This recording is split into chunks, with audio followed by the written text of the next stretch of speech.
Hey everyone, just a reminder to subscribe.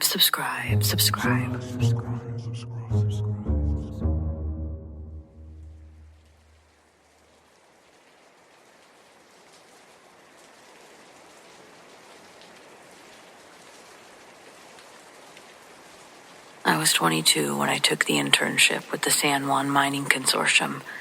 It was the summer of '94, and my world was measured in write in the rain notebooks and the smell of damp sulfur. I was tasked with surveying the Silver Queen, a horizontal drift mine outside of Silverton. I found Neil during my second week. Or rather, he found me.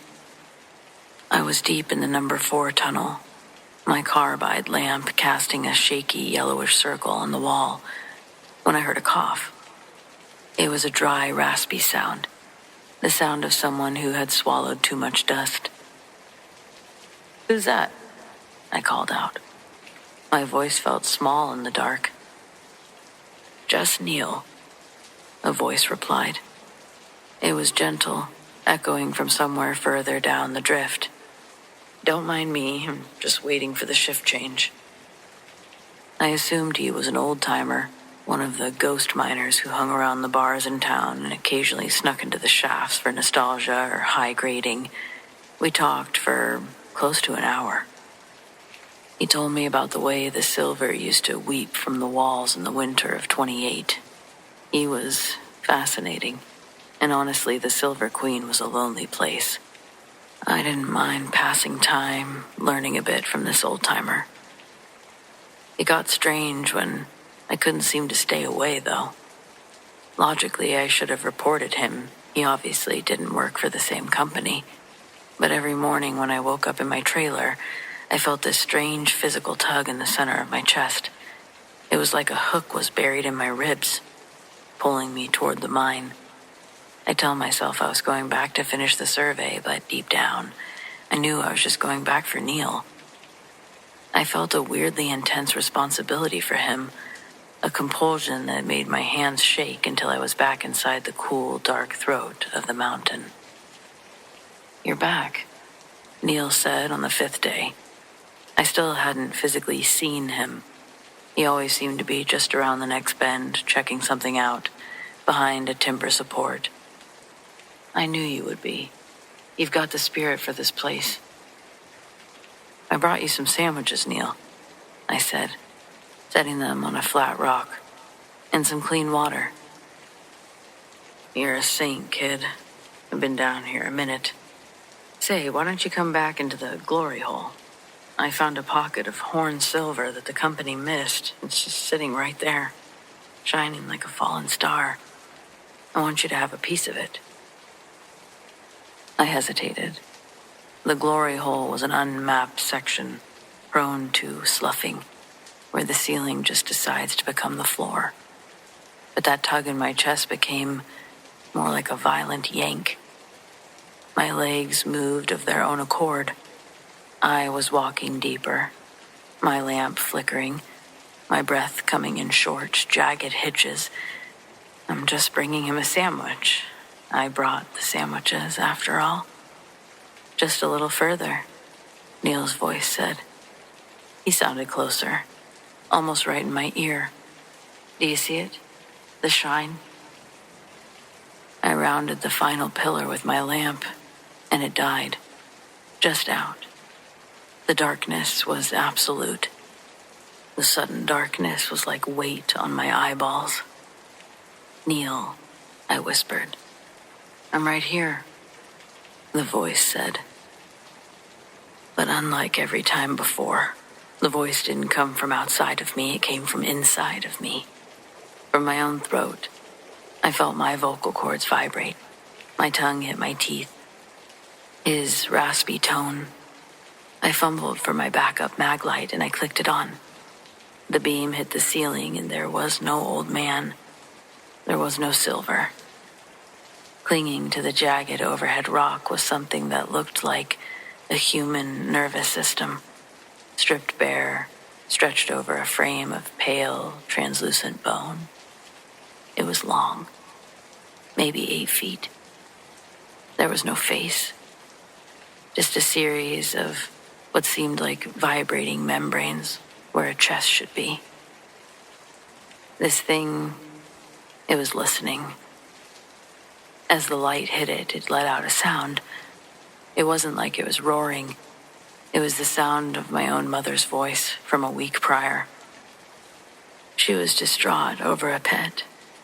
This thing made that sound perfectly. I had no idea what was actually happening. I just knew that I wasn't safe inside this mine anymore. So I tried to slowly make my way back. That hook in my chest, somehow it had turned to cold terror. I realized that Neil hadn't been talking to me for a week. Whatever this thing was had been doing something for a week, and it was coaxing me deeper, learning the pitch of my voice. Something strange was happening, and I needed to get away. I scrambled back through the tunnel. The maglite beam was dancing wildly, and behind me I could hear it. Not feet, something more like a centipede. Its many pointed limbs clicking against the stone, and as it followed me, it did make noises. My noises, mimicking my voice, shouting my own childhood fears, my own private thoughts. I hit the surface air just as sun was dipping. I didn't stop until I reached the town limits. That's the other thing. I never felt like I was down there as long as time would tell me I was. Something was strange, but I got away. I never went back to that specific office. I even left my gear and my notebooks. I took a bus out of Silverton, I'm pretty sure that night. I guess what I've never really been able to understand is Neil. He was real. For a while. And then he was something else. And I guess I just don't know what either of them were. But a terrifying memory, really.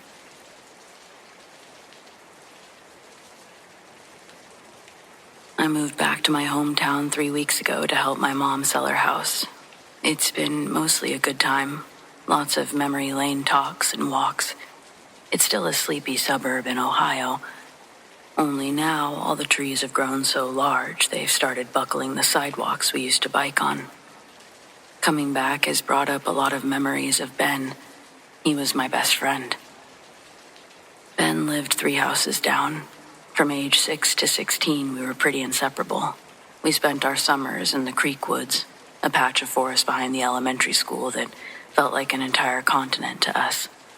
Since the woods were so thick and it was easy to lose sight of each other, we developed this 3-note whistle. It was a rising tone, then a sharp drop. Low, high, low.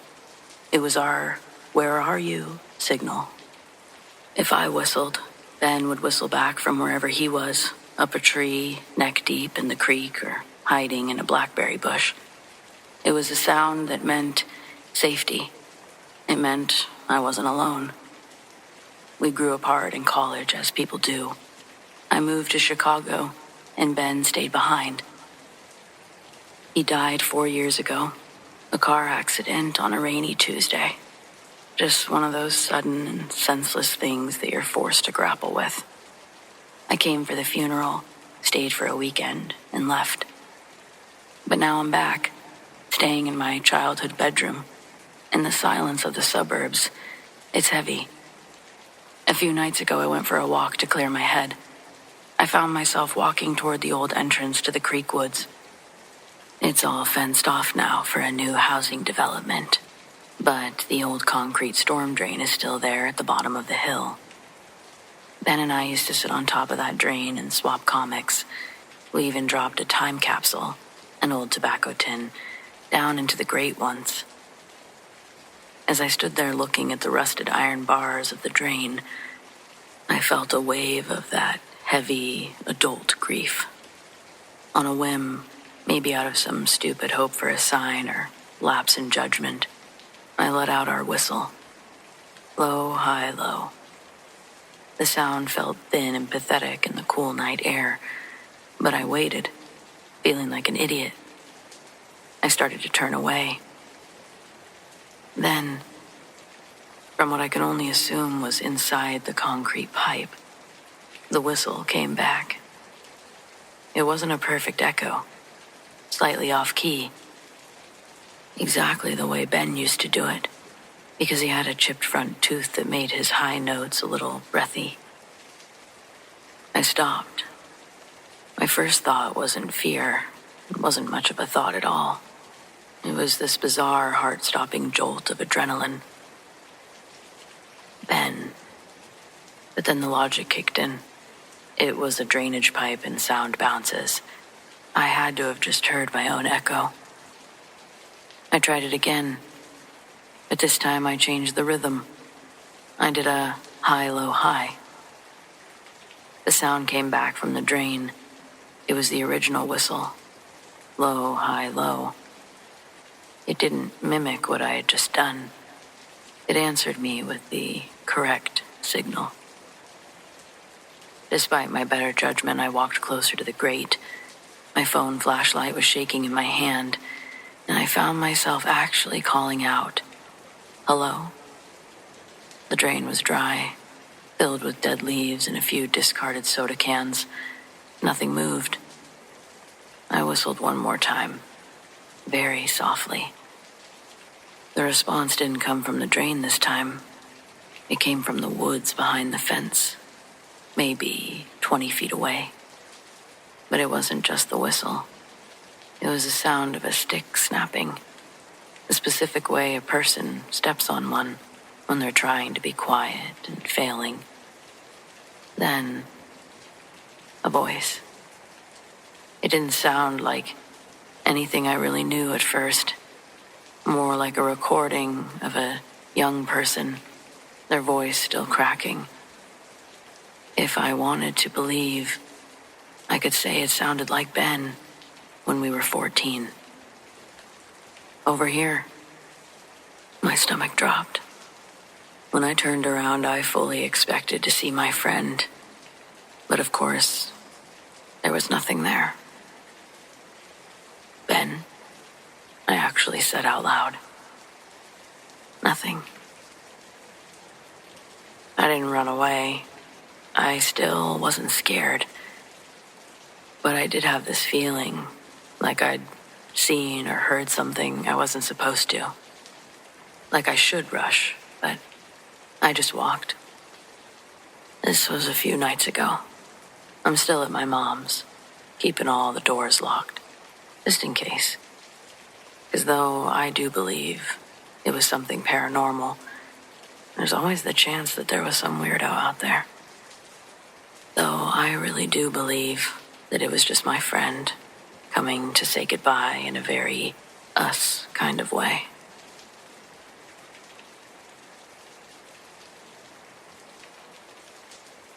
This happened when I was 12, during a family reunion at a lake house in northern Michigan.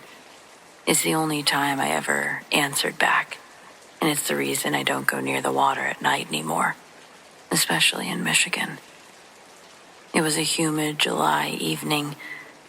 All of the adults were in the screened-in porch, their voices dull, comforting, this sort of hum behind the sound of the crickets. I had wandered down to the dock to sit in the dark and watch the fireflies. The lake was like black glass. Out of the darkness from the middle of the water, I heard a whistle. It was a cheerful one, just a two-note, hello sound. The exact way that my Uncle Pete used to call us in for lunch. Uncle Pete? I had called out. I figured that he'd taken a rowboat out for a late-night smoke, though I also thought that I had heard him a moment ago, up with the rest. The whistle came again, a little further out, but louder.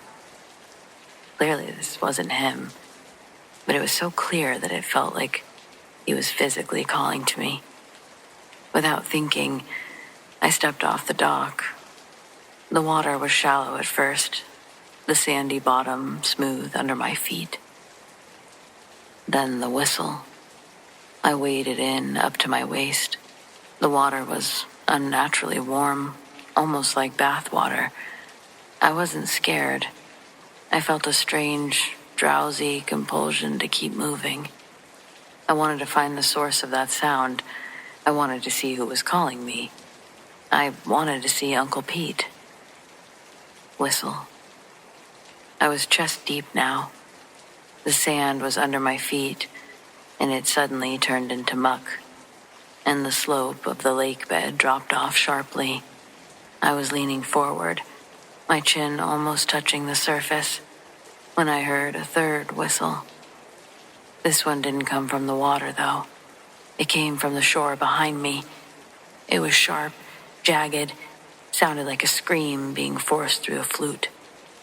The jarring disordinance of the second sound snapped the trance that I seemed to be in. I blinked. The fog in my head cleared instantly. I realized I was 40 feet from the dock, treading water in a part of the lake known for dangerous undercurrents and tangleweed. I wasn't supposed to be here. I looked back toward the house, and there was my Uncle Pete standing on the dock. His face was a mask of pure terror. He wasn't whistling, he was holding a flashlight. The beam was shaking as it hit the water. "Get back here. Don't panic, just swim back." As I scrambled back to the dock, I looked over my shoulder. In the middle of the lake, where the first whistle had come from, the water wasn't calm anymore. There was a soft, rhythmic rippling, as if something very large had dipped its head beneath the surface. I never swam quite like that in my life. We left the lake house the next morning. My uncle never told me why he'd come down to the dock in the first place, but I saw him checking the locks on the boathouse 3 times before we pulled out of the driveway. I think he knew that something was in the water, and it didn't want to play, but it did want me to keep walking until the air ran out. So maybe he heard the whistles. He never admitted that he did, but either way, I'm grateful he saved my life.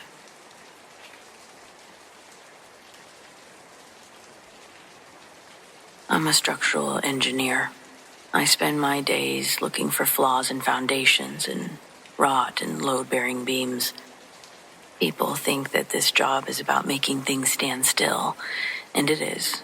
But really, it's about understanding how things fall apart.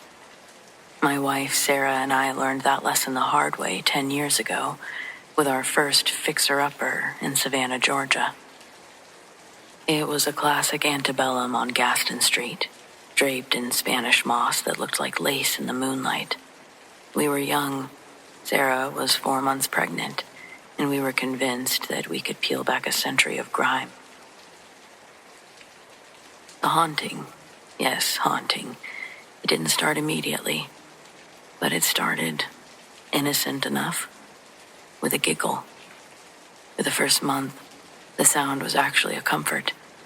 It was a soft, bubbling laugh that would drift down from the upstairs nursery while we scraped wallpaper in the parlor.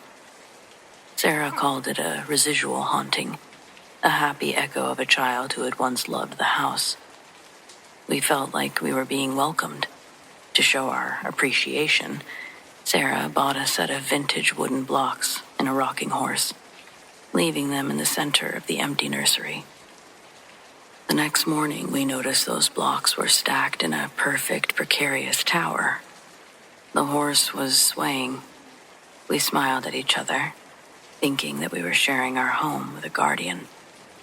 Then, the spirit began to manifest. She was a girl, about 6 years old, wearing a high-collared white cotton dress. But as the weeks went by, her appearance became specific. In glimpses, her hair turned the exact shade of strawberry blonde as Sara's. She developed a tiny mole on her neck in the same spot that Sara had one. This wasn't just a ghost. The house was sort of manifesting some sort of mirror image of the daughter we were waiting for. We still found it kind of enduring. But as soon as we acknowledged her existence, she stopped showing herself. And then it was just back to the blocks and the rocking horse. We didn't see her anymore. As soon as our daughter was born, everything stopped. No more blocks, a rocking horse. If she was indeed a guardian, she seemed to have left. But our daughter, she's 9 now, and she has her mother's strawberry blonde hair and the mole on the back of her neck. Sarah and I often wonder if the house was haunted at all, or if it was some sort of glimpse into the future, different timeline, where we got to see our daughter before we saw our daughter. We still live in the house, and I can say we've never experienced anything since before our daughter was born.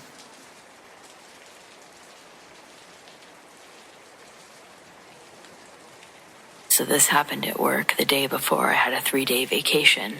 Now that I'm going back tonight, I've been trying to debunk what happened in any way I can, because I don't really believe in the paranormal. I know it's got to be psychosomatics, that I'm just spooking myself out. But I've been working at this gas station near Raleigh coming up on 4 years. There's a tavern across the street that used to be called Flips, and when I was a kid, it was known to be frequented by an MC of violent bikers. The club was extorting the owner while using the bar after hours as a central meeting spot for a few of their smaller chapters around North Carolina. All their Harleys used to be parked outside when my school bus drove by, and there were always 2 or 3 of the club's members standing outside, smoking and joking in their vests. All the boys thought they were so cool. They would press their faces against the glass and yell about what motorcycle they thought was faster. We'd pass by Flips every day on our way home from school. Then, one afternoon, a bunch of armored or bulletproof trucks, FBI, came into town with a search warrant for the bar. The bikers had no choice but to let the agents enter and look around. Usually when a search warrant is involved, that means your establishment is about to get turned upside down.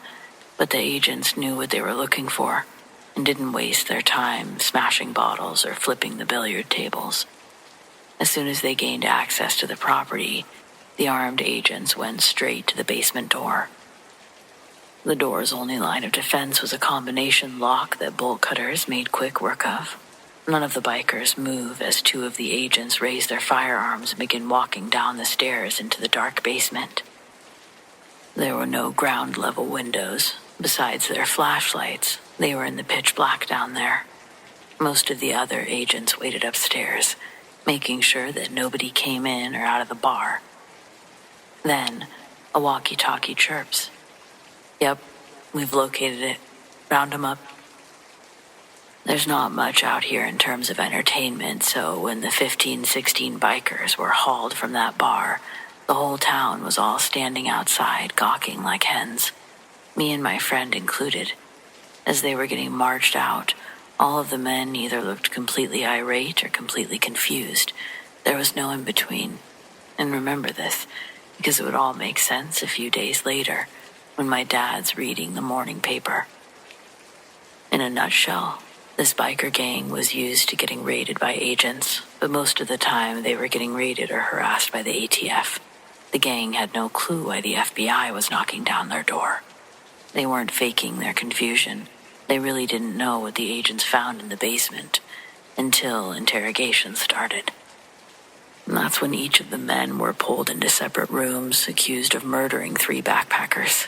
Their remains, along with their backpacking equipment, were all found in a shallow pit, one that had been dug in the basement of the bar. It was hidden under thin wooden boards and a carpet. With all of the men separated, they weren't able to corroborate stories together, yet each of them all reacted with aggression, defending their innocence. Not only their innocence, but a prideful assertion that their MC would never target a group of helpless backpackers. Besides the bodies having literally been discovered at their bar, they had no other evidence that they could pin any of the members to these murders with. So eventually, they had to let them all go. The bar remained closed while the investigation continued. After months go by and the FBI brings in someone else for questioning, this time it's the right guy. Come to find out that it was the owner of the bar that had murdered those backpackers. Because the MC had been extorting him, the FBI thought that he was part of the gang. When it somehow came up that they were just extorting him for the bar, the FBI decided to set up another group, specifically to investigate this guy. And not only did they link those backpackers to him, they were also able to link him to a few other open cases south of Highway 40. Yeah, apparently the owner of the bar was some sort of serial killer. So that's a thing.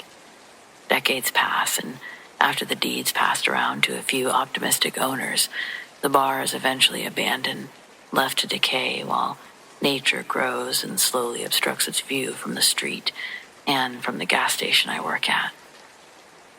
Now, last Thursday I was scheduled to work 9 p.m. to 5 a.m. That night, my shift started as typical would be. This gas station is pretty tucked away from the highway. I'll see only a handful of people that night, most of which are just getting gas and don't even come into the store. Generally, to cure my boredom, I'm probably more attentive to the hot food rack than needs to be, but that's why our customers always get the freshest food.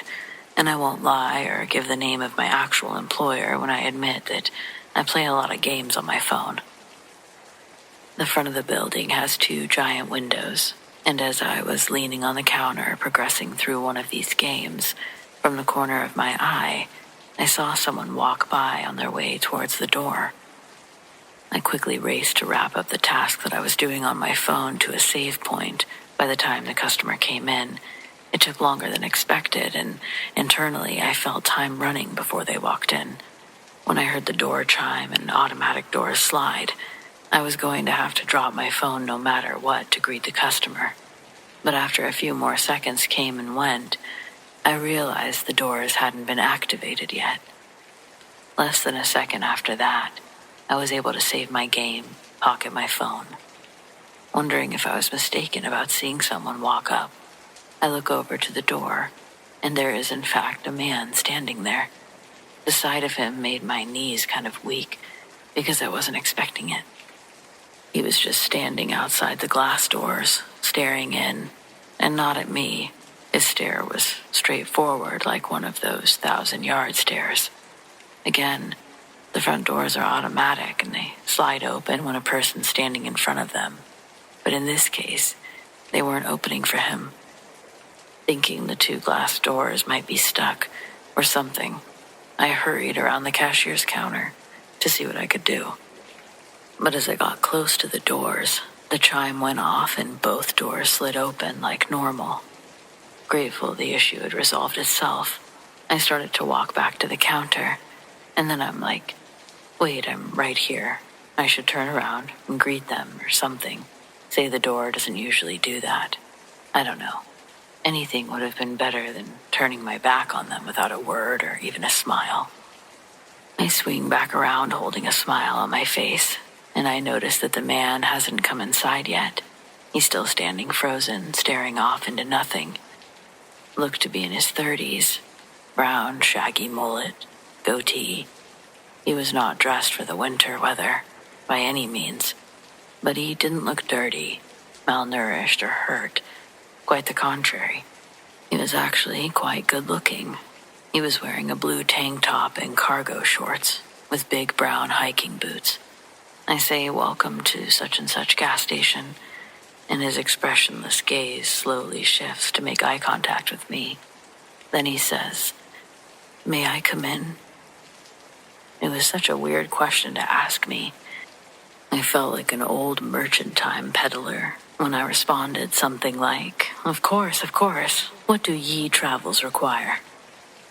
This guy walks past me into the store, ignoring my question, and I go back behind the counter with my head held in shame. What do ye travels require? Geez. I never had been smooth with the other gender, but that was a new low that I hadn't felt yet. So I'm organizing cigarette cartons, checking on the hot food, basically doing anything to keep my mind distracted, So I stopped replaying "What Do Ye Travels Require" over and over in my head. And soon, everything's organized. Not a vape is out of place. Not a hot dog is overcooked. I haven't seen this guy since he entered. The gas station isn't huge. I should be able to see most, if not all, of this guy's head while he's in the aisles. But there's no sign of him. The store is quiet, too. And the doors hadn't reactivated since I was standing there. It all starts to feel really sketchy, really fast. The hairs on my arm stand on end, and a gut feeling tells me to grab the bat from under the counter. We have a small TV next to the register. It cycles through our live security camera feed, and I closely examine them as each one pops up. This guy is nowhere to be found. With the bat firmly in my hand, I had no other choice but to do a few laps around the aisles myself. There were a few blind spots the cameras couldn't pick up. I checked those places first before doing a lap around the shelves. I couldn't believe it. There would have been no way that he could have snuck past me. Certainly not without triggering the front door. That was unless he snuck into the back somehow. I was confident he hadn't exited out the door behind the cashier's table. But there was another back freezer area behind the drinks that someone could possibly get into. That would have taken them sliding the entire milk rack out of its case, then pulling it back manually while standing completely undetected. It felt absurd, but there were no other places to check. It's a struggle pulling the metal rack out by myself, and the whole time it's loudly clinging as I push it back and forth, and no surprise, the guy wasn't hiding in the freezer. I was in disbelief that I was once again alone in the gas station. I was determined to get to the bottom of it. At around 2 a.m, I locked up the doors of the store and go into the back room behind the counter. It's where the security camera recording equipment is, and the computers. If my manager would have shown up and found the doors locked, I would have lost my job. But this disturbed me enough to take the risk. I'm not a computer whiz by any means, so it took me a few minutes to figure out how to replay the footage from earlier. When I finally do, I'm nervous that I could have messed up the video somehow when I was tinkering with it, because when I finally rolled the footage back far enough, I watched the 6 different recordings from the cameras inside the store and outside, pressing start before I'd put my phone away. None of the angles showed the man coming up to the store. The camera inside that faces the front door shows me walking up to the sliding glass doors and them opening, but I can't understand how it didn't capture the hiker guy in any of the digital files. In every camera angle, it looks like I'm having a conversation with myself. Then, running around the store like a lunatic with a bat, I played the footage back almost endlessly. There was a chilling void where the man had been. My heart was racing as I watched myself approach the doors over and over. I just couldn't believe there was no one there, no trace of the stranger. Had I imagined it all? That didn't feel safe or possible. As I left the gas station that morning, the silence around me was louder than any conversation I'd ever had. The mask of calm that I'd worn all night, it had cracked. The air outside, it was heavy. I remember rushing to my car like I was being followed, trying to shake off the unease and even fumbling for my keys. My glances darted around, looking for any sign of that stranger, any hint that I wasn't as alone as it looked. I took a deep breath and got in my car. I locked the doors, and somehow it made me feel safer. I pulled out of the parking lot, but that unsettling feeling just wouldn't leave. It felt stupid, but I couldn't shake off the thought that I'd be coming back to this place in just a few days. What if he showed up again? What if he was just lurking around?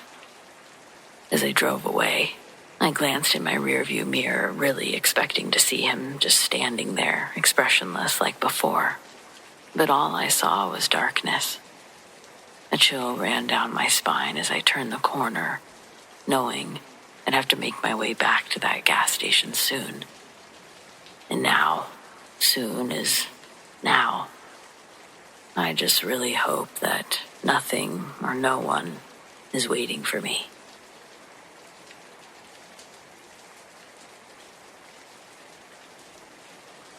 This isn't a creepypasta or anything. This is a true story my dad told me, and one that he always swore by. In Tijuana, there was a demon-like creature that used to wander the streets, preying on the unhoused and women of the night. My dad's name is Carlos, and when he was in high school, there was a string of murders that happened, really putting the town on edge for about a month before everything got back to normal. Tijuana and easy living are opposites. Crime rates have always been high, but these murders were different. When the bodies would be found by the shop owner opening up in the morning, or a kid walking to school, all of them looked like they'd been mummified. Not with the white wraps. They looked like their insides had been sucked out, but their skin stayed intact. They looked petrified. They died with their eyes wide open, hands in front of their face. Police at the time had no leads, and the victims didn't have stab wounds or bullet holes. It was like nothing anyone had ever seen before. The first victim was found by garbage men. They found a deceased man lying on his back in the middle of the street. He was an anomaly, and the police were so stunned at what they'd seen, they didn't investigate it like a murder. The mummified bum became a celebrity for a day, and people young and old left their houses to see it at the station. By evening, the excitement wore down, and the town returned to its usual routine.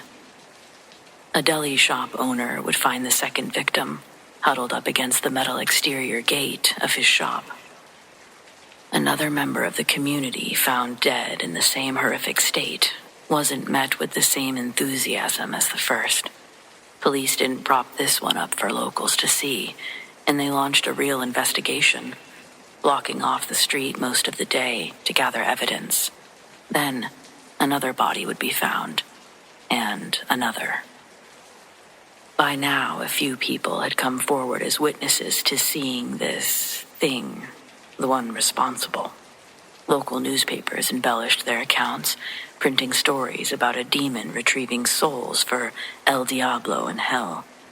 Other reports referred to it as the chupacabra. However, what people described didn't sound anything like a chupacabra. Not to mention, they wouldn't travel near urban areas.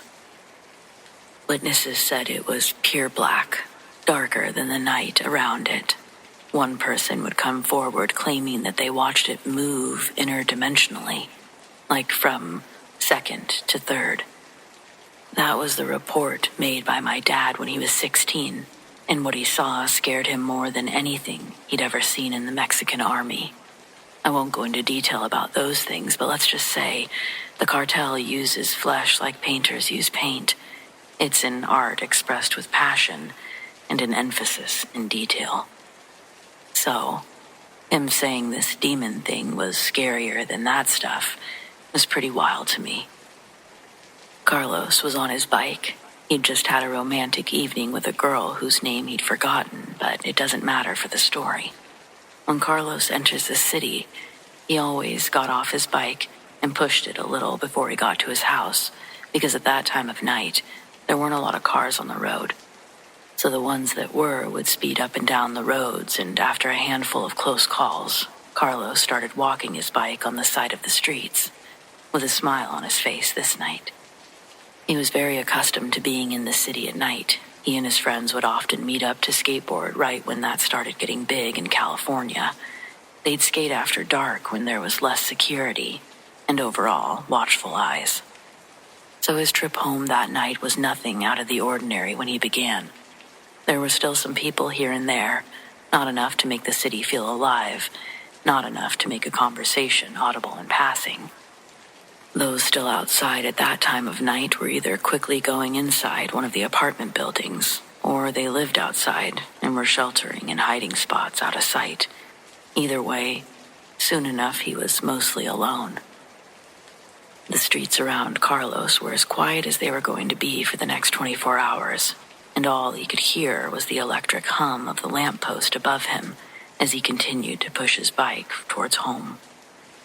But early into the final leg of his journey, Carlos started to feel spooked. Fear coiled around him, tightening with every step until he was barely making progress. Every few feet he was stopping to cautiously glance in all directions, as if he'd had a premonition that something evil was nearby. The hair stood up on his arms, and as much as he wanted to just get on his bike and ride home, his legs were barely walking.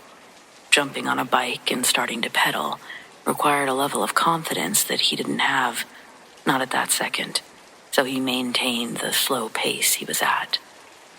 When Carlos randomly stopped again to look in all directions, on the same sidewalk he's on, he sees a formless shadow taking shape on the ground about 7 meters away. It had virtually no volume in its shape. It was like a shadow of a cloud was forming on the ground, and nothing above it. Nothing to make the shadow. But a dark one had formed on the concrete, all the same. Seeing this confuses Carlos, and he fully stopped, trying to figure out what was making that weird shadow on the ground. And then, from behind him, back in the direction he was walking, the harsh metal slam of an exit-only door makes Carlos turn. On the other sidewalk across the street from him, a young woman is leaving out the back door of a brick building from its alleyway. Before she gets to the sidewalk and turns left or right, the way she's walking from the alley, it's like she's walking facing towards Carlos.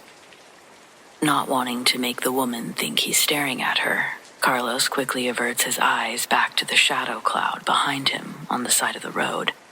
It's almost impossible to spot amongst the other shadows being casted. And if he hadn't already seen it form, my dad probably wouldn't have seen anything that happened next. So, as he's finding it again, he can hear the woman's high heels on the concrete. The pop noise of her heels echoes off the brick around her and sounds like she's walking in the direction opposite of him. They wouldn't have crossed paths because they were on the other sides of the street. But just as Carlos lays his eyes back on the shadow, it moves silently on the ground to where Carlos couldn't track it anymore. Through the dark of an unlit road, he looks back up at the woman. She's not paying attention to anything going on around her. It's to be questioned if she even noticed Carlos on the other side of the road. There's a cigarette in her mouth, and she was digging around a big black and gold purse for a torch. The purse is held up by her left hand while she furiously pushed stuff around with the other hand. Then, under the illumination of a lamppost across the street, Carlos sees the shadow cloud again take form and start sliding towards the woman, like how he first saw it coming towards him. The woman still hadn't pulled her head out of her purse by the time the shadow gets to her. And that's when Carlos watches the shadow grow up out of its flat dimension. As it grew in volume, its shape was no longer resembling a cloud. It now looked like a beast out of nightmares, with a tornado of black around it that melted into the ground. Its face elongated and hooked like a beak. The swirl moving around it moved with immense force, but none of the litter in the road was disturbed, and the woman didn't notice. Its beak opened, and the woman dropped her purse. Carlos described what he saw happen by saying an aurora borealis-like thing, only gray and blue, was pulled from the woman. The black creature absorbed the essence like a vacuum. Her skin aged centuries in a matter of seconds, and then she collapsed to the ground. The creature sank back into the black tornado, and the tornado dropped back into a shadow on the ground next to the lifeless woman. Carlos had a surge of do or die, and he hopped onto his bike, pedaling as fast as he could until he got home. Completely exhausted, he called the police from his home and made the report. My dad never spoke of that night again, not until he told me. Even then, he told me because I asked him directly about the story in the newspaper, about the reports of a demon roaming the streets of Tijuana. He recounted it as fact, not legend, and he swore that every detail he shared was true. He still remembers the exact spot where the shadow emerged, where the woman fell, but he's never gone back. Not even in the daylight would he pass that same spot. My dad says that some things aren't meant to be understood, and he believes what he saw that night was proof of it, whether it was a demon, a curse, or something beyond human comprehension. It certainly isn't of this world as we know it. Whatever it was, he says, it wasn't done. And when I asked him what he meant by that, he looked at me and said, "Things like that don't just stop. They wait."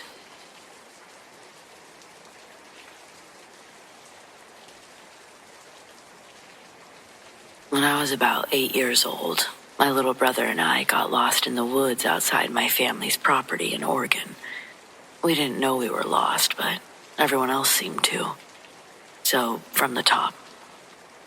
My grandparents used to own a cabin somewhere in or around Bend, Oregon.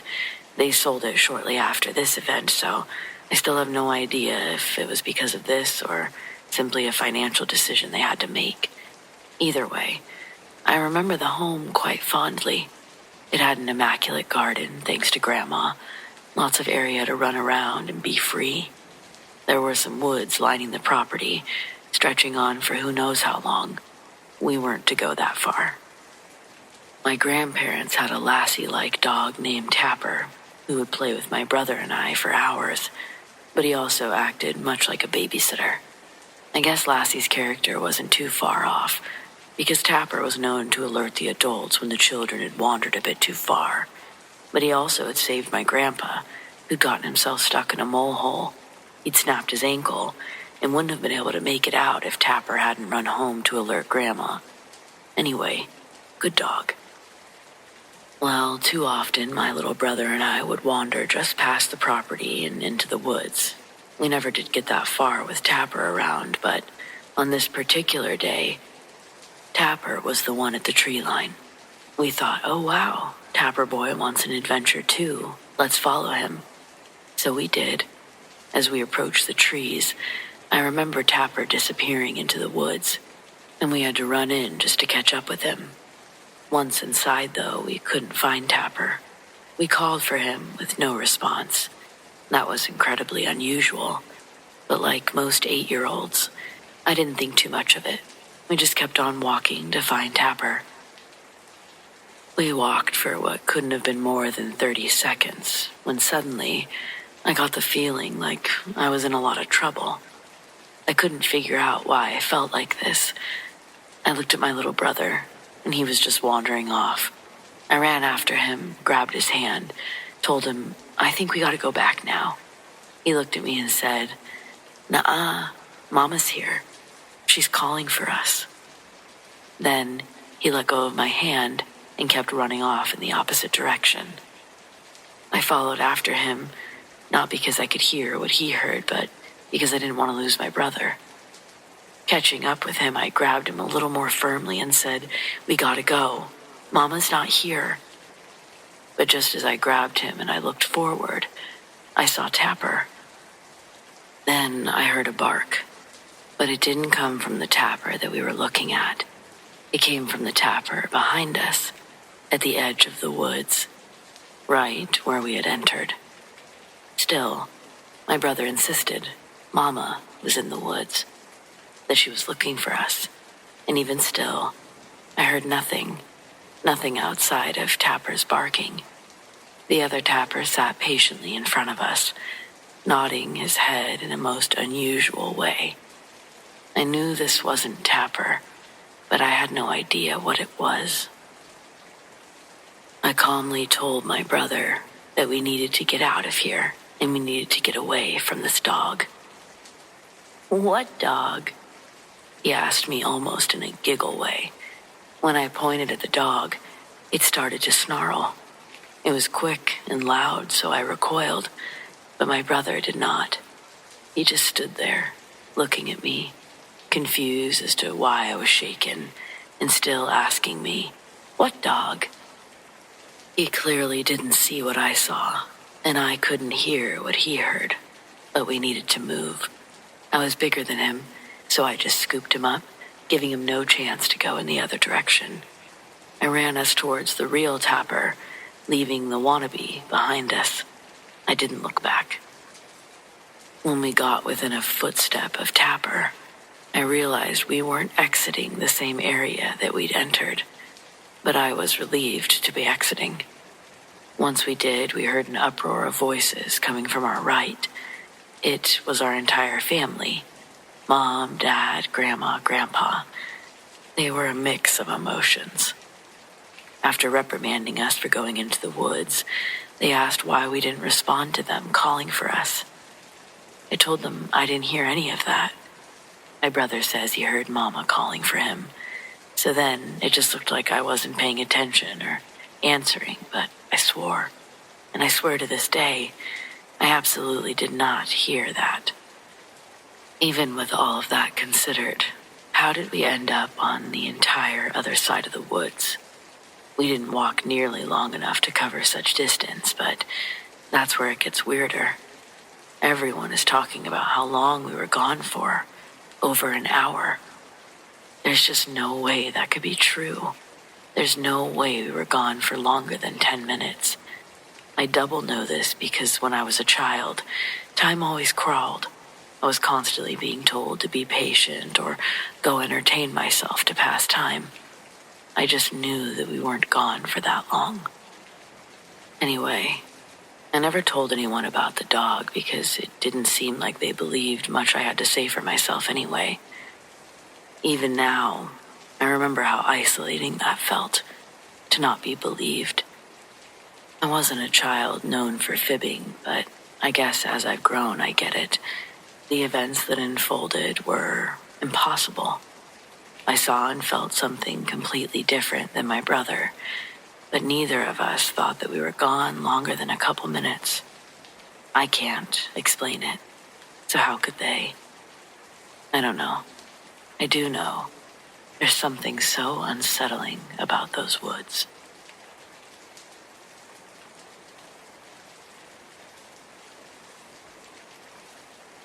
All the weirdness started subtly enough that we were able to brush it off at first, like an echo of something we didn't quite catch or a trick of the mind. The time that I heard it, I was home alone, lying on the couch, scrolling through my phone. It was quiet in the house. My parents were out for dinner, and the ticking of the clock in the kitchen was the only sound filling the space as I silently scrolled on my phone. I didn't even think twice about it when I heard my mom's voice from upstairs. "Claire, did you finish your homework yet?" I groaned, rolling my eyes. Typical. Even when she's not home, she's nagging me about school. "Yeah, Mom," I shouted back, not thinking twice about it again. The house went quiet. It wasn't until a few minutes later, as I went back to scrolling, that something clicked in my mind, and then my stomach dropped. I sat up quickly, heart pounding in my chest. My parents weren't home.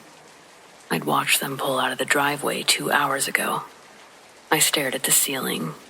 I knew deep down there was no way that she could have been here.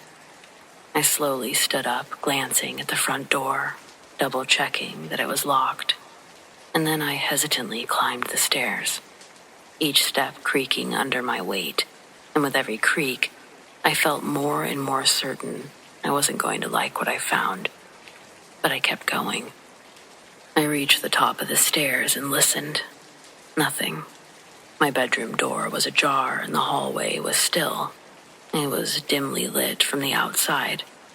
I peeked into my room, expecting, well, I wasn't sure what I was expecting, but it was empty, just as I'd left it. No sign of my mom, no sign of anyone. Even though I convinced myself I had imagined it, I don't think I really believed that deep down, but it was the only logical explanation. I must have just been really tired. Maybe my brain was playing tricks on me. so I locked my bedroom door that night just in case and fell asleep without thinking about it again. It wasn't until a week later, when I overheard my mom talking to my dad in the kitchen, that I realized I wasn't the only one. "I heard her, Mark," my mom said, her voice low and shaky. "I heard Claire calling for me from the other room. She was saying, 'Mom, I'm home,' but when I checked, she wasn't there." I froze just outside the doorway, trying to hear more. "What?" My dad's voice was confused. "You sure you didn't just imagine it?" "I'm telling you, Mark, it was her voice." I went to the front room expecting to see her, but the house was empty. I even called her, and she said she was still at school. It didn't make any sense. I stood in the hallway processing what I was hearing. It wasn't just me. My mom had heard something too. She had heard me when I wasn't home. The air in the house suddenly felt colder and heavier, like it was pressing down on me. I just wanted to be in the same room with them, so I made my appearance known. I didn't share my experience, though, and my mom didn't share hers with me directly. But I started paying more attention after that, and it happened again a few days later. Only this time, my dad heard it. We were all sitting in the living room watching TV when Dad suddenly paused the show and cocked his head to the side. "Did you hear that?" he asked, frowning. "Hear what?" I said, glancing at the screen, thinking he meant something on the show. "I just heard your mom calling for me from the kitchen." He stood up, looking confused. "But she's sitting right here." Mom and I both exchanged glances. I could see the tension in her face, the same unease that I had been feeling ever since the first time I heard her voice. "I didn't say anything," Mom said quietly. And Dad, well, he didn't respond. He just walked into the kitchen, his steps slow and careful, and a moment later he came back, his face pale. "No one's in there." My mom and I sort of looked at each other like, well, yeah. But after that, the voices started happening more frequently. We would be sitting at dinner and I'd hear my dad's voice from upstairs, laughing like he was on the phone, except he was right in front of me, chewing his food in silence. Or my mom would hear me singing in my room, only to knock on my door and find I wasn't even home. But the worst was last night. I was lying in bed trying to fall asleep when I heard it again, my dad's voice low and muffled, coming from just outside my bedroom door. He was talking quietly, as if he were on the phone. I could hear the faint rise and fall of his voice, but I couldn't make out any words. "Dad?" I called. The talking stopped. I sat up in bed, straining to hear, but there was nothing, just silence. I got up and tiptoed to the door, pulling it open slowly. The hallway was dark, and I couldn't see anyone. My parents' bedroom door was closed, but no light was coming from under the door. They were asleep. I felt my skin crawl as I quietly shut my door, locking it and crawling back into bed. This morning I woke up to find my mom sitting at the kitchen table, staring at her coffee cup like it held all the answers to what was happening. She looked up when I walked in and she gave me a weak smile.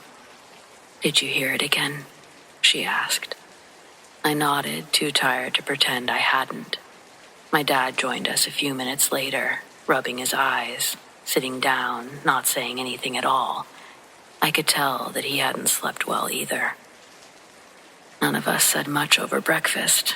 There was a thick, sort of uncomfortable silence hanging in the air, like we were all waiting for something. The voices, they didn't appear to be going away. If anything, they were getting worse. What scares me the most isn't that we're hearing these voices.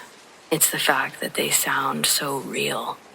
Every time I hear my mom's voice calling from upstairs, every time my dad is laughing in the other room, it's like they were really there. Like there is an invisible version of our family living in the same house, going about their day, mimicking us.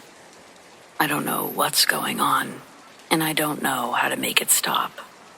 I guess I'm just hoping that my parents are as affected by it as me, and that we can figure something out. Until then, if I hear someone calling my name from another room, I'm not answering.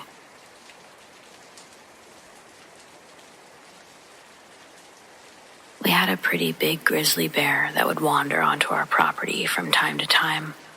My husband John named it the Blimp because, dear God, this was a round bear. We have a variety of other bears around, but the Blimp was a spectacle to behold. Whatever her diet consisted of did not involve cardio or climbing. We thought Blimp was a pregnant grizzly the first time we saw it. But when she never gave birth and continued getting bigger, we started to reconsider our first assumption.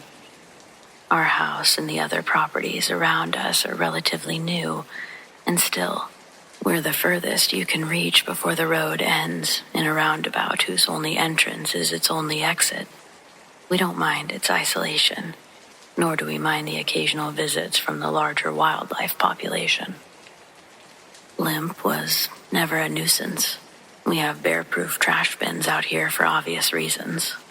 One morning, John and I were unloading groceries from the truck after church when Blimp came out of the woods, less than 5 yards away. Both of us stopped what we were doing and held our breath. Up close, Blimp is by far the biggest bear I've ever seen in real life. She was so large that her walk was more of a waddle as she scooted by. She didn't even look in our direction. She must have seen we were there, but she couldn't have cared less about our presence. John dove into the back seat as I jumped into the passenger seat, and we slammed the doors of the truck. Then we watched Blimp continue through the tree line out our front yard. I think Blimp might have been one of the grizzlies that I could have possibly outrun, at least endurance-wise. Though, thankfully, my bold theory never had to be tested. Blimp was a chill bear. I'm sad to say, however, that this story breaks my heart before terror sinks in. One evening, near the end of last year, John went out to get firewood. It was a task that he did regularly, but this night, he'd return with tragic news that Blimp had been killed. It was heartbreaking. Both of us are big animal lovers, and we'd really grown accustomed to having Blimp around. Surely an animal that size did not have predators. She wouldn't have been able to grow so plump otherwise. I asked if it looked like she'd been shot. Was it possible one of our neighbors didn't have such a passive relationship towards a giant grizzly waddling through? John says no. He's white as a sheet. As he tells me, the scene he came across was much more troubling than an accidental or even intentional killing by anything he could think of. And certainly, a gun was not responsible for this carnage. A ways beyond the grassy part of the backyard, there's a long pathway starting at the bushes by the tree line. This leads to another small clearing in the forest. There, we have a chopping block made from an old stump and a beautiful fire pit that John welded himself. When John finished collecting the wood, he turned around with the bundle in his arms and noticed one of the trees was a completely different color. Walking closer to inspect this anomaly in nature, John would discover that it's only the side facing him that seems to be splashed with this pigment. A wide red streak, starting from the base of the tree, straight up into its branches. As John got closer, the red line looked wet. He placed a finger into the liquid. It was much thinner than the sappy consistency he was expecting to touch. Then, John visually begins to follow this red trail all the way up. John saw Blimp. Its limbs dangled as her body laid straddling a thick branch high up in the trees. The rib bones are exposed from a wound that looks like something had taken bites from her. Blimp's head was missing altogether. Touching the blood between his fingers again, it registers to John that the sickening mess of carnage above him had recently happened. Quickly scanning the other branches near the body, John starts to slowly back out from under the tree.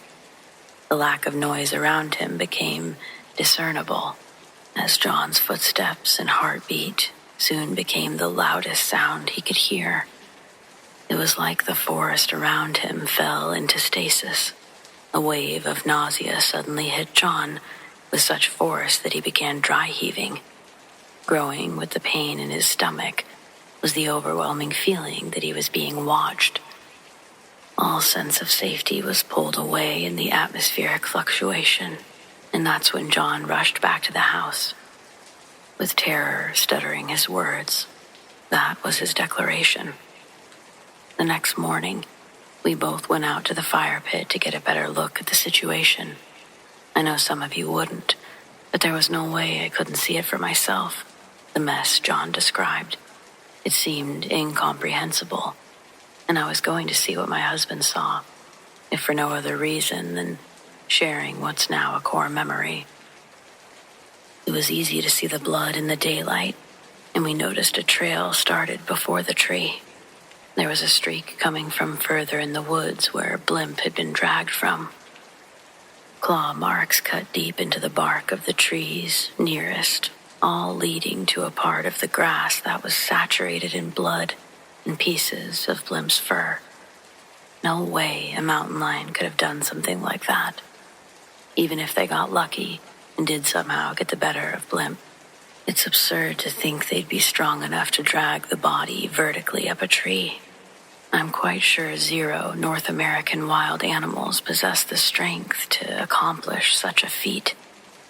Also, when John and I actually walked to the bloodied tree and looked up, the body was no longer in the branches.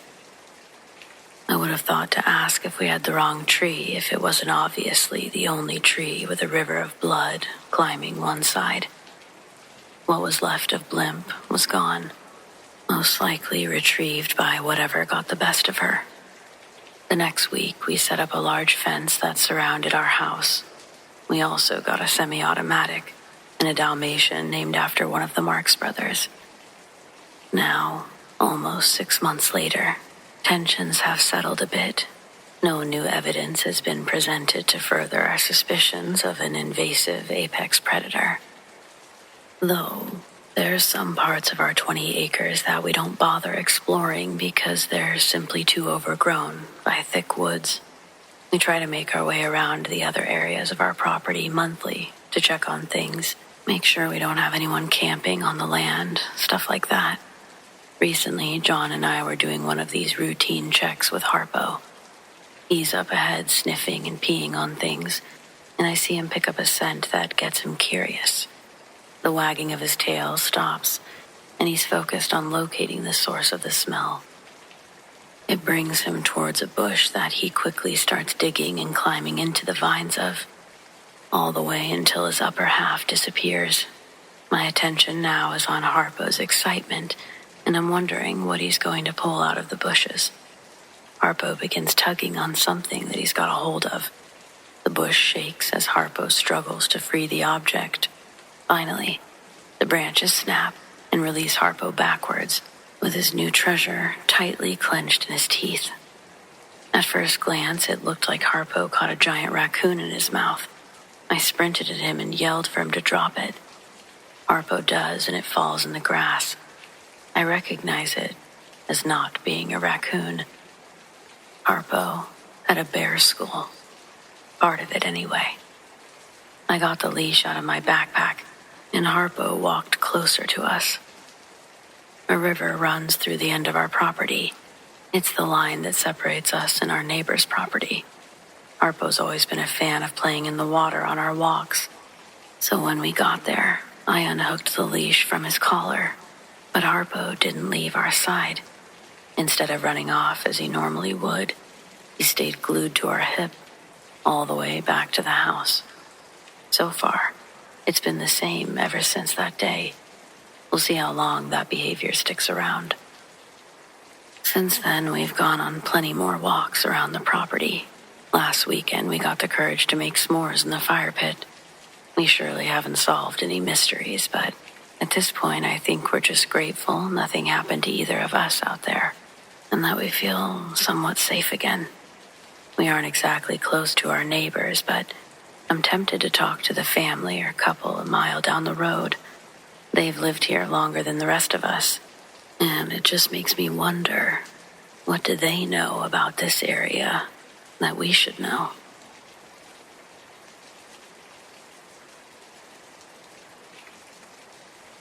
About a decade ago, I took a short-term job offshore on an oil rig in the Gulf of Mexico. I just finished a rough divorce and needed the money bad. I wasn't trained in drilling or anything. My role was mostly support, helping with cleanup, monitoring sensors, filling in whenever an extra set of hands was needed. The pay was good for 3 weeks of isolation and long shifts, and I figured I could handle anything for that long.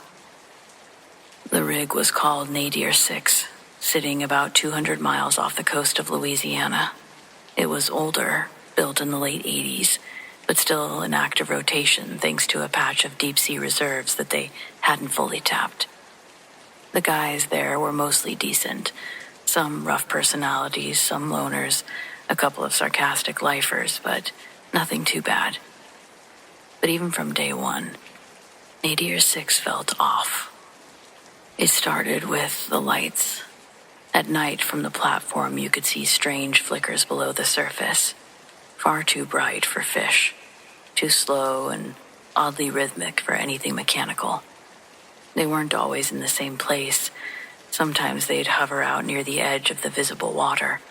Other times they'd be directly beneath the rig, pulsing, blue, green, and cold, like a heartbeat of light through murky glass. I asked about it the first night. One of the veteran guys, Roddy, he just muttered, "deep bioluminescence," and told me to ignore it. But then I caught 2 others talking in hushed tones about the same thing in the galley the next morning. One said the lights used to move. The other said that he saw them stop once, just stop, dead still. When he stared at it for too long, they just moved, like they were alive. But they always seemed to show up before something went wrong, is what one guy said. 3 days in, we did lose power to the lower pump station. The whole place shuddered, groaned. It was kind of creepy. Well, really creepy. One of the backup generators kicked on, but even then the hydraulics stayed out of sync. No explanation, just a blown fuse or an operator error, according to the report. 2 guys were reassigned to land shortly after. Didn't even say goodbye, just packed and left. A few nights later, a diver went missing. We were doing some inspection work on one of the main supports below the waterline. I wasn't on the dive team, but I helped monitor the audio and cam feeds. Everything looked fine until it didn't. 1 second, he's adjusting a valve. The next, there's a burst of static, and the screen goes black. Then you hear his muffled screams through the regulator. We all rush to the control station. His voice, even though muffled, was in full panic. He kept trying to shout about lights in the dark, something moving between them. And then a noise, low, vibrating, not from his mic, like something scraping metal from the outside. His voice cut out and there was no bubbles or debris, no body, just silence. We pulled up the second diver, and he refused to speak, refused to even look at anyone in the eye. When he got to the surface, he ripped off his gear and sat shaking in the corner for hours. Management sent him home the next day on a private chopper. I never learned his name. We were told it was an equipment malfunction. No dive team was sent out again during my rotation, but those odd lights stayed. They changed too, not just pulsing anymore. They began circling, spinning around the rig slow like a lazy orbit. It made the shadows move weird across the walls at night, especially the bunk halls. like there were people walking past your door when there weren't. A guy named Sal swore that he saw one of those lights in his room, said it flickered just once, right above his head, and then vanished. He didn't sleep after that. Not once. They had to sedate him after he tried to climb the communications tower to get away from the glow. And just like so many others, he was gone by morning. I couldn't help but watch the lights every night, and I noticed something. They weren't just moving. They were forming shapes, geometric shapes, triangles, spirals, even writing. At least it looked like writing. Of course, I don't know what it said. Symbols I couldn't read, glowing and fading beneath the waves like phosphorescent calligraphy. I tried showing it to Roddy, but he refused to look with me. Said some things are better left alone. That night I woke up to silence. Not calm ocean silence. The kind where everything stops. No creaks, no machinery, just stillness. Then the rig started humming. The sound came from below, vibrating through the floor like something massive had attached itself to the underside of the platform. Looking out, the lights beneath us flared, forming a perfect ring, and something rose. I didn't see all of it. No one did. Just a glimpse. But it was enough. A wall of gray, featureless flesh. The slit of an eye the size of a manhole cover. Rows of bioluminescent points crawling across the thing like veins. It wasn't a creature. Not the way that we understand creatures. It was a presence. A depth-given form. Something old and buried that had simply been waiting. We didn't even make it through the full 3 weeks. The rest of the crew, what was left of everyone, was evacuated the next morning under the guise of a mechanical failure. When we made it back, our gear was confiscated. Phones, journals. They made me confirm the video on my phone was the only copy I had, which it was. And they deleted it. They demolished the Nadir 6 that winter, said it was structurally unsound. I still have no idea if the ship was the problem, or something at sea. Maybe both. The two seemed to work in tandem together, and the more senior crew members, like Roddy, seemed all too familiar with what we encountered that trip.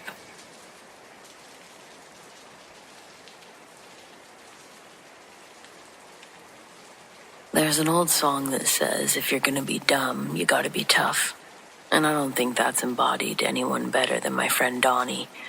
I don't gotta worry about him stumbling on this story and reading it because Donnie doesn't go on these kinds of radical pages. Dang, I'm even gonna have to denounce his title of my friend. Donnie's a giant man that I work with. He rides a motorcycle without a helmet because he doesn't want to fuck up his greased back thinning hair, and he harasses the female employees on a regular basis. He has no problem talking loudly about his weekend escapades with the male coworkers, who are both unimpressed and uncomfortable, maintaining their professional behavior while Donnie spouts off about the illegal pleasures he elicits. But today was different. Different enough for me to document it in some way because I really might be able to follow up on it depending how everything goes. So Donnie came into work late this morning. It was the first time that I'd seen his hair not combed to perfection. All of him looked swamped. It looked like he hadn't slept for days. I may be biased on my opinion of what he looked like because of what I was told, and that only came from one source. Nobody else seemed to notice Donnie's unprofessional attire, but a real friend of mine named Zelly works on the same floor as me, and when Donnie came in, he went straight to her desk and asked her to talk somewhere private. Zelly added that it wasn't a flirty request, desperate in an authentic way. So Zelly and him walked out of the office over to a private meeting room. I spied on them through the window, and at one point, it looked like he was going to take his shirt off. That's not what he was trying to do, though, and I'm glad I didn't storm in there. When it looked like they were getting ready to leave, I ran back to my desk. After they exited, he turned the other way and left the building again. And Zelly came back, making long, meaningful eye contact with me the whole time. She came over to sit at my desk. I asked what that was about. I'm told that Donnie misidentified her as Native American. Zelly's Italian, but she let him finish his thought before correcting him. Donnie tells her that he went out hunting over the weekend with a few of his friends. He got a deer in his crosshairs and took it down with one shot. But when he walked the 100 or so yards to the body, it had already decomposed. Same deer that he'd seen in the scope. The entry wound from the bullet was still warm, but the meat around it was cold, like the deer had been dead long before he'd shot it. Zelly says Donnie's eyes started to fill up like he was going to cry. He said that when he touched the deer's body, he felt an energy enter him. He couldn't explain it any more than that. He started to get overheated and sick, so his friends canceled their hunting plans to take him to the hospital. Doctors took blood samples, but nobody could help. Every night since then, including last night, he had paralyzing nightmares that he says aren't nightmares, because he swears he's wide awake when he sees this tall man with a hunched back standing at the end of his bed. Donnie says that he's missing his lower jaw and that his eyes are all black. He's been showing up ever since he shot that deer, and he doesn't know how to make him stop. Unbuttoning his shirt, Donnie reveals a literal mark on his ribs, like someone had given him a slap of a lifetime. Zelly did admit that she thought the markings looked weird, skinny and long, almost like whip marks all extending from one wide pancake center point. I had her draw it on a piece of paper. It looked like a small frying pan with 5 long handles. Donnie winced when he lifted his shirt and told Zelly they're excruciatingly raw. The veins around the red area were all aggravated as well.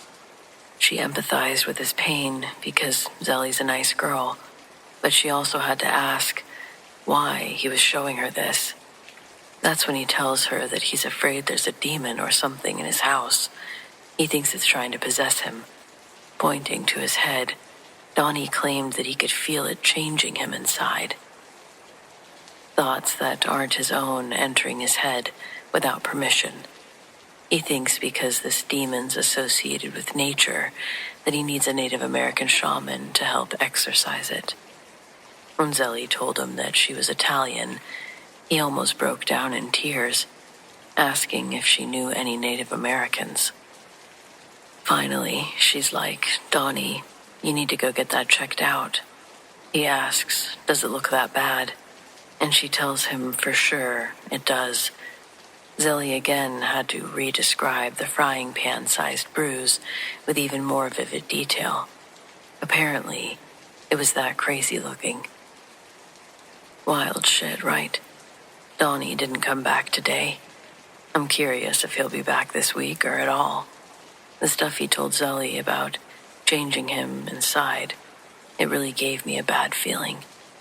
I told her to tell HR what happened, but I don't know if she did or not.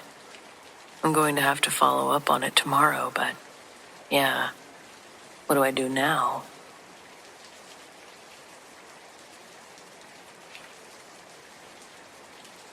My friend Sara and I have a ridiculous, long-standing tradition, trespassing in old, closed-down buildings. Not for vandalism, but for the quiet, forgotten history. The local haunt we kept coming back to was the old Willard Elementary School. It closed down in the 90s, but the auditorium, with its faded velvet curtains and dusty hardwood floors, was still eerily pristine. It was a crisp, clear October night. It smelled of wood smoke and turning leaves. The harvest moon was fat and orange, pouring a shocking amount of pale, ethereal light through the high-arched windows of the auditorium. We were sitting on the edge of the stage, sharing a thermos of coffee, just talking about our futures. The atmosphere was calm, not spooky at all, just peaceful decay. Then Sara stopped talking mid-sentence. Her eyes went wide and were fixed on a spot near the center of the stage. "Did you see that?" she whispered. "See what?" "A flash, like a shimmer, right there." She pointed to the spot the moonlight hit perfectly. We watched. Nothing.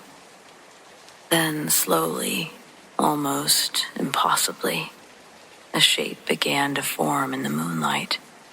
It wasn't opaque. It was like watching haze. But instead of distorting the light, it captured it, coalescing into the shape of a young girl. She looked maybe 10 years old, and she was dressed in what looked like a homemade pale blue tutu. She was completely silent. She didn't look like a ghost from a movie. There was no chains or wailing. She looked like a projection. Then she began to move. The whole thing couldn't have been more than a few seconds. But what we saw, it was a ballet performance. She was executing a slow, deliberate plie, her arms lifted into a perfect fifth position. She moved with impossible grace. The only sound was the faint, dry rustle of the wind outside and the slight creak of the old stage floor, which seemed to respond to her weightless movements. The unnerving part was her face. Her eyes were open wide, staring straight ahead, but there was no expression or life behind them. She was completely focused on her dance, a frozen moment of intense concentration.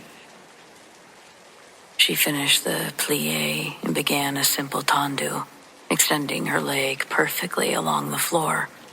As she did, the moonlight shifted slightly, maybe due to a passing cloud, and for a split second, I saw what wasn't there. Where her legs met the floor, there were faint, dark stains on the wood. They didn't look fresh, but they looked to be exactly where the focus of her movement was. It was then I realized she wasn't dancing on the floor. She was dancing into it. When she finished the tendu, she started a slow, controlled pirouette. As she spun, the edges of her form began to fray. The bright moonlight passed through her, and she looked like a ribbon of smoke. The skirt of the tutu seemed to dissolve first, melting back into the ambient light. Sara, finally able to move, grabbed my arm, her fingers digging in tight. I know, I breathed.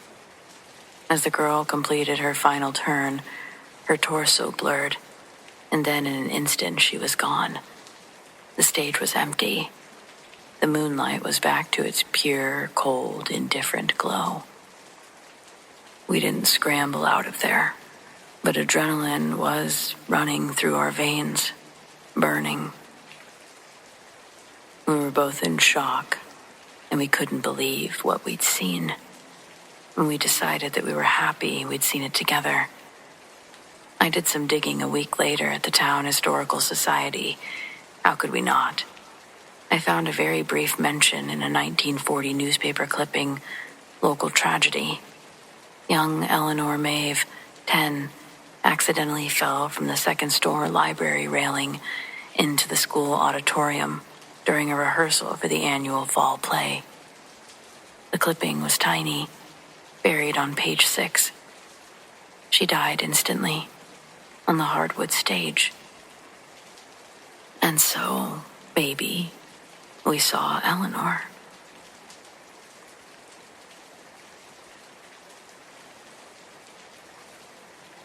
When I was a kid, like 11 or 12, we lived in this old 2-story house, old enough that every door and floorboard creaked, but not so old that we didn't have new-age electrical appliances. It had that weird mix of being cozy and unsettling at the same time. There was one room upstairs at the end of the hall that nobody used. I don't even remember why. My parents just never put anything in there. No furniture, no boxes, nothing. It was always locked. Sometimes my dad would go in there to check something, but it wasn't a normal part of the house. More like a part that you avoided without meaning to. The locked room. I kind of hated walking past it at night because it was always colder in that part of the hallway. And I mean noticeably colder. Like I would step out of my room into the hall and bam, the air felt different. And it was heavy. My mom said that it was drafty, but we had central heating and the rest of the house stayed fine. Plus, the door itself always looked darker than the others. Like the light bulb in the hallway just never hit it right. Anyway, one night I wake up to what sounded like someone walking around upstairs. Heavy enough footsteps that I knew it wasn't the cat. At first I thought that it was my dad going to the bathroom, but when I cracked my door, I could see down the hall, and the sound was coming from inside the locked room. Clear as day, it was slow pacing, and maybe something dragging across the floor. I just stood there staring because the door was locked, and I knew that it was locked. I'd tried it 100 times as a kid. I don't know why, maybe curiosity. But my heart was beating pretty fast, and I swear that I heard movement in there. Like someone deliberately walking back and forth. Then, and this is the part that still freaks me out, I heard 3 knocks from inside the door. Not loud, but definite. Like knuckles rapping wood. And spaced, just far enough apart that it didn't sound like settling wood or pipes. I slammed my door shut and sat on my bed with the blanket over my head. Because that's what you do when you're 12, I guess. I remember staring at the clock for what felt like hours, listening for more sounds. But the house was dead quiet again. I don't think I slept much, but at some point I must have passed out, because the next thing I knew it was morning, and everything was normal. I asked my dad once, real casually, why don't we use that room? He just said it had issues with the floorboards and changed the subject.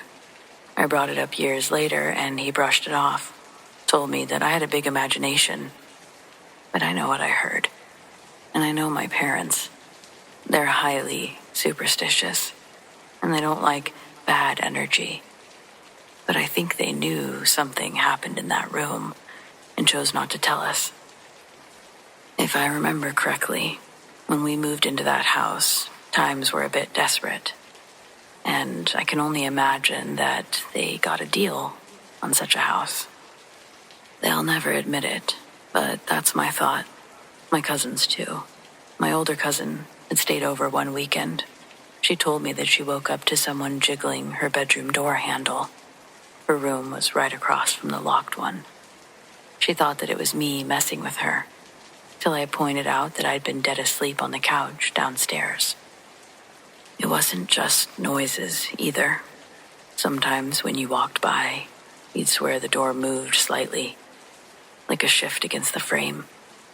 Or you'd feel like someone was standing right on the other side.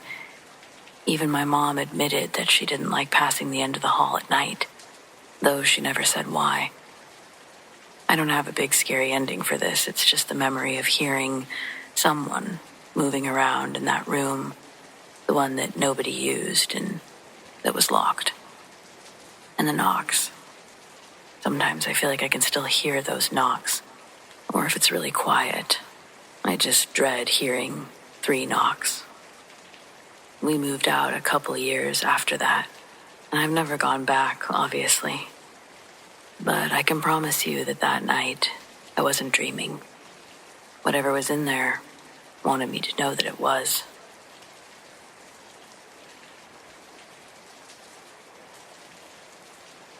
This is a story my great-grandpa told my family for as long as anyone can remember. It happened long before I was born, back when my mom and aunts were little. I've heard it so many times that I can picture it clear as day, like I was there myself. They'd been visiting my great-grandpa's brother that night. It was late when they finally pulled into the driveway. It was country dark, where the trees blend into the sky. My great-grandpa noticed right away that something was off. The back door was open, not all the way, just cracked, like someone had slipped in or out and hadn't bothered to close it. He said that his stomach did that thing immediately. The door was never left unlocked. He told my great-grandma and the kids to stay in the car. My mom remembers how serious his voice sounded. Quiet, but firm. The kind of tone that you don't argue with. He reached under the driver's seat and took out his pistol. Then went in alone. He said the air inside felt wrong the moment he stepped through the door. The house was still, but not in a peaceful way. It was the kind of silence that presses on your ears, heavy and expectant. He'd only made it a few steps into the kitchen when he saw something. At first, he thought it was an animal, a large cat, maybe, like a bobcat or something that had wandered in. But as his eyes adjusted, he realized it wasn't shaped quite right. The body was too low, too long, and it wasn't moving like any animal he'd ever seen. He said it was pitch black, so dark it didn't seem to reflect the light from his flashlight at all. Like the shape itself swallowed the light instead. And then it moved. It darted forward in a blur, silent and fast. He didn't even think, he just fired. Point blank. The shot echoed through the house. But the thing didn't react or flinch or slow down. It rushed past him, out through the open back door, and vanished into the night. Outside, my great-grandma and the kids saw it too. My mom says that she remembers seeing a dark, shapeless figure burst from the doorway, like a humanoid plume of smoke disappearing into the tree line. Not a person, just person-shaped. Once my great-grandpa was sure they were all safe, he searched the house top to bottom, every room, every corner. Nothing was disturbed. No broken glass, no claw marks, no sign of a struggle. He went back out with a lantern, checking for blood or tracks, anything that might explain it, but there was nothing. Not a single footprint in the dirt. He checked again the next morning, hoping daylight might reveal something he'd missed. Still, nothing. The ground was soft from rain, but there were no impressions. No trace that anything had been there at all. But where was his brother? He'd show up again in 2 days, having no idea what my great-grandfather was talking about. No one else should have been there, and he'd never seen a shadow with shape. My great-grandpa wasn't the type to make things up. He was an old-school kind of man, steady and not easily shaken. He hunted, he farmed, he fixed everything himself, spent time in the woods, the mountains. If he said something scared him, he took it seriously. And he always said that night was the only time in his life he ever felt real fear. He never called it a ghost or a demon, nothing like that. He'd just say that it wasn't any animal I know, and it wasn't human. To this day, my family still talks about it whenever we visit that old house, the one that belonged to my great-uncle. No one knows what that thing was, but we all believe my great-grandpa. Still, I'd really love to know what he saw that night.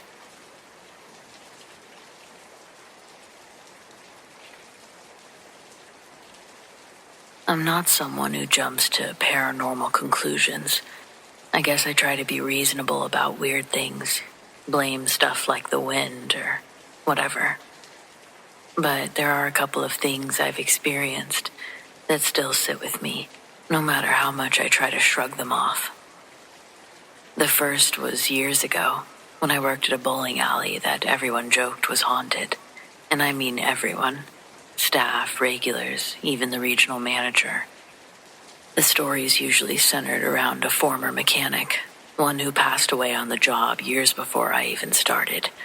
Supposedly, he never really left. Most of the stories were harmless. Machines starting themselves, tools going missing and then reappearing in strange places. A bowling ball dropped in an empty lane with no one around. That sort of thing. Creepy, but I didn't pay it much mind until it happened to me. I was restocking the vending machines, totally alone.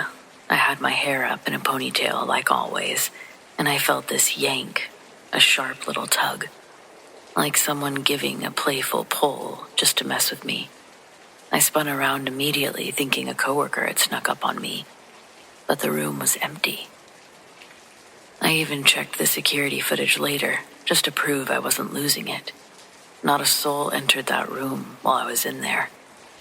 And there was nothing I could have snagged my hair on, nothing sticking out, no low-hanging wires or open cabinets, just a flat concrete wall and a vending machine.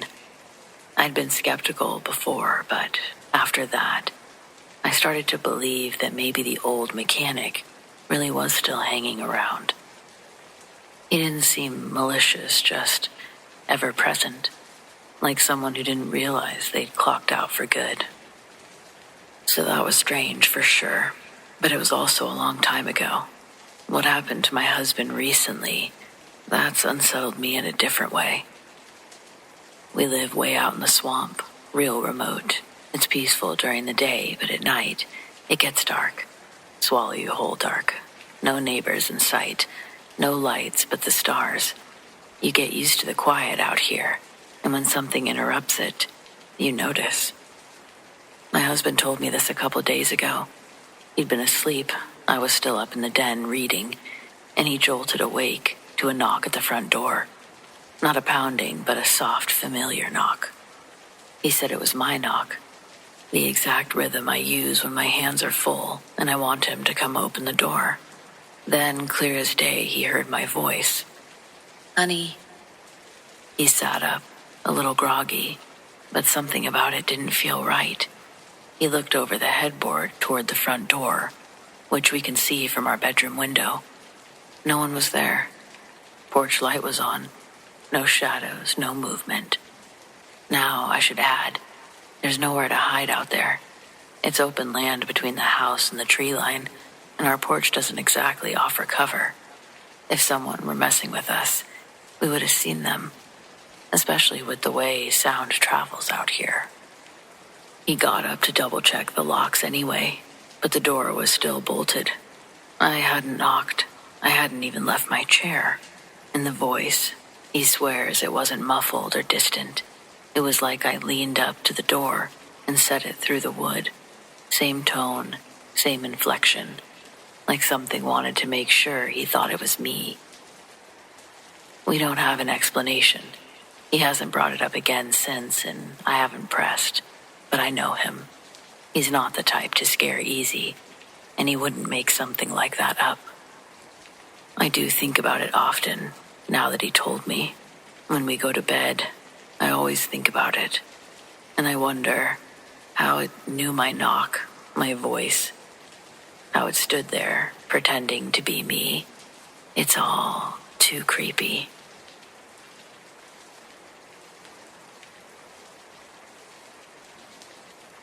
I've never mentioned this before, but it's one of those memories that stayed razor sharp, even decades later. I was maybe 12 or 13 when my family moved into that house, older neighborhood. From the beginning, something felt off. The first thing that we noticed were footsteps in the attic. But I think the weirdest part about that was you couldn't stand up in the attic. It was more of a crawl space, wedged between the ceiling and the roof. Still, we heard it. Distinct, deliberate footsteps, right above our head and usually at night. My parents said it was probably rats, or maybe a stray cat that found its way in. But my grandmother refused to come over anymore. Said the house made her chest feel heavy. My grandma, she's been like that though, a little woo-woo. But then the sightings started happening. Glimpses. Mostly things that you could explain away if you really wanted to. Other things were a bit harder to explain. A woman peeking around the corner when no one was home. A little boy darting past the bathroom door. The silhouette of a tall man standing at the end of the hall, completely still. But the worst of it happened late one night. My dad's bedroom was across from my brother's room, and I'd gotten into the habit of sleeping in there sometimes, especially on the weekends. It was comforting, even if we all ended up crammed together like a pile of laundry. That night, me and two of my brothers were watching a movie on a little portable DVD player, huddled under a blanket. My youngest brother had already been knocked out, breathing softly beside me. Out of the corner of my eye, I noticed something low to the ground, just beyond the doorframe. A figure crawling, hands and knees, into the room. I assumed it was my dad. He had this habit of sneaking around to scare us, crawling in, grabbing someone's foot, that kind of thing. We usually saw it coming and tried not to react, just to mess with him. So, thinking it was one of his pranks, I gave a tiny nod toward the door. A silent, "Yeah, I see you," to my older brother. He smirked and rolled his eyes. We both looked away, waiting for the foot grab. But it didn't come. Instead, the hallway lit up. My dad's bedroom door opened directly across from us. Bright light spilled into the hall, casting long shadows across the floor. He stepped out, rubbed his eyes. "Everything okay in there?" I sat straight up, heart in my throat. There was no one in the room but us. No one was crawling. Nothing to explain what I'd seen. And furthermore, my dad came out because he said he heard us yelling. I must have turned pale because my brother asked if I was all right. I didn't answer right away. I was still trying to make sense of it. The thing I saw didn't vanish. It didn't blink or dissolve into mist. It moved like a person, with weight and intention. But it hadn't been our dad. It hadn't been anything. Still, I don't know what it was. Just that it wasn't supposed to be there, I don't think. And in that house, things like that didn't seem to care if you noticed them or not. They just were there.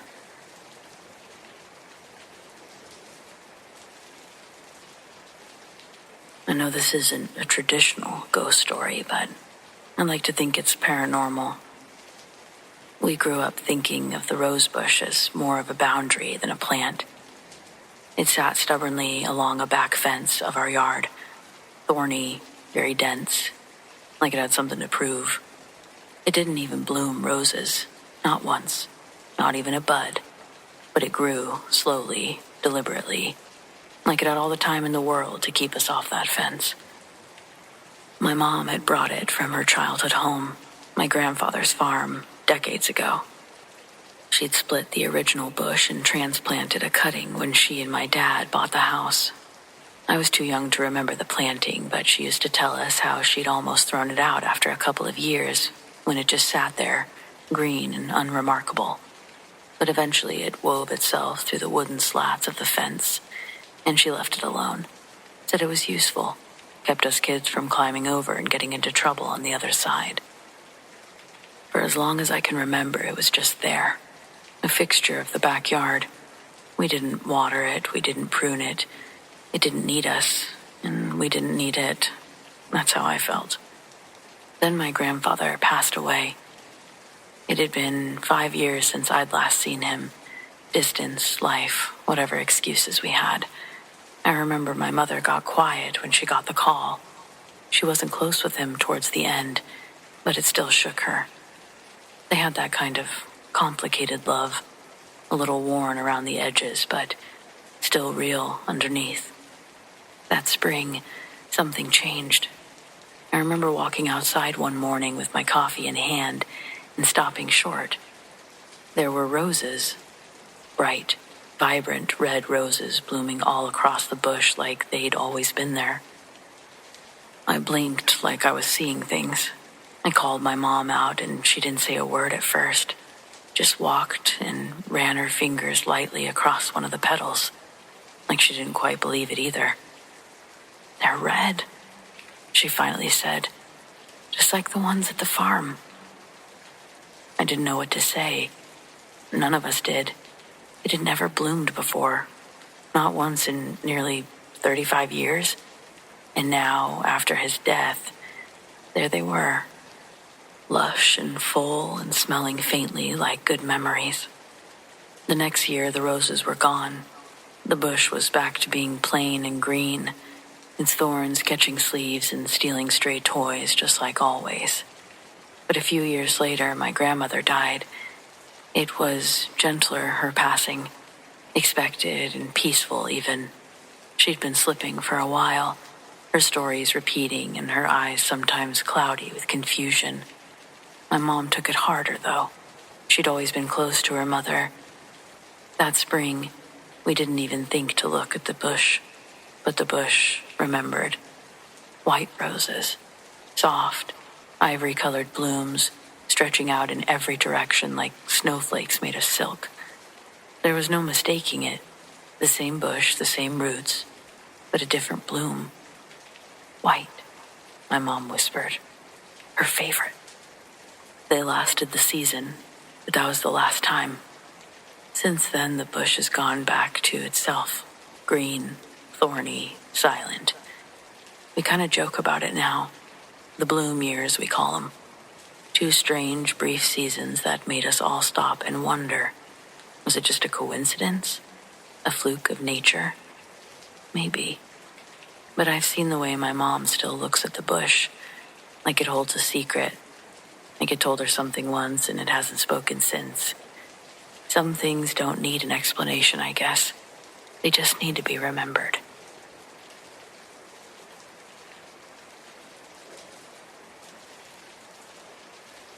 I grew up near the Winslow WMA. If you're familiar with the area, you know about the Blue Hole. It's this perfectly circular, freezing cold pool in the middle of the pines that supposedly has no bottom. Naturally, back in 2014, my buddy Chris and I thought that it was the perfect spot to drink a 6-pack and be idiots at midnight. The woods back there are thick. The kind of thick where silence feels like it's pressing against your eardrums, but that's good when you're trying to fuck around. We were about a mile from our car, navigating by light of our phones, when the temperature just plummeted. In July, I'm talking that I could see my breath in the flashlight beam. "You hear that?" Chris whispered. I stopped. It wasn't a rustle or a footstep. It was a snap. Not a twig snapping, but a heavy, wet sound, like a thick piece of cedar being splintered in half by a sledgehammer. It came from about 20 feet above us. I panned my phone light up to the canopy, and for 3 seconds, I forgot how to breathe. I didn't see a face. All I saw were these massive, leathery ribs of dark skin, darker than the night, stretching out between the pine's branches. They were huge, easily a 10-foot wingspan, and they were vibrating. They made this low, thumbing sound, and I could feel it throughout my whole body. Then it made the sound. It wasn't a scream exactly. It was high-pitched, but it was like a mechanical shriek that sounded like a circular saw hitting a nail at full speed. It was so loud it didn't just hurt my ears. It made me drop to my knees, cover my head. It felt like my skull was being split open from the inside. I didn't look up again. I didn't wait for Chris. I just scrambled up and ran. I could hear something heavy crashing through the tops of the trees behind me. Not flying, but leaping, branch to branch, with a weight that was shaking the ground every time it landed. The only reason I think we made it was because we hit the gravel road. The second we broke cover into the moonlight, the crashing stopped instantly. We got to the car and Chris was hyperventilating so hard he threw up. We didn't say a word until we were back in the suburbs under the streetlights. When we checked the car the next morning, the roof was covered in this thick, foul-smelling slime, yellowish and sticky, like rotten egg whites. I don't care about the legends or the history. All I know is that something with wings that shouldn't have been able to support its weight lives in those trees. I obviously haven't been back to the blue hole since, and I really don't recommend that anybody else goes either.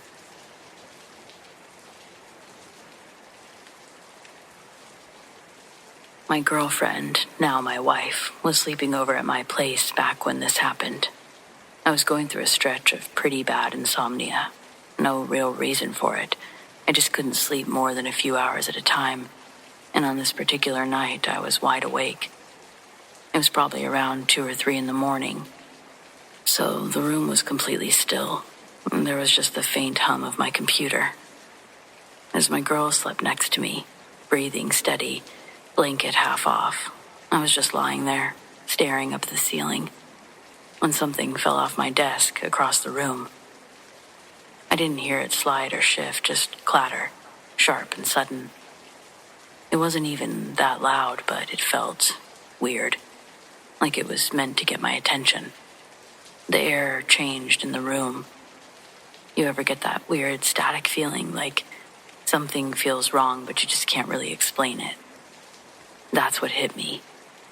I pulled the blanket up over my face. I don't know why.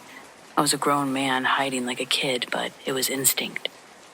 I kept telling myself it was probably just something small that had been precariously placed. Maybe a pen, a thumb drive.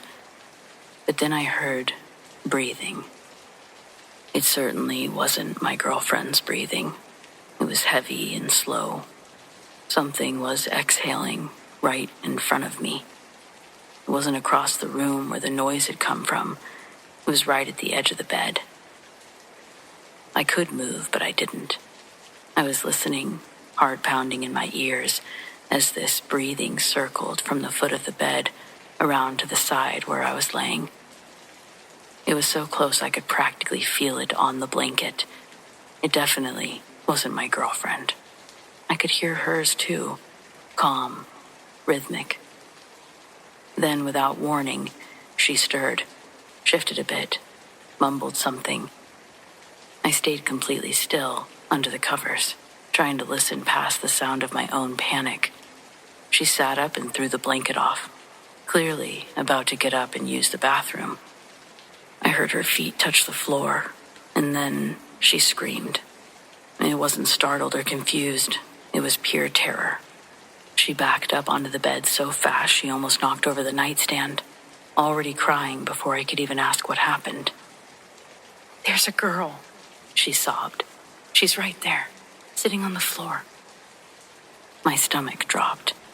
I launched myself off the bed in a single move, straight for the light switch, and slammed it on.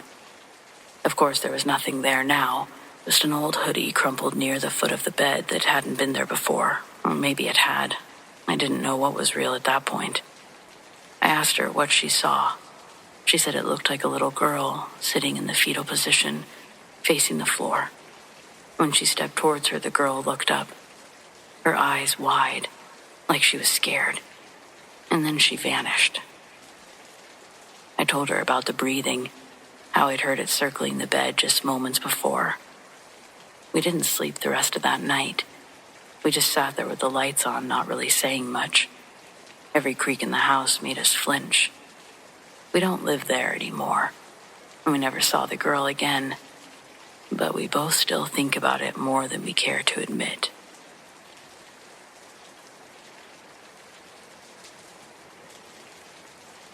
There's a certain window of time right after you wake up, but before you're fully awake, where everything feels a little off, like the world has somehow shifted and it's waiting for you to notice. That's the only way I can describe what happened this night in the garage apartment. It was a temporary place, just a few months while I transitioned between jobs. Small, nothing fancy, tucked above a detached garage behind a quiet house that I found on Craigslist. The rent was cheap. Probably too cheap. But I liked that it was separate from the main house, and the landlord seemed normal enough. We barely spoke, and I liked it that way. One night I came home exhausted, laid down without even turning on the lights. I remember thinking that I'd just rest my eyes for a bit before showering. Next thing I knew, I was waking up in that in-between space, aware of the room, but not quite part of it yet. It wasn't dark. The streetlight outside threw just enough of a glow through the curtain to outline the furniture in soft, grainy shadows. But I was seeing more than just grainy shadows of furniture. I saw figures, unmoving at first, all completely black, like the absence of light carved into the shape of people. It wasn't hazy or transparent like you'd imagine a ghost. These were solid. And then they moved. Not toward me and not reaching to me at all. They just started doing things. One was crouched near a mini fridge, opening and closing it gently, like checking what was inside. Another was wiping down what appeared to be countertops, slow and methodical. And a third one just stood at the closet, folding something carefully. They weren't performing. It wasn't a haunting display meant to scare me. It looked like a quiet, domestic moment, frozen in time, and now slowly playing back. Familiar in every way except for the fact that none of it should have been happening. I should have felt afraid, I guess, but what I felt was disoriented, like I'd stumbled into someone else's day by mistake. Then the one folding the blanket tilted its head slightly, almost like it heard something, and looked in my direction. Not directly at me, but close, I assume. Just enough to pull me fully awake. I blinked. The room was empty. Nothing disturbed or moved, just silence in that dim yellow light seeping through the curtain. I never saw them again. I never felt watched or anything like people say, but I still think about that moment, how ordinary it all was, how it looked, and how it just felt like I'd brushed up against another version of this place, one that didn't know I was there.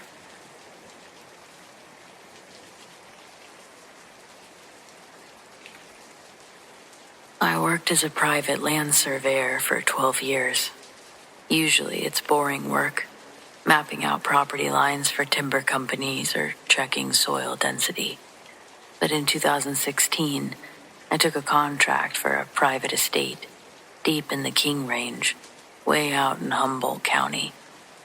The locals call it the Lost Coast for a reason. The terrain is brutal, and the trees are so thick that they block out the sun even at noon. I was supposed to be out there for 10 days alone, marking a ridge for a guy who wanted to build an off-grid retreat. First few days were fine, just quiet. Too quiet, as they say. By the fourth day, I noticed the dead zone. In the redwoods, you expect birds and squirrels, the rustle of wind, but I hiked into a basin near a creek where everything just stopped. No insects buzzing, no birds flying around. Even the wind seemed to die at the edge of this specific grove. It really was like walking into a soundproof room. I was setting up my tripod when I smelled something. It wasn't wet dog or skunk, which is what you always hear. It was heavy and oily. It smelled like a stagnant pond mixed with wood smoke. It was thick enough that I could almost taste it in the back of my throat. I looked up the slope. About 60 yards away, I saw a tree that hadn't been there a second ago. My brain didn't scream Sasquatch. My brain said that's a very tall, very dark stump. But then the stump breathed. I saw a massive chest expand, a slow, deliberate movement that shifted the shadows around it. I didn't move. I didn't even reach for my bear spray. I just stood there, paralyzed by the sheer scale of the thing. It had to be 8.5 feet tall. And the width of it, that's what got me. It was built like a literal wall of muscle and matted reddish-black hair. It wasn't looking away. It was staring directly at me.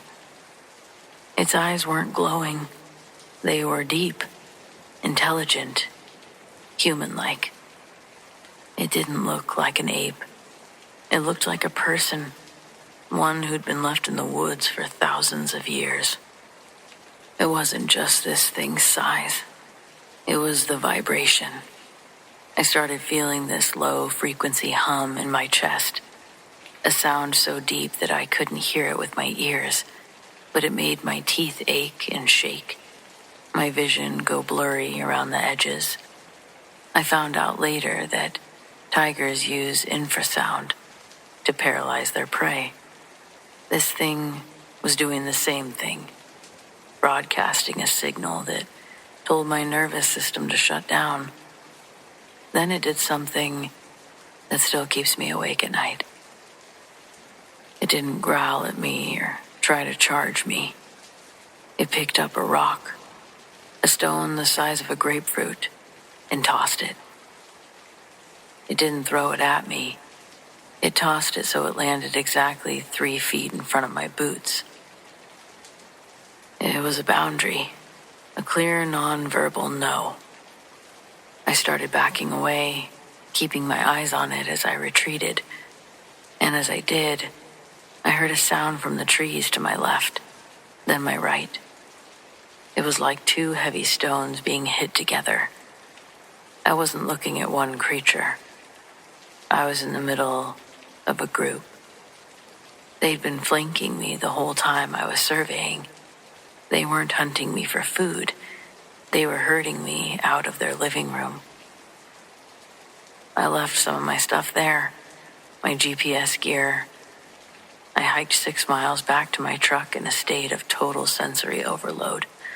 I didn't even look back. When I got to my truck, I sat in the cab, and I actually cried for 20 minutes. Not because I was scared that I was going to die, but because the world felt oddly small now. I felt like a bug that had been allowed to live by something that could have crushed me without blinking. I did quit that job a week later. Never actually going back to the job site will do that to you. I told the client that I hit a nest of hornets. I'd had an allergic reaction. I couldn't tell the truth. How do you tell a billionaire that he doesn't actually own that ridge? I suppose someone will. I live in the suburbs now. I have a manicured lawn and no trees higher than 10 feet on my property. People talk about finding Bigfoot like it would be some great scientific discovery. I don't know that they understand seeing something like that. It takes something away from you. It strips away the lie that humans are the ones in charge of the wilderness, the world. We aren't. We're just guests who haven't been kicked out yet.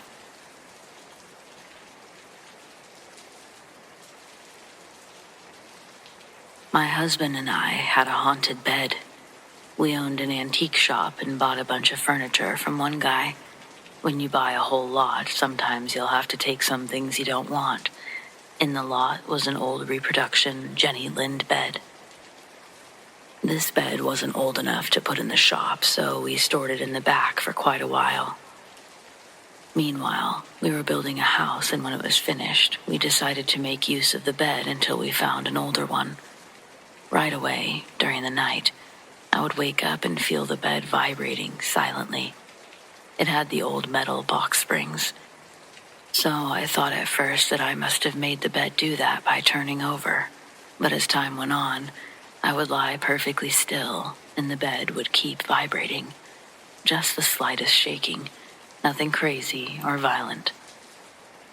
Most times I would wake up my husband, and it would stop shaking immediately, which was really frustrating for me, since I was the only one experiencing it.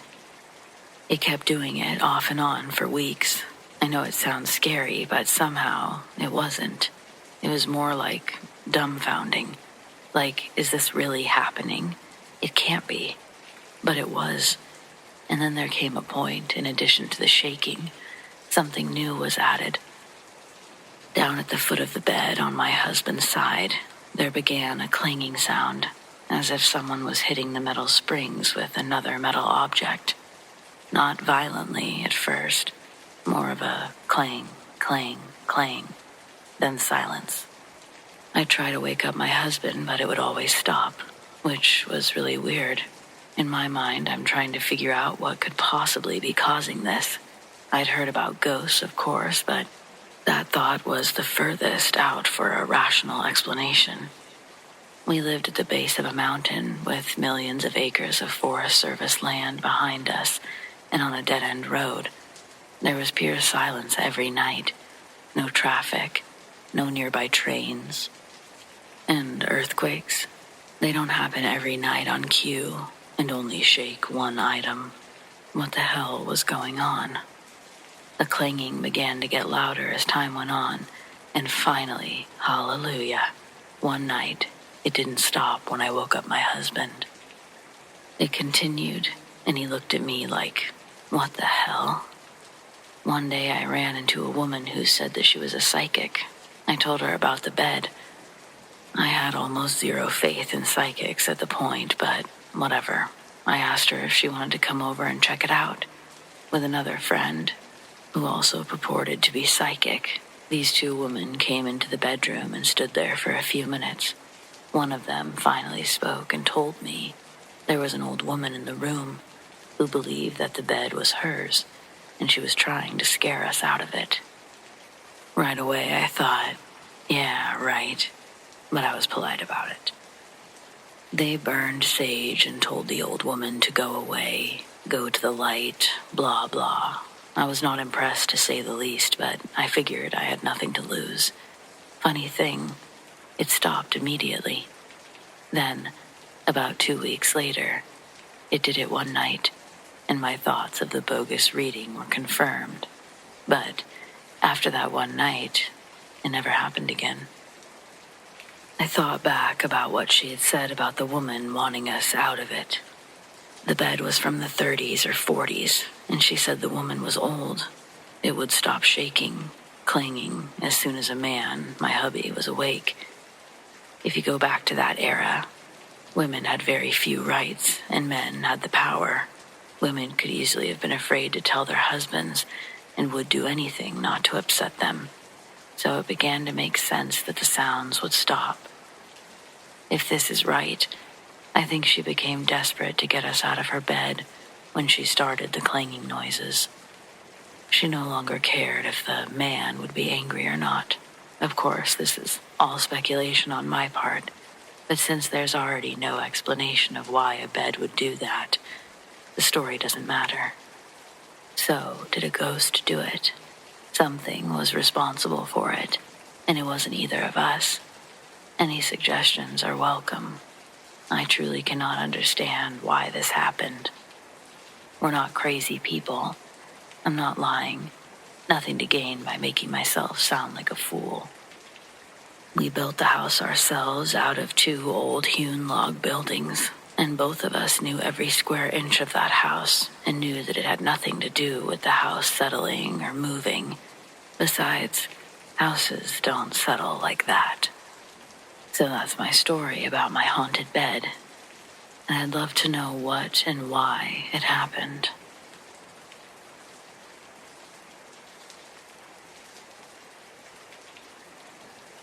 I've held on to this story for over 20 years, mainly because it's impossible to rationalize. It happened to my friend Leah and me on New Year's Day, and it remains the single most terrifying moment of my life. Primarily because of the physical proof that was left behind. This was back when I was in my early 20s. We were driving home from a New Year's Eve party in the mountains of the Pacific Northwest. It was about 1 a.m., and we decided to take a scenic, shortcut highway. It turned out to be a mistake. The road was deserted, slick with black ice, completely enclosed by dense, silent pine trees. The outside temperature was plummeting, and our old car's heater was struggling. The conditions got so bad that I decided I couldn't risk the next few miles without checking the grip on the tires. I pulled over into a remote, cleared pull-off area. Just a small gravel patch off the shoulder, and I killed the engine. The silence that fell was absolute, broken only by the tick of the cooling engine and the sound of the biting cold wind. As I stepped out of the driver's side, pulling my collar high, I saw something that shouldn't have been there. About 50 yards down the road, near a tree line, stood a lone figure. It was facing away from us, standing completely still. It looked like a person, tall and slight, wearing a long coat that was pale, almost the color of the snow, and it was dusting the ground. "Hey," I yelled, cupping my hands. "Do you need help?" The figure didn't move, didn't even twitch its head. I started walking towards it, thinking that there must have been an accident and they were the victim, in shock. Leah got out of the passenger side and joined me. "What are you shouting at?" she whispered, staring into the dark. As soon as Leah spoke, the figure seemed to dissolve. It didn't turn or run, just faded into the shadows of the trees, melting out of existence like smoke being pulled vertically into the dark canopy. I stood there feeling the immediate intense cold of the mountain night. Leah confirmed that she saw it vanish too. We immediately decided that we were done, whatever that was. We weren't going to stick around or go looking for it. We scrambled back toward the car. I jumped into the driver's seat and fumbled for the keys. Leah started to get in the passenger side, reaching for the door handle. Then she made a small, choked noise. She gasped, her voice shaking violently. "Look." Resting right on the black fabric of the passenger seat, where her hip would have landed, was a perfect, pristine snowball. It wasn't a clump of slush.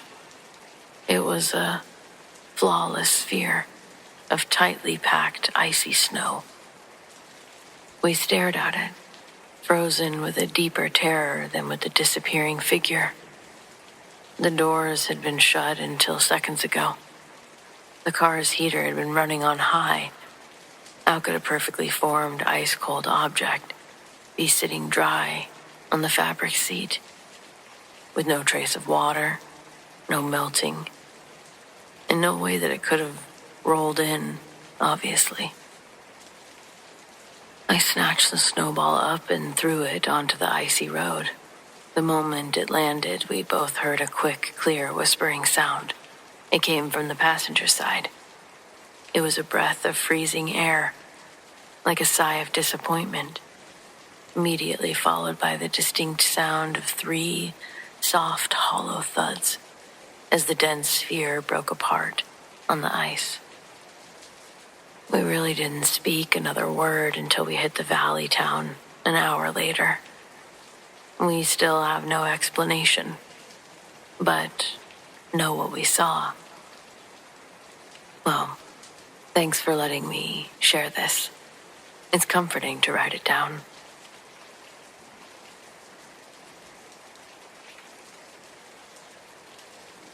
A UFO crashed in the Spokane Valley on June 24th, 2024.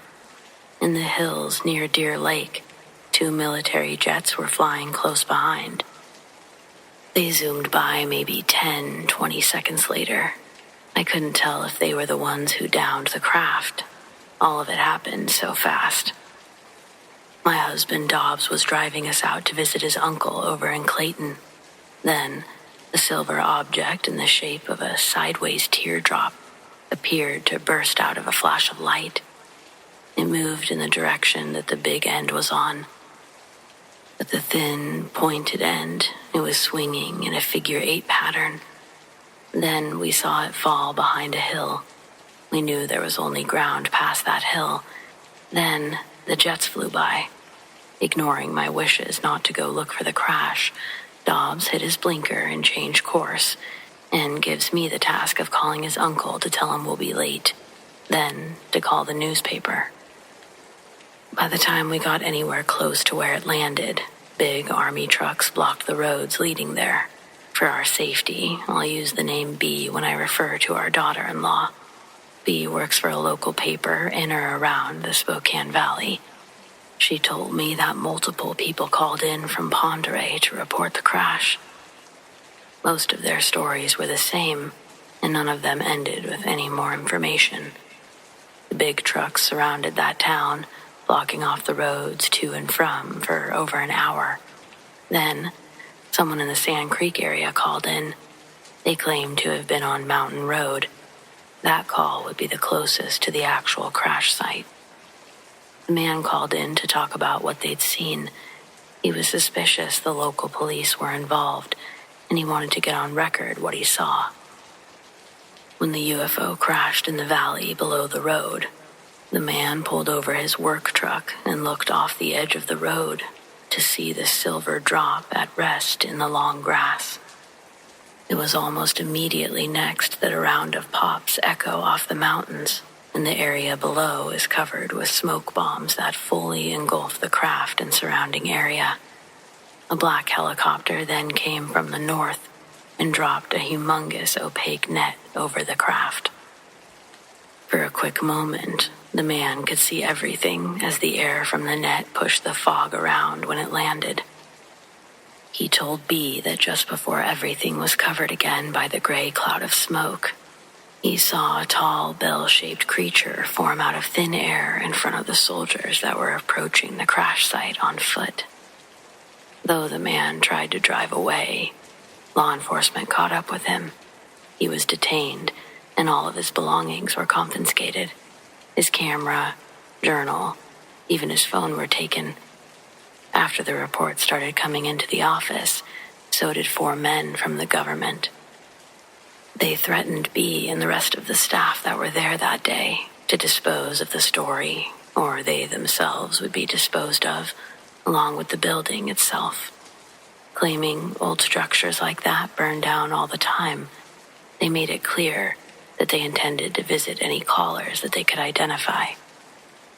I don't like to be a conspiracy theory nut or anything like that, but the story's being suppressed. Who knows why? I'm not even here to say if it's for our own good or not.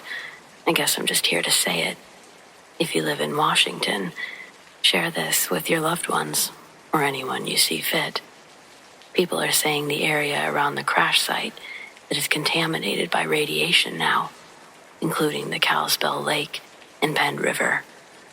If these claims are true, this would devastate our ecosystem around those parts, not to mention the health complications people would develop living in the towns close by. I guess this seems as good a reason as any to cover something up, keep something quiet.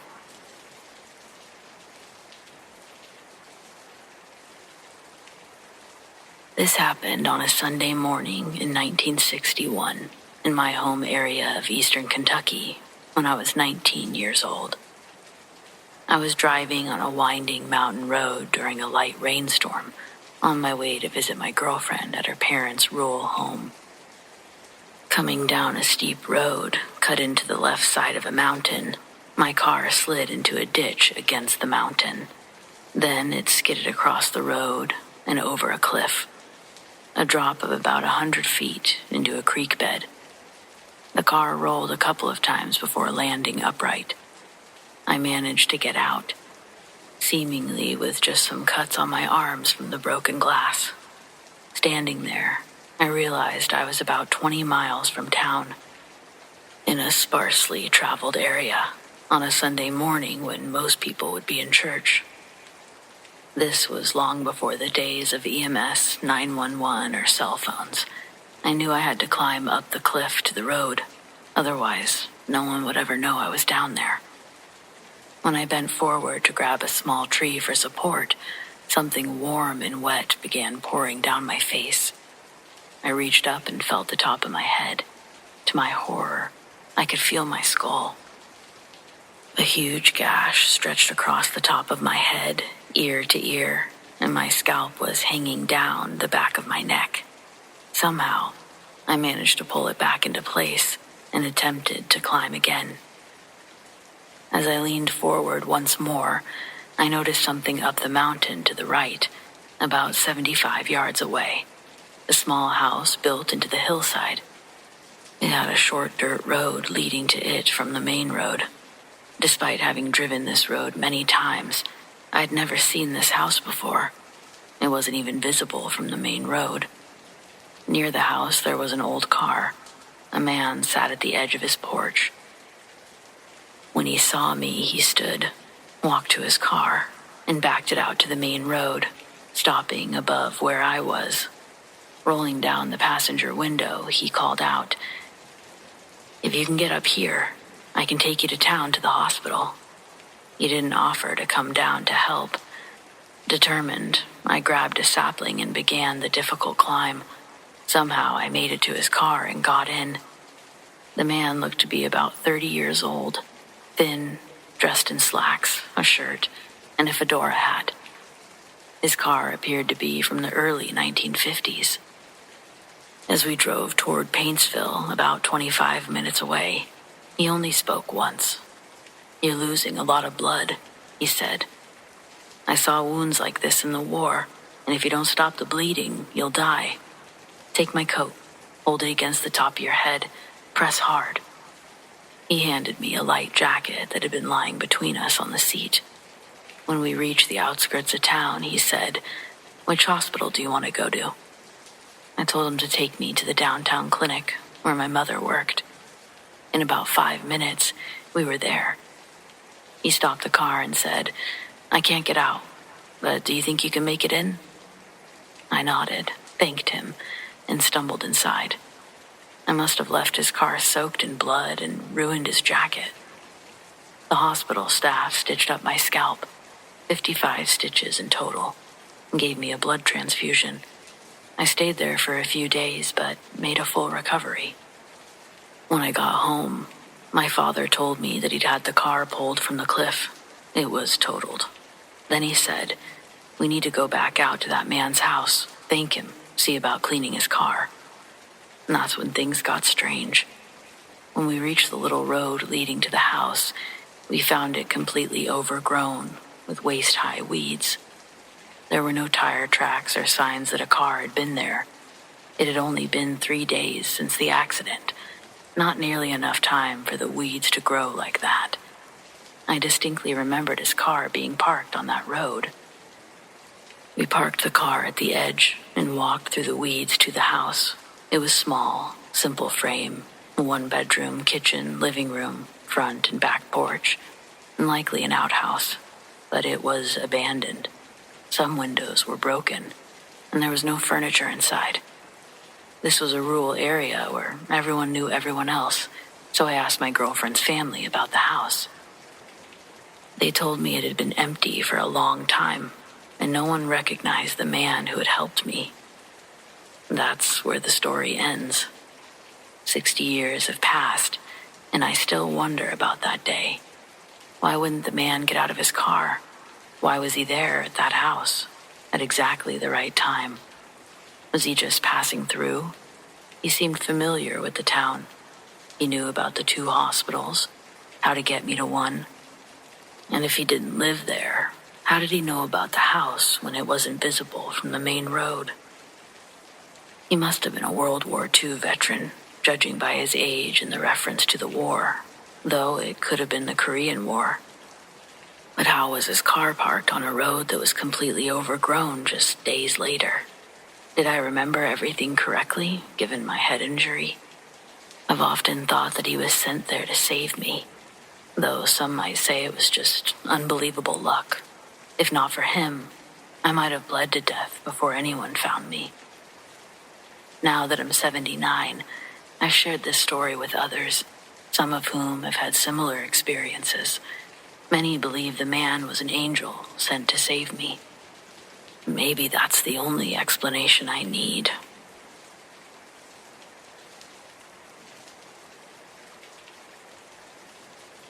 My sister saw something years ago that still haunts her to this day. She doesn't like talking about it, and when she does, it takes a lot out of her.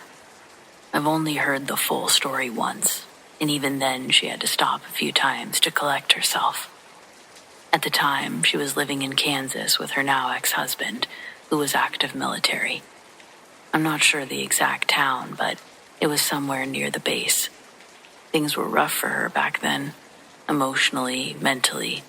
Her husband was abusive, and she'd started taking late-night drives just to get out of the house and breathe. There was a small park that she liked to go to. Nothing fancy, some trees, a little playground, one way in and out across an old covered bridge. She'd go late at night, sometimes bringing a blanket and a candle just to sit on the grass, listen to music, and just exist in silence. She told me this happened on one of those nights. She was laying on her back, staring up at the sky, music in her ears, candle flickering beside her. On one side, woods. On the other side, the parking lot and the playground. She said it was so quiet that night she could hear the wind shifting through the grass. And then out of nowhere, a voice in her head said, "Get up, now." She sat up. Every hair on her body stood on end. She looked around. Nothing. No cars, no footsteps. Just the same quiet park she'd been coming to for weeks. At first, anyway. She scanned left to right, and then looked back to her left again. And that's when she saw movement at the tree line. At first, she figured it was a deer, or maybe someone out walking their dog. But the longer she stared, the more she realized it was standing upright, slender, too tall. She couldn't see the details at first, but it had this strange gait, like it was gliding across the grass in long, unnatural strides. Still, she didn't panic. Not yet. She just gathered her things, trying to convince herself it was just a person. But when she looked up, the figure had crossed more distance than was natural or possible. It was still far off, but something about the way it moved didn't sit right with her. That's when she noticed how long its limbs were, how unnatural the movement had become, and how quiet it was, despite now being close enough that she should have heard shoes, gravel, something. She stood up and started walking quickly towards her car. She couldn't run. She said something in her gut told her not to run. It felt like if she did, it would give it permission to chase. She said the worst part was walking diagonally toward the car while knowing this thing was closing in. Every few steps she could hear it now. Soft, crunching footsteps behind her, measured but fast. She didn't dare turn around. When she reached her car and yanked open the door, she finally saw it under the parking lot lights. It was just standing there, too tall, skin pale like bone, no hair anywhere. Its arms hung incredibly low, and its legs, they moved in a way that she couldn't even explain, like it was bent in all the wrong places. She never got a good look at its face. She said that she couldn't. It was too close to her headlights, too tall for her line of sight from inside the car. She reversed so fast she nearly backed into the playground fence, then peeled out toward the bridge. She didn't look back until she hit the far side of the bridge and knew she was putting distance behind her. When she finally did glance in the mirror, it was still standing in the same spot. It hadn't followed. It hadn't moved. It just watched. She never went back to that park. For years afterward, she was afraid to be outside alone at night, even in residential neighborhoods. She told me she still gets flashes of that moment far too often, especially when walking the dog or sitting in a car alone. And she kept that story to herself for a long time, didn't think anyone would believe her. But since then, I've seen more stories pop up, people describing things that sound eerily similar. It makes me wonder just how many people out there have seen something like it and kept quiet. She swears it wasn't human. She swears it wasn't anything that belonged above ground, and I believe her. I wasn't there, but I could still see the way her hands trembled when she told me the story, the way her voice shook, and sometimes late at night when I'm alone outside, I think of it too. And I hope if it ever does happen to me, I'm close enough to safety to run.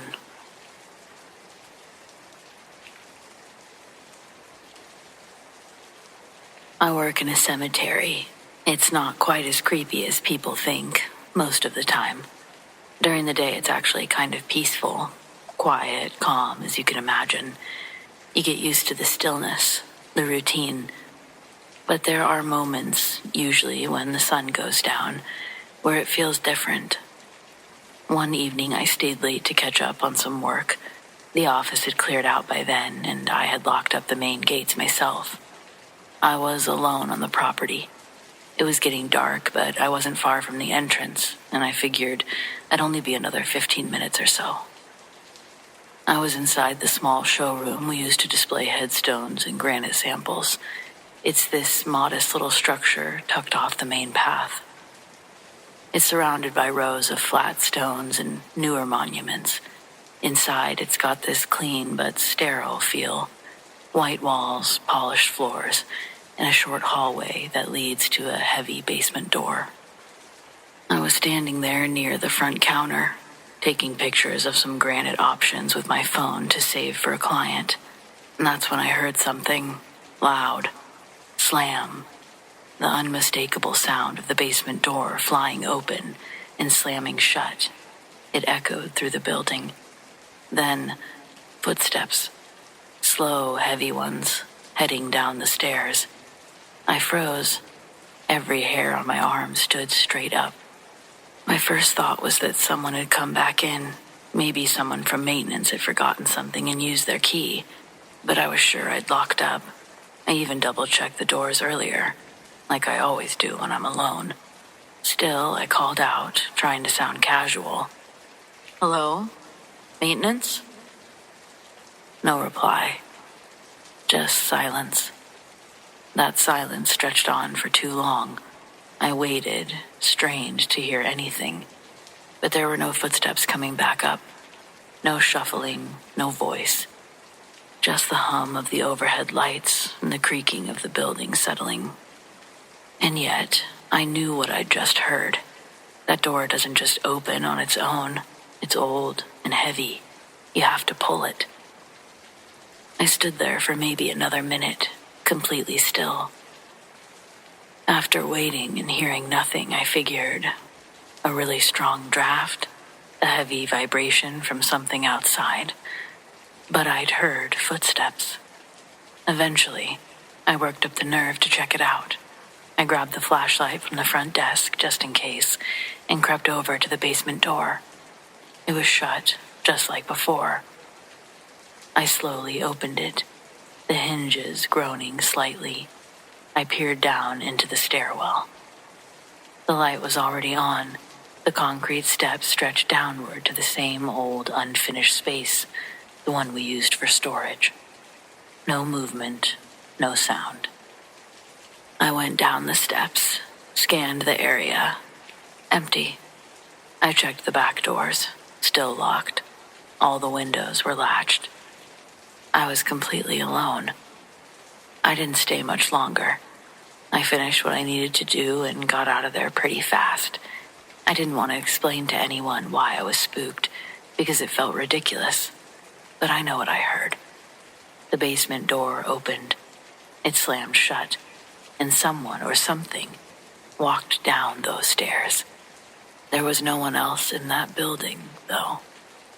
At least no one I could see.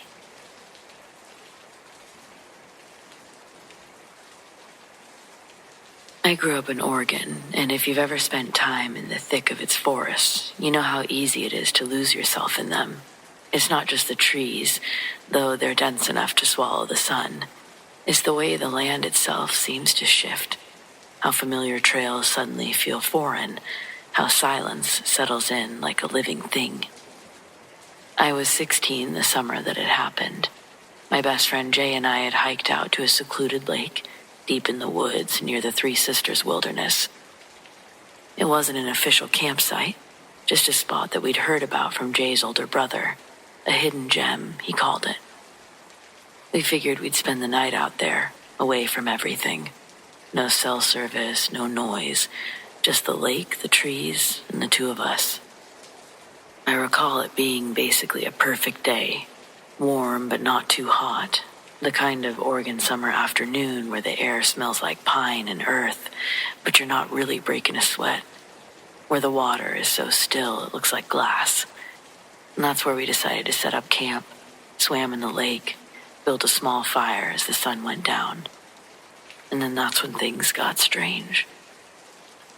It started with the sounds, a low hum like distant machinery vibrating through the trees. Jay noticed it first. "You hear that?" he asked. His voice was hushed. I did hear it, but it wasn't just a sound. It was a feeling, a pressure in the air that made my skin prickle. We tried to laugh it off and chalk it up to some weird natural phenomena. Then, the woods went silent. Everything stopped. Just an unnatural, suffocating stillness. And then the lights appeared. Not in the sky like a plane or a star, but in the trees. Small, flickering orbs, pale, bluish white, weaving between the trunks like fireflies, but moving with intent, intelligence. Jay grabbed my arm. "Dude, we gotta go." I was about to agree when I noticed something even worse. The fire. We'd built it up just moments ago, fed it dry wood, watched it crackle and spit embers into the night. But now, it was nothing but a pile of cold ash, like it had burned out hours ago. That's when the fear hit. We grabbed our packs, doused the remnants of the fire, though there was nothing left to put out, and we took off. The trail back should have been easy to follow. We'd marked trees, left a few clues to guide our way, but none of it was there. The path twisted in ways that it hadn't before. Trees we didn't recognize pressing in on all sides. The humming sound returned, louder now, buzzing behind our ears. And then, just as suddenly as it started, it was morning. We were standing on the side of the dirt road, less than a mile from where we'd parked.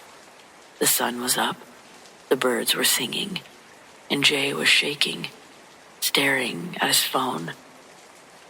It was Sunday. We'd left for the lake on Friday. An entire day and a half gone. We never really talked about it after that, not really. What was there to say? People disappear in the woods all the time. Some come back, some don't. I guess we were lucky. At least I think we were. But there's still something so unsettling about losing time. Time you'll never get back, and time that you can't really explain.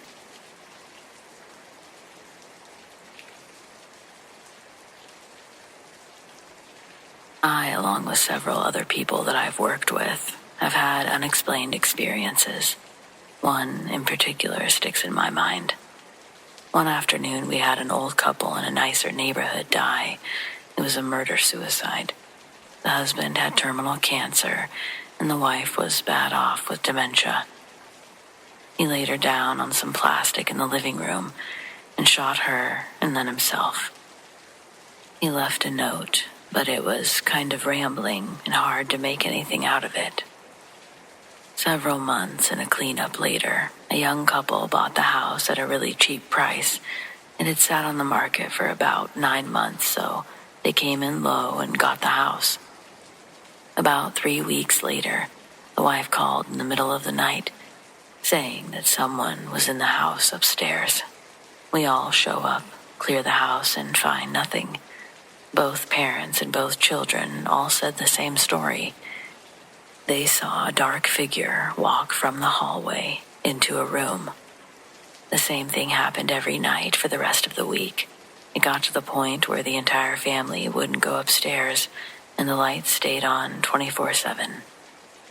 Eventually, the family got tired of living in fear, so they went to stay with the family for a bit. They asked that we keep an eye on the house, which in all honesty, we'd already been doing because who wouldn't want to see a ghost, right? They gave us access to their house, permission to enter if necessary. Late one night, I was driving by, hopped out of my car to check on things, when I saw someone walk by the upstairs window, and then the light in that room turned off. I called up my partner, and we made entry into the house. The feeling inside was awful. You knew something wasn't right. The air just felt depressed. Kind of like the feeling you get at a funeral home, but times 10. We searched downstairs and made sure that nobody could come in or out. We weren't real happy about going upstairs, but it was our job, so we did it. Let me tell you, upstairs felt disgusting and oppressive. Imagine how it feels when you're in a swimming pool. You try to run or move quickly through the water, but it's really restrictive, so you can't. That's the best way to describe the feeling. All of a sudden, the same room whose light I saw turn off, turned back on. Creepy. We went into the room and nothing. As a matter of fact, not a single person was in the whole house. This was years before body cameras were a thing, so a lot of us made it a common practice to carry pocket-sized digital recorders in our pockets to protect ourselves and offer as evidence should we need to. On reviewing our recording, we could hear talking that wasn't either my partner or I. Our voices were easily discernible, and the other voice definitely wasn't ours. Nor was it really loud enough or clear enough to make out what it was saying, but it was obvious that it was there. It would have been like if someone was in another room talking, and you could pick up the conversation, but couldn't make out the words. Neither of us heard the talking when we were there in person. Made your hair stand on end, gave you chills to hear it. To this day, it vividly stands out in my mind, even though that was very early on in my career.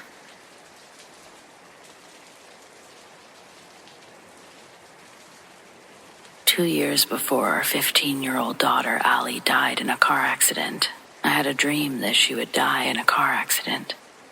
In the years since the accident, our life has been turned upside down, but we also have experienced countless events involving Allie that brought us comfort. One night I was playing a word game on my iPad. I began a fresh game and waited for the new tiles to dispense. I was thinking of my daughter. When they did dispense, it stole my breath. There, in a perfect order, were just 3-letter tiles. A-L-Y. Coincidence?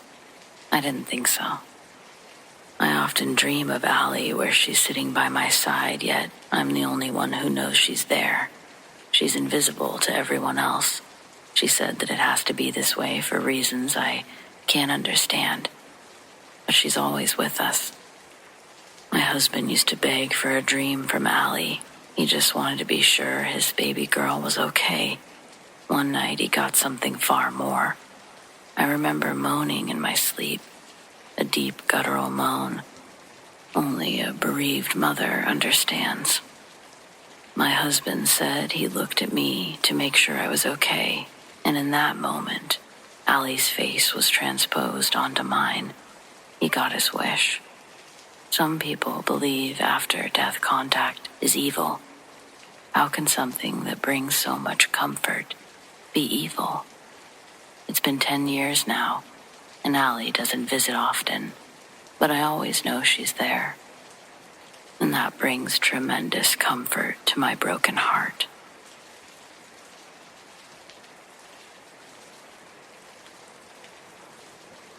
My job should be simple. I patrol a 20-story corporate tower from 10 p.m. to 6 a.m., locking doors, making sure nothing's on fire.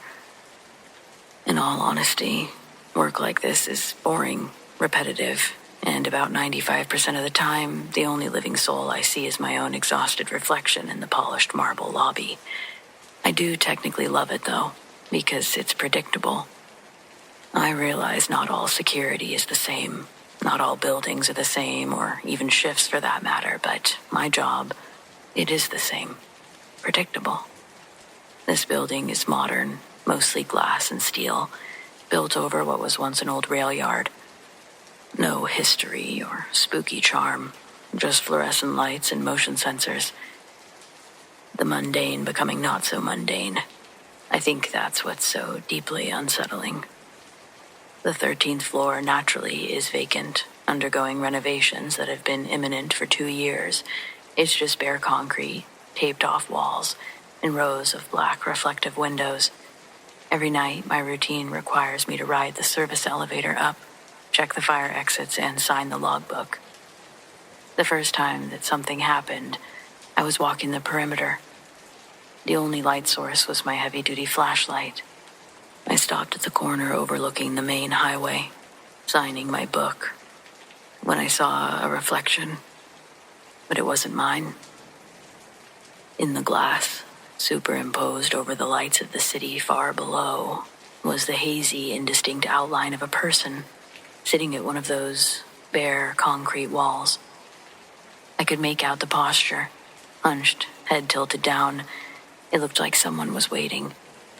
I spun around, sweeping the beam of my flashlight across the entire floor. No one was there. Just dust.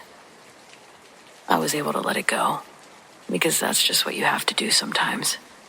But the next 3 nights, the reflection was there, in the same window, in the same spot, just for a second. It was like a still photograph burned onto the glass. It wasn't moving, and it never showed up when I looked directly at the spot. Only in the peripheral vision of the window's reflection. On the 5th night, I decided to play a game. I stood about 10 feet away from the window, keeping my eyes fixed on the reflective pane. At this time, it was clear. The figure wasn't just hunched. It was wearing old-fashioned dark clothes, and its head was resting on a table that didn't exist.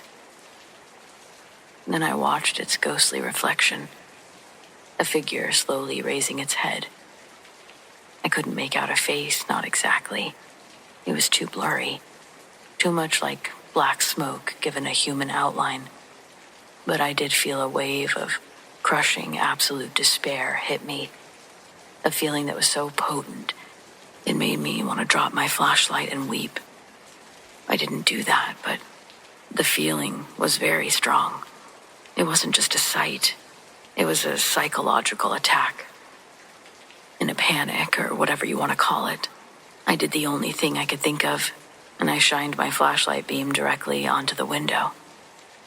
The reflection instantly vanished. But where it had been, the glass was now covered in a sheet of thick, crystallized frost. Even though it was nearly 60 degrees inside the building, probably the same outside, the glass was so cold that I could feel the temperature drop across the floor itself. So I almost signed the log that night, but instead I ran down the emergency stairwell, all 13 flights. I tend to avoid the 13th floor entirely. I switch shifts, and there are ways to avoid it. Taking the long way around, simply falsifying the log. I'm paid to observe and report facts, but I learned that night that some things defy observation, I guess. And the scariest fact is that I was alone in that silent, modern tomb. But I won't let myself be again.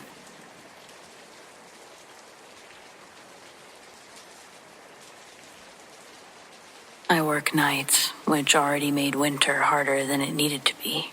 Short days, long darkness. I'd come home while people were waking up and sleep through most of the daylight without meaning to. So when these dreams started, I blamed the season. In the dreams, I'd wake up in my apartment as it was. Same pale winter light leaking through the blinds. Same hum of the heater struggling to keep up. and that same quiet that you only get in the middle of the night when it's snowing out. There was always a woman standing near the doorway. She never moved, never spoke. She wore plain clothes, a sweater, dark pants, nothing too distinctive. Her hair was pulled back loosely, like she'd been getting ready for work. I assumed the dreams were stress. But then I started waking up before the dream ended. I'd open my eyes already staring at the doorway. My heart would be pounding. My body would be heavy like I'd been held down by the cold. The room would be empty, but the feeling lingered, like someone had just stepped out of the frame. One afternoon during a heavy snowfall, I woke up to my name being spoken. It wasn't whispered or yelled, it was just said. I sat straight up. The room was dim, gray with reflected snowlight, but no one was there. Beside me, though, the mattress was indented, as if someone had been sitting there long enough to warm the sheets. The indentation slowly lifted. I didn't sleep again, not for that day. The dreams continued. In one, she stood closer, at the foot of my bed this time. The heater rattled behind her, and I remember noticing that she didn't seem affected by the cold. Not at all. "You're sleeping too long," she said. I woke up gasping to a blinking alarm clock. Power outage. I'd slept through an entire shift, something I'd never done before. My boss barely believed me, but trusted me, I guess. After that, though, things escalated. I'd wake up to find the thermostat turned down, lights switched off, my phone flipped face down when I always left it charging screen up. I started setting multiple alarms. Sometimes they wouldn't go off. Other times I'd wake suddenly, seconds before them, already sitting upright, heart racing. The final straw for me came when I overslept again during a snowstorm and nearly lost my job. I asked the building manager if anyone else had complained about strange things. When I told her my unit number, she got quiet. She told me the previous tenant had passed away in their sleep last winter. They really should have to tell you these things before you move in. Anyway, I moved out before spring, and I don't dream about her anymore. But with winter being here again, and that snow falling, and the muffling that comes with it, I wake up sometimes, sure that someone's going to be standing in the room. She never is, though. I think I'm safe. From whatever it was.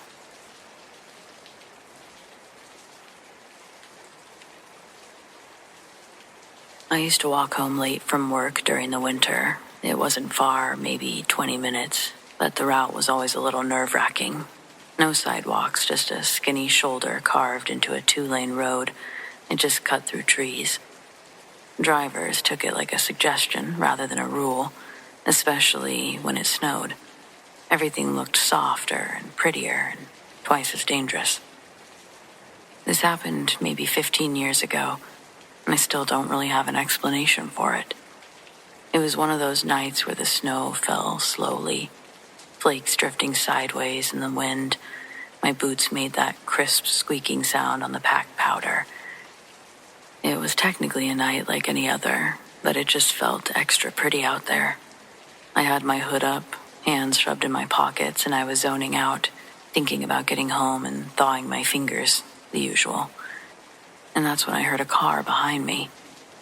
Not just the distant hum of an engine, this was close. Tires pushing through slush, the low rumble of a heavy vehicle. I stepped closer to the edge, turning my head just enough to check how close it was. There was nothing there. The road behind me was empty for what felt like a mile.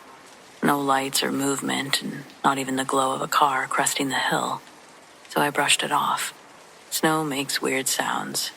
I kept walking. A minute later, I heard it again, louder and closer.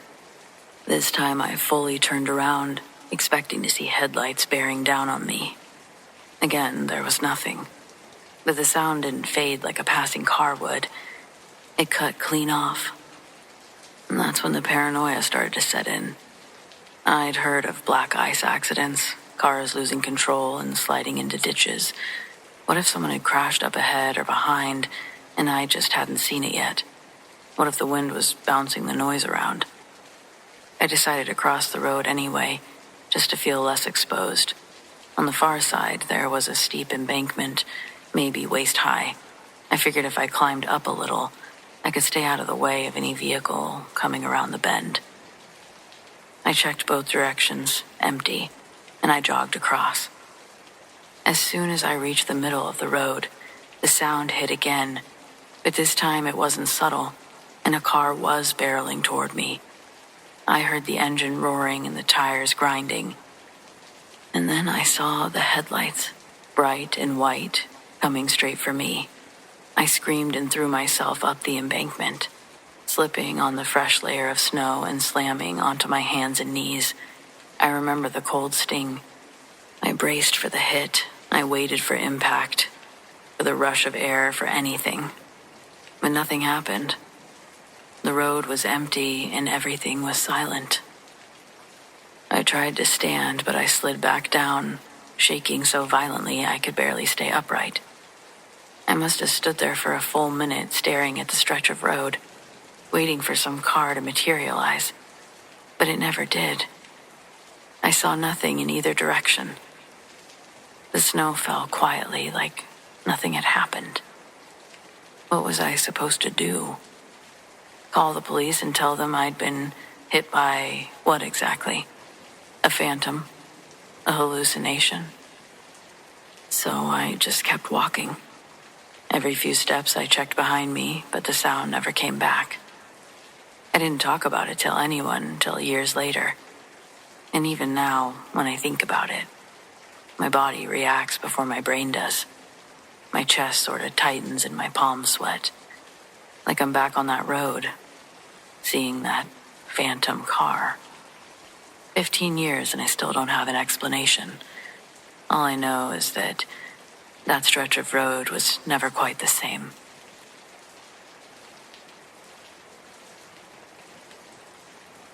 I ordered the most beautiful 1800s brush and comb set with silver in it from a well-known antiques dealer in 2001. I was so happy with it that I immediately put it out on my dresser. The next morning, my husband told me that he had the most horrible dream, and when he told me about it, I was shocked that it sounded like we had the same dream. Someone, a man in a bowler hat, standing over him, strangling him. I couldn't scream. He couldn't scream. It was the most bizarre collective experience we've ever had. After our initial discussion and shock, we didn't think much about it because what can we do, really? We didn't have any more weird dreams for a few days, but later that same week, our dogs refused to go into the bedroom. This was insane because our dogs always slept with us in our bed. Except now, they would snap at you if you tried to force them. And then the dreams started again. About a week later, I was downstairs while my husband went to bed early with a horrible headache. When I went up to bed, there was the man in the bowler hat bending over my husband, the same man from our dream. He looked at me and instantly disappeared, almost like he glitched away in the blink of an eye, yet I never blinked. The dogs had followed me and they were barking like crazy. When I woke my husband up to tell him what had happened, he told me he was having that same dream. I decided to call my priest, and I told him about what had been going on. He asked me if we'd brought anything new into the home recently, possibly any antiques. I told him nothing except my hairbrush set and that it was from New York, from a reputable dealer. He told me not to sell it because we might give the demon to whoever bought it. Demon. I was speechless. Actually, I was kind of a wreck. After calming me down some, he told me to get a small box and completely fill it with salt. so that nothing of the set was touching cardboard, just salt, and then to take it way into the woods and bury it extremely deep. When I told my husband, he got excited and anxious, telling me, "Do you remember when we bought it? There was salt all in the package." He was right. At first I hadn't been sure what it was, but that's exactly what it was. So we hurriedly bought 5 pounds of salt and buried the box deep in the Smoky Mountains where hikers wouldn't find it. I never bought another antique from eBay. We never had another nightmare. Our dogs went back to sleeping with us like nothing happened. And we never saw anything else in that house. It sure made us start praying again, though.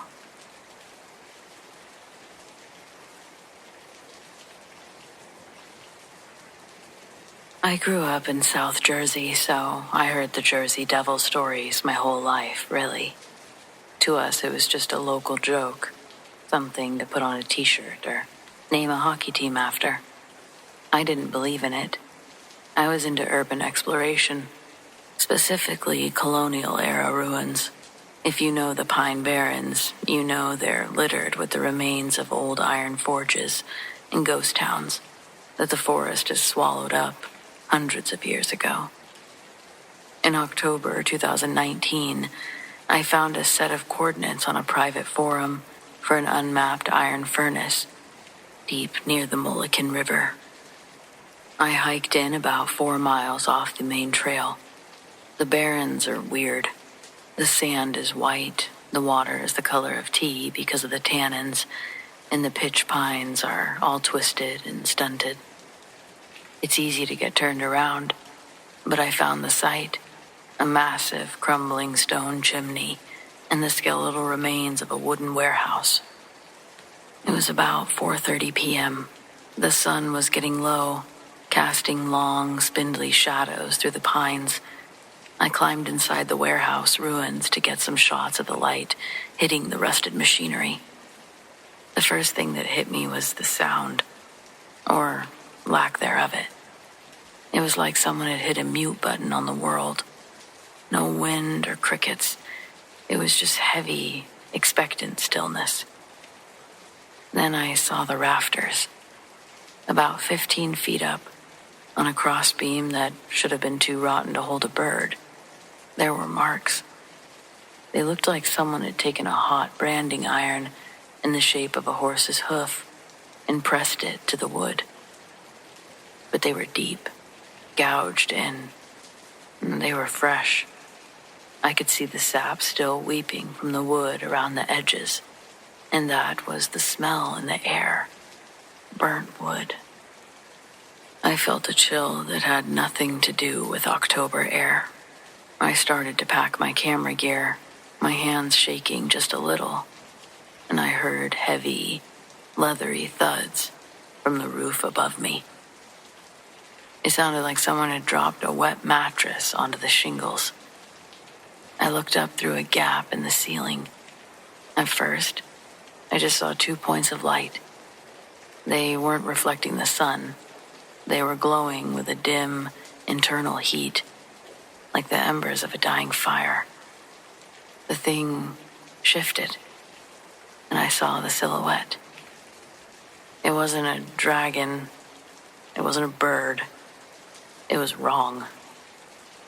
It had the head of something mammalian, long like a horse or a goat, but the skin was dark and hairless, like sun-dried leather.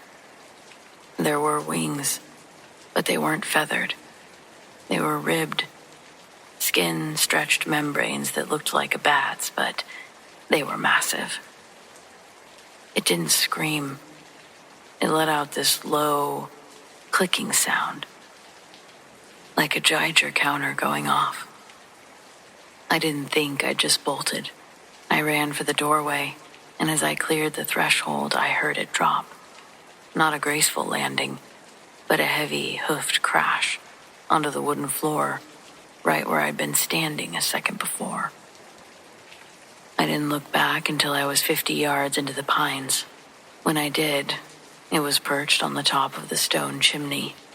It was hunched over, wings folded against its body, like a funeral shroud. It was watching me, but it wasn't chasing. Guarding, maybe. Its head tilted at a completely horizontal angle, studying me with those ember eyes. Then, it let out a sound I'll never forget. It wasn't an animal noise. It sounded like a woman trying to scream through a mouthful of gravel. I ran the 4 miles back to my car without stopping. I lost my expensive tripod and one of my best lenses, but I didn't go back for them. When I got home, I found a fine, gray dust all over my jacket. I thought it was ash from the old forge, but when I took it to a friend who works in a lab, he told me it was desiccated epidermal tissue. Basically, it was dead skin, but it didn't match any known animal. He asked me if I'd been hanging around a taxidermy shop. I haven't been back to the Barrens since. I don't even really like driving the Garden State Parkway at night anymore. People think that the Jersey Devil is a legend from the 1700s or a story that's told to keep kids out of the woods. But I saw the hoof prints on the rafters. I saw the way that thing looked at me, not like an animal, but like something that's been watching that same patch of dirt for like 3 centuries and finally lost its patience. The Pine Barrens aren't empty. They're occupied. Whatever's living in those old ruins, it doesn't want to be photographed, pretty sure.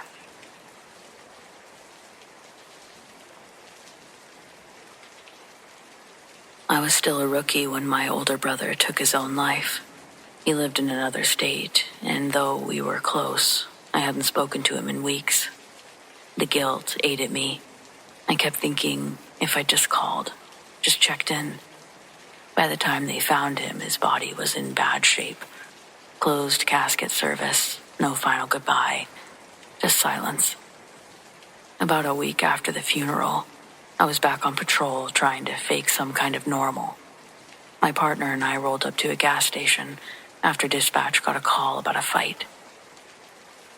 We pull in and we see a big guy, maybe 6'4", beating on a woman in the parking lot. No hesitation, I jumped out of the cruiser, and he sees me and takes off running. I chase him on foot, gun drawn. He cuts through a narrow corridor beside the building, one of those cut-through alleyways that leads into the central courtyard. It's tight, dim, and there's not a lot of light. You can lose your advantage fast. Just before I hit the courtyard, I heard, clear as day, "It's okay." My brother's voice said, calm, reassuring. I turned the corner. The guy was waiting for me, already there, backed into a corner, gun raised, and aimed right at my head. I barely had time to breathe before he pulled the trigger. Once, twice, nothing. I blinked. Then I charged him and started swinging. I don't remember how many times I hit him with the butt of my revolver, only that I didn't stop until the gun dropped out of my hand. I cuffed him, walked him out, found my partner. I told him the guy pulled the trigger twice. What I didn't say was the part about my brother's voice. Back at the station, we unloaded the gun. A .32 revolver. 2 of the bullets had clear strike marks. The guy hadn't missed. The gun had failed. I took it to a lab and told the tech what had happened, minus the ghost part. He loaded the same 2 rounds back into the chamber and fired them into the test tank. Both bullets fired.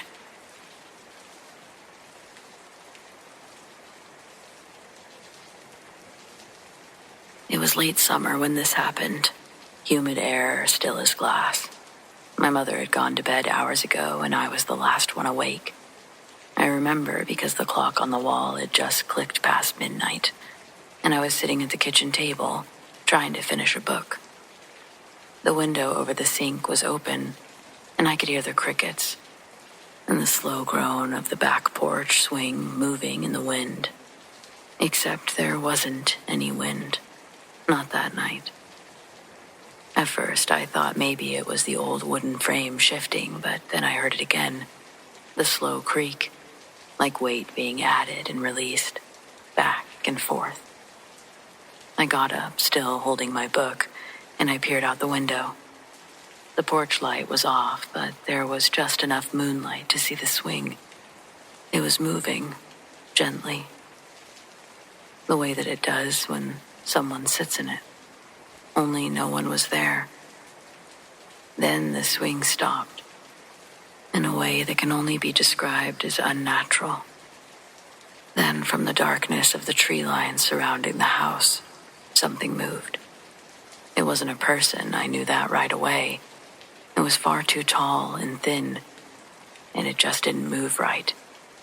It stepped forward, just enough for the light to catch on its shape, and my heart literally stopped. I couldn't make out a face, only the absence of one. A darker patch of black in the night.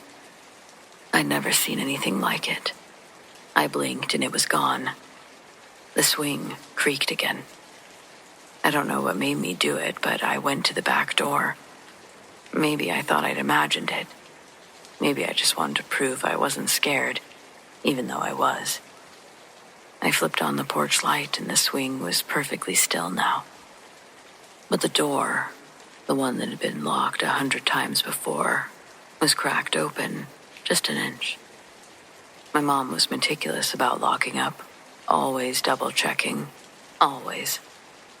I pushed it shut, locked it again, and stood there listening. Nothing but my own pulse in my ears. But then something pressed against the side of the door. Just one soft, deliberate push, enough to make the wood creak inward. I remember whispering, "Mom," before realizing she couldn't have made it downstairs that fast. The pressure stayed there, steady, just holding. When I stepped back, it stopped. I didn't sleep that night. I sat in the hallway until the sun came up, watching that door, waiting for the knob to turn. The next morning, when I went outside, I saw footprints in the dew, bare, human-shaped, but too long, with deep impressions where the toes should have been. They led from the woods straight to the porch and stopped right at the door. Nothing led away from the house. It's been years since that night, and that was the only incident I ever had. The house is gone now, sold, torn down, replaced by something newer. But I still dream about the house. Sometimes just the porch swing.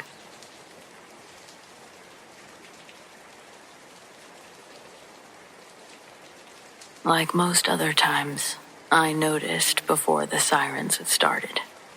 I was home alone, and the sky was that sickly green tint that people talk about. Seeing it in person is quite different. I grabbed my phone, my shoes, and went straight to the bathroom at the center of the house.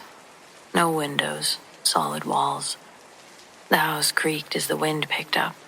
Not sharp noises, but long, strained noises, like something testing the structure, slowly. And that's when I heard the whisper. It was close. Too close to be the wind slipping through cracks. It came from just behind my right ear. I knew this wasn't possible. I was in the bathtub, but my skin prickled. I tried to spin around, but the bathroom, the bathtub, it was empty. I told myself that it was panic, adrenaline. Your brain does strange things when it thinks you're in danger.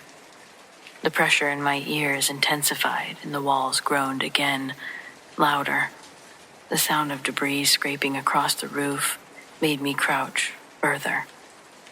And then, a hand, not gripping or pulling, just resting against the middle of my back, warm and steady, like someone trying to keep me calm.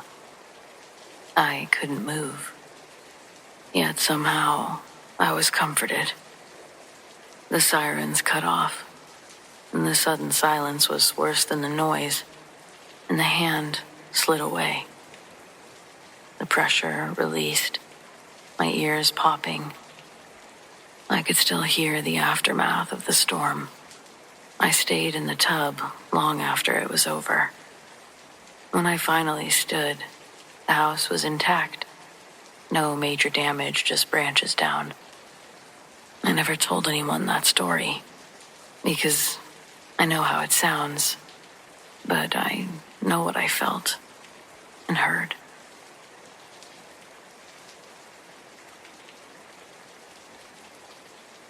When I was little, I had a friend who lived in the hallway. That's what I told my parents anyway. They thought I meant an imaginary friend, so they just smiled and played along. But she wasn't imaginary. She was there. She never talked. I never even saw her clearly, just glimpses. A flash of white near the door, a soft giggle down the hallway, and she would communicate with me. It just wasn't with words. Once I saw fingers curling around the edge of the wall, like she was playing hide and seek. I thought I was clever and called her Holly because she lived in the hallway, and I was 5. She liked toys. I'd set them up in the living room, and then I'd go to the kitchen. When I came back, they'd be moved, rearranged into new stories, like someone had been continuing the game while I was gone. My dolls would be lined up in rows, blocks stacked in shapes that I didn't build. I remember waking up once in the middle of the night and seeing one of my stuffed animals slowly rolling across the floor. I just whispered, "You can play with them while I'm asleep." And then I rolled over. I was never scared of her. She felt safe, like she was always keeping me company, even when I was alone. When I turned 7, we moved to a new house. I asked if Holly could come too. My mom said, maybe she already has a home. She didn't come with us, but sometimes I wonder if she's still there.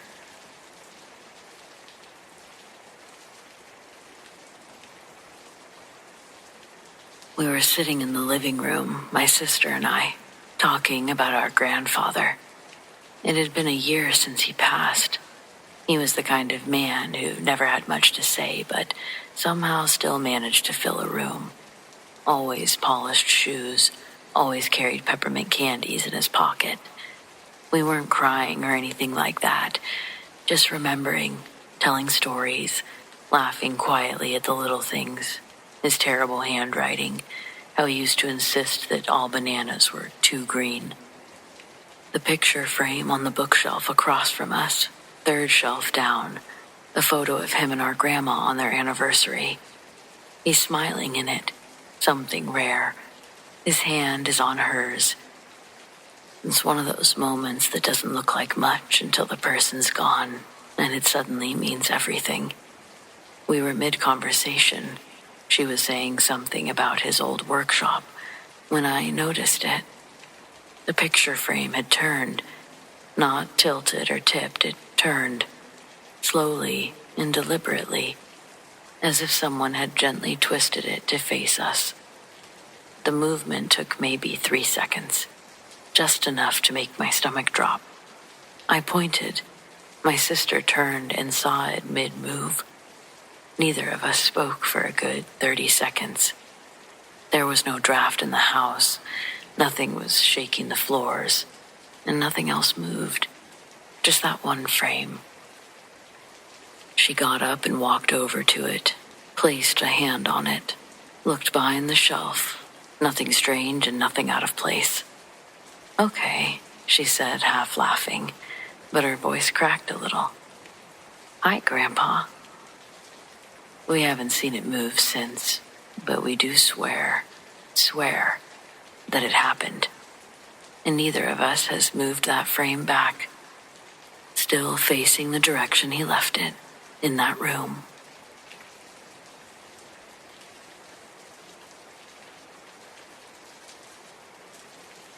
My older brother and I used to fight over the radio growing up all the time. He liked old school rock. I was more into pop and hip hop. Total opposites. But every time we got in the car together, he'd find a way to sneak on his music and crank it up too loud until I just gave in. He died several years ago. Motorcycle accident. A few months after the funeral, I was driving home late from work at night. My phone had died, so I turned on the radio for some background noise. Just static. I hit scan and let it roll through the channels, hoping to catch anything. And then I heard it. His favorite song, Shine On You Crazy Diamond by Pink Floyd. It was exactly the song he'd always played. Just a few clear seconds of it, like it broke through the static for only me. And then it was gone. Nothing but fuzz again. It happened again the next week at a different time, but the same stretch of highway, same song. After it happened a third time, I remember pulling over. I sat there in silence and I said out loud, "I hear you, all right?" I wasn't trying to dismiss him. I guess I was trying to acknowledge him. I've driven that road a dozen times since, and I've never heard the song again.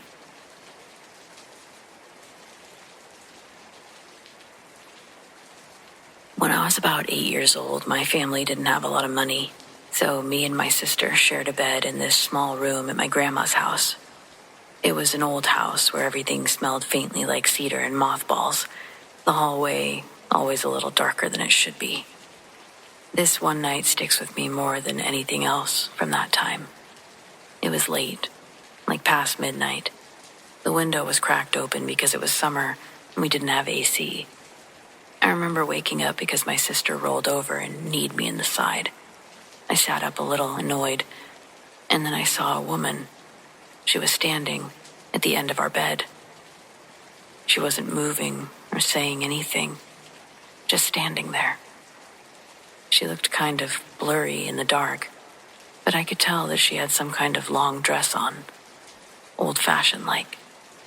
Her hands were clasped in front of her like she was praying or waiting. I couldn't see her face clearly, but I knew that she was looking towards us. I thought I was dreaming, but then my sister spoke. "Do you see her?" Neither of us moved. I didn't want to blink because I was scared that she'd get closer if I did. After what felt like forever, my sister yanked the blanket over her head, and I did the same. We stayed like that until we fell back asleep. In the morning, the room was normal. It felt silly that we were so afraid, but we were. We didn't tell anyone because we were scared they wouldn't believe us, or worse, that talking about her would make her come back.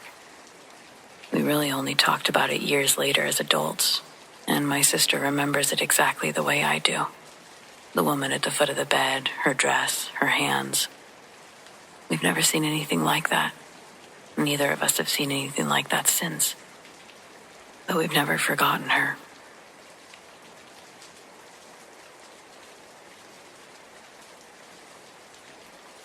I was 22 when I saw something I can't explain. I've kept it to myself for years, but I still think about it almost every day.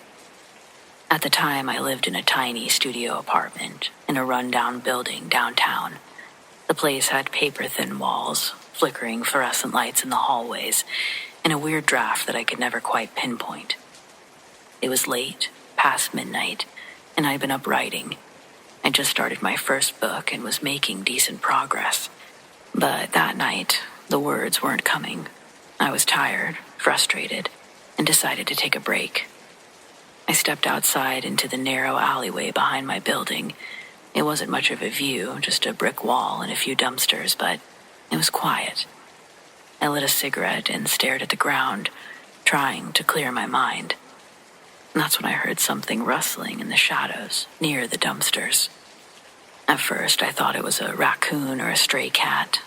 I leaned forward, squinting into the dark and muttering something like, "Hey, shoo." But whatever it was didn't run. Instead, the rustling stopped, and that's when I saw it. It was crouched low, its skin pale, almost translucent, like it hadn't seen sunlight in years. Its body was wiry and twisted, with limbs too long for its frame. I was blinking profusely, trying to figure out if I was really seeing this thing. And then I saw its eyes, large and reflective, catching the faint light of a nearby street lamp. And then a smile. I froze. I couldn't move, couldn't breathe. The thing tilted its head, like it was studying me. I watched it crawl towards me, its movements jerky, unnatural, like it was trying to mimic how a person might move, but it just didn't quite know how to do that. I stumbled back, dropping my cigarette. My mind was screaming at me to run, but my legs wouldn't cooperate. It got within a few feet of me, close enough that I could see that it was real, and close enough to see the way its ribs jutted out from its chest. And then it stopped. It stared at me for what felt like forever. And then I watched it scurry up the wall beside me, just like that, and faster than anything I'd ever seen. Hands and feet pressed against the brick like some kind of giant insect. It disappeared onto the roof within seconds. And then I was left in the quiet again. I bolted back into my apartment, locking the door and shoving a chair under the handle for good measure. I sat there with my back against the wall, shaking, until the sun came up. I didn't sleep for days. To this day, I have no idea what I saw. I've gone over it in my head 1,000 times, trying to rationalize it. A hallucination from too much caffeine, a dream I mistook for reality. But it felt real, the way it looked, the sounds it made, the way it moved, and I can't shake it. I moved out of that building a year later, but no amount of distance has ever made me feel fully safe from whatever it was.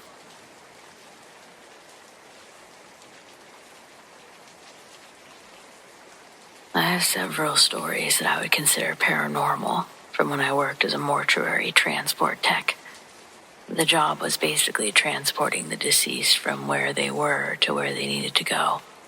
Turns out dead people can have a lot of appointments. One time, though, I had an experience I've never forgotten. I was dropping someone off at the science donation place. This is where you donate your body to science and they take it from there. So I wheeled the deceased, unlocked the freezer, did all of my stuff that I had to do in there. I placed him on the board, got the lift out, and placed him on the shelf.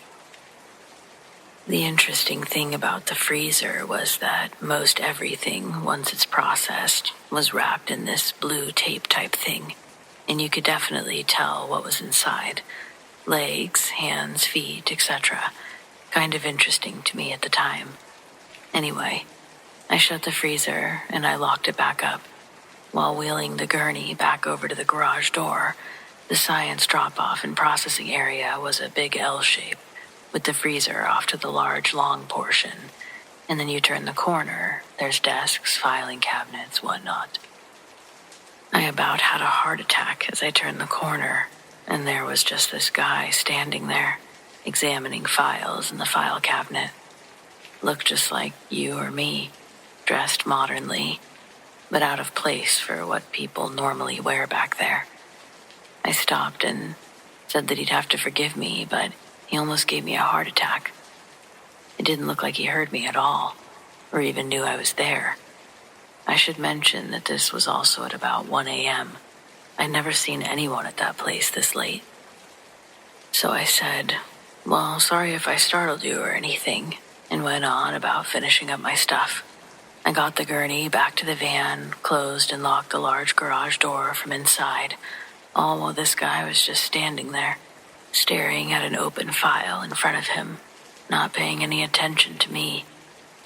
I had to use the bathroom, so I told him that that's where I'd be going and that I'd be right back. Again, no response. I thought maybe he's deaf and couldn't hear me. So I went to the bathroom, came back to the garage, and the guy was gone. But the file cabinet was still open. I didn't know where he went. I hadn't heard anyone walk down the hallway past the bathroom.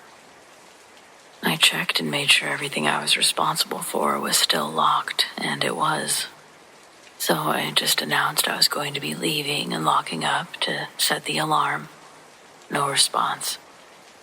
And that's what I did. And I just left.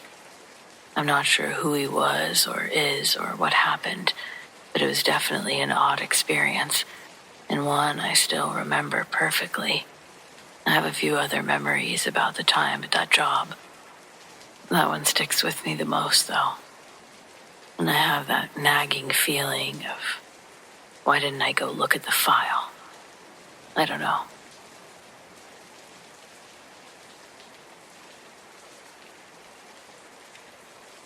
A few years ago, I worked in a military prison. Our hours were 24-hour shifts that consisted of shared downtimes, sleep between that shift. One stays awake for half the time, the other sleeps half, then switches halfway through that night. I've been working at this prison for a while by this point, and I was currently working in our special quarters. Our SQ was just a long loop with all of the cells on the inside of the loop. Every 15 minutes, I have to do a health and comfort check and basically walk by each cell, making sure the inmates are alive, healthy. Every cell has a security light, so even at nighttime, the cells are never truly dark so that we can see inside. One specific inmate I remember was in special quarters because he was mentally not all there. His favorite thing to do was draw, scream all day, pee outside of the cell, and sleep. One day we had to do a cell extraction on him because he was clawing at his gums with his fingernails and using the blood to draw symbols all over the cell walls. Medical was looking at him on the spot while I was going through his cell to check for contraband. Looking through his drawings, he would always make childlike sketches of him playing games with his brother in a creepy shadow silhouette of a person. His name was written over the drawing of himself, his brother's over his, and dark one over the shadowy one. Cheesy, I know. While looking through the drawings, he looks through the cell doors and says to me, "He doesn't like you being in there." I suddenly felt the hair raise on my arms, and I walked right out. Keep in mind, I'm regularly told this weird stuff by the inmate, and it never bothers me or any seasoned officer. Except this one time. Fast forward a couple weeks, it's probably around 2 a.m. I'm fully awake while my partner is asleep. During every 15-minute check, I noticed that every cell's security light was on as normal. Otherwise, I'd have to write a report about it. I was sitting in the little cell that we use for our food for the day, eating, when all of a sudden, I hear this extremely loud screaming. I could not make out what the screaming was or what even language it was, but my arm hairs raised again, and I ran to find the source. Every single inmate was sound asleep, but what caught my attention was the strange inmate's security light was out.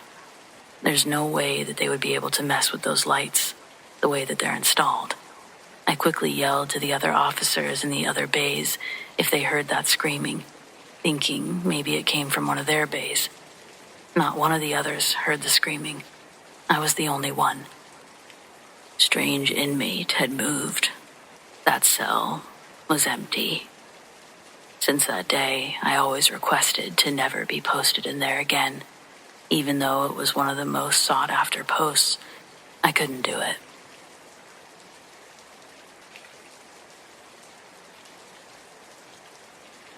Posting this because I want to write it all out. But honestly, I'd like an explanation that doesn't lead back to wildlife. I know the woods and I know the cold, but this was something different. My girlfriend Sara and I decided that we needed a reset. Early January, we rented the Hemlock Cabin. It's near a closed-up ski resort in Vermont. It's 8 miles down a snowmobile trail from the main road. Rustic, quiet, expensive. Perfect for us. We're both good with the cold. We grew up in Minnesota and we know how to handle the machine and the temperatures. We planned for 5 days. We lasted less than 48 hours. We got there on Saturday afternoon. The cabin was exactly as advertised. Big fireplace, thick logs, completely silent. We spent the evening drinking wine, unplugging, and watching the snow. Around midnight, we headed upstairs to the loft bedroom. We felt a little exposed, being the only lights for miles, but that was part of the appeal. I woke up at 3:17 a.m. I know the time because I checked my phone. I was suddenly awake. It was the kind of wake-up where you know you heard something important. You just can't recall. The wind was a constant white noise, but underneath it, I heard a scrape. Not a branch falling, this was a heavy drag, like something big or rough being pulled across the wooden side of the cabin. It was slow. It started near the chimney and dragged right along the wall, directly under our window, and then it stopped. I told myself it was a snow-loaded pine branch finally letting go. It happens. I got up, checked the deadbolt, still locked, peered through the edge of the blackout curtain. Nothing but darkness and falling snow. I went back to sleep, but the easy feeling was gone. Sunday was supposed to be spent snowshoeing. When we went out to the little wooden porch, Sara saw it first. "Al, why are there footsteps here?" I had been meticulous the day before. I'd kicked the new snow completely clear of the deck and the 3 wooden steps leading down to where the snowmobile was parked. Now there were 3 massive, deep impressions in the snow on the deck. They were long, wide, and they didn't look like boots. They just looked like large, oddly shaped divots in the snow. I traced them. They led from the side of the cabin, where I'd heard the scrape, and across the porch. They definitely weren't mine or Sarah's. The disturbing part, they didn't lead off the deck. The track stopped at the edge of the railing, right near the corner of the cabin, and then the snow below was perfectly smooth and untouched. I tried every rational angle. Maybe a moose. A moose doesn't climb the stairs and then vanish without a trace. A bear woken up early, same issue. Where did it go? I told Sara it had to be a lone animal. Big paws circled the house. The wind blew the final tracks away. She looked at me. "Al, the snow under the deck is untouched. It feels like someone covered their tracks." We spent Sunday feeling like we were on display. Every time a shadow moved, we jumped. Around 9 p.m., we were watching a movie, volume cranked, trying to drown out the paranoia, but we heard something anyway. It started faint, deep in the woods behind the cabin, but it grew louder, clearer. It was a thumping, slow thump. It sounded heavy, dull, and entirely deliberate. It was moving, gradually encircling the cabin, keeping a good distance, but the sound was too rhythmic to be a tree or a rock. Something was walking. It sounded enormous, walking on the heavy ground. Sara was silent, staring at the front door. My heart was slamming in my chest, but I didn't admit it. After about a minute of this horror, I felt like I had to break the spell. I grabbed my heavy-duty LED flashlight, and Sara said, "Don't, Al, don't."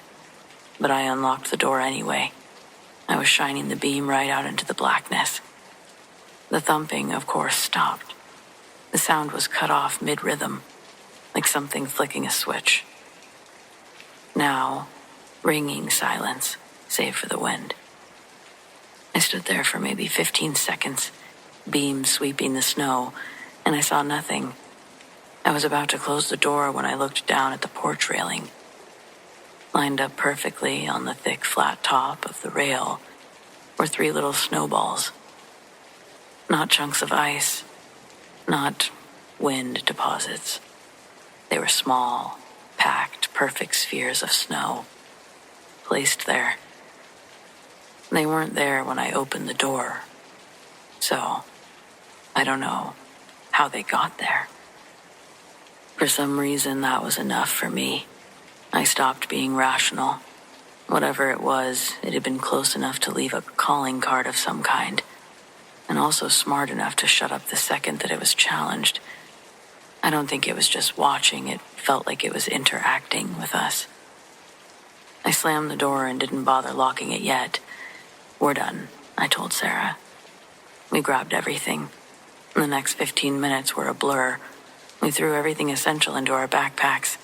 The feeling of being watched was so heavy, it felt like a physical pressure on me. I asked Sara, "Do you feel that?" She was petrified, but she did. As soon as we were ready, I jumped on the snowmobile with Sara behind me, and we tore out of there. I didn't look back, but Sara did.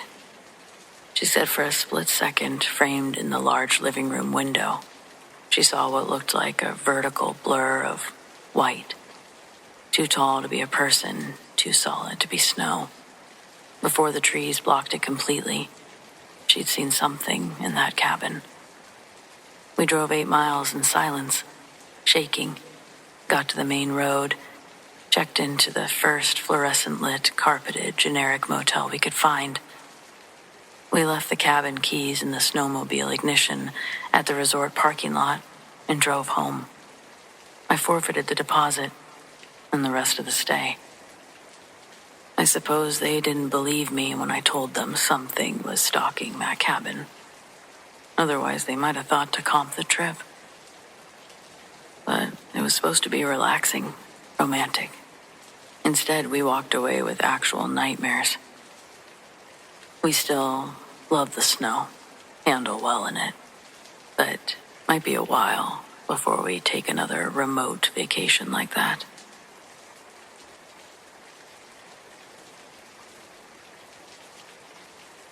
This happened back in December 2020. You remember that time?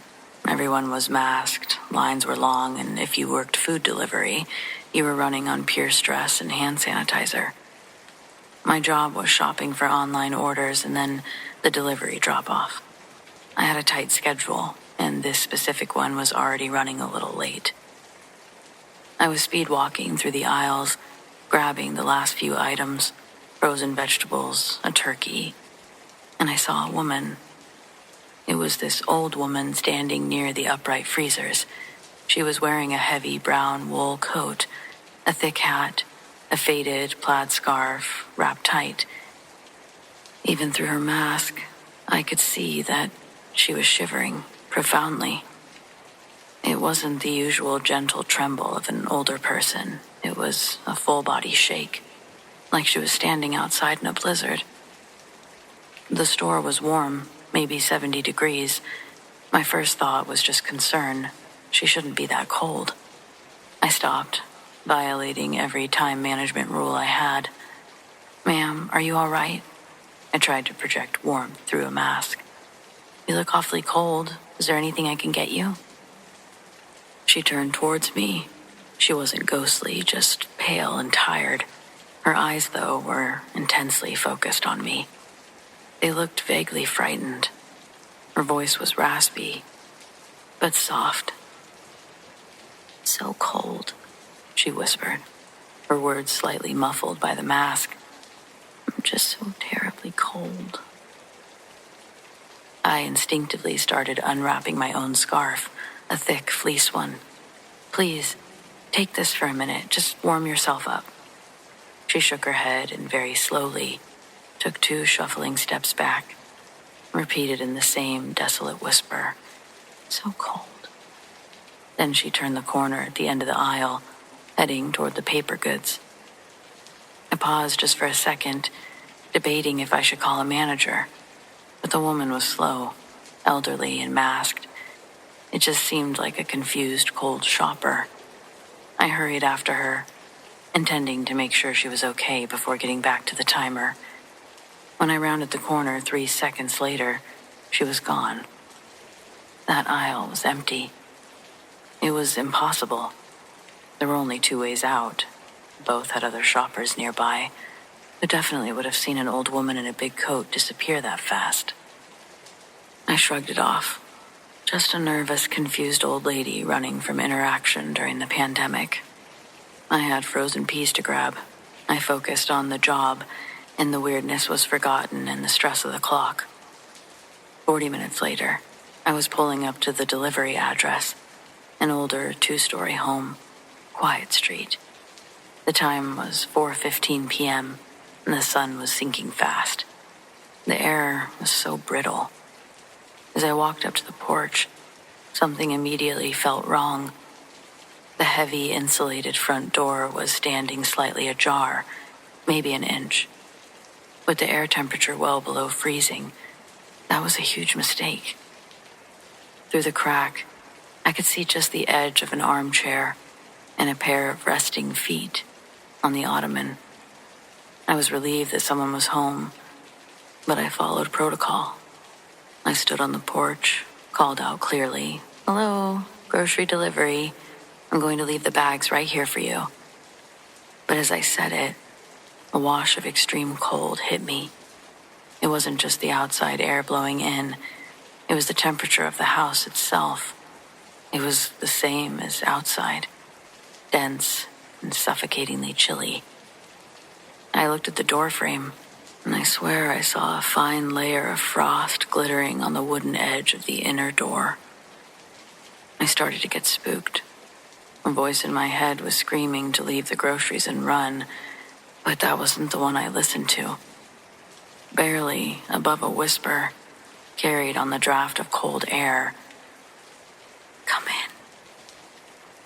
It was the same tone, the same fragile voice from the grocery store. My logical brain, I guess, abandoned me. I felt this insane, horrible need to check on the person inside. That woman was in an impossibly cold house. I used 2 gloved fingers and pushed the door open. I could see the room. The house was darker than it should have been. The air was frigid. I could see the armchair fully now. Sitting there, bundled in a heavy brown wool coat, hat, and plaid scarf, was the old woman from the grocery store. She wasn't shivering. She was utterly still. Her head was tilted back slightly. Her mouth was slightly open. Her eyes were wide and fixed on the ceiling. Her lips were dark. Her glasses were fogged, not from humidity, but from frozen condensation. I took a step back, my vision blurring with shock. I looked closer. Her skin was waxy and unnatural. I'd never seen anything like it. Ice crystals caught in her hair near her temples. She was frozen solid. She was dead. I'd never seen someone dead before, but I was sure that if this was the woman from the store, it would have taken more than 40 minutes to do something like this. Her condition, she'd been here for hours, maybe days. The woman I saw in the store, it was her. I just can't explain that part. I dropped the bags and I remember fumbling for my phone, backing away, collapsing on her frozen porch as I called 911. Once the police showed up, I didn't have much more to do there. I decided not to take any more deliveries that night. Instead, I just said a quiet prayer for the woman, and I donated her groceries to the food bank. I just really hope me calling the police, someone finding her, warmed her up in some way.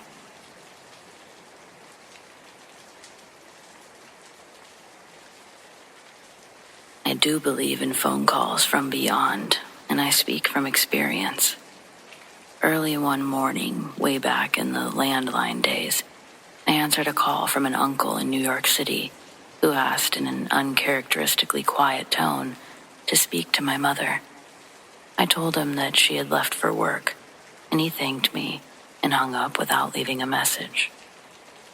I thought the call was strange, as my uncle was normally loud, very outgoing, and always interested in what was going on with me. A few days later, his wife reported him missing after having not seen him for a few days. Sadly, he had died of a massive heart attack on an NYC street without carrying any ID. It was only through the tireless effort of other relatives and us putting our heads together that he was ever identified. I'm absolutely certain the phone call was after his passing. Perhaps he didn't want to stay unidentified forever.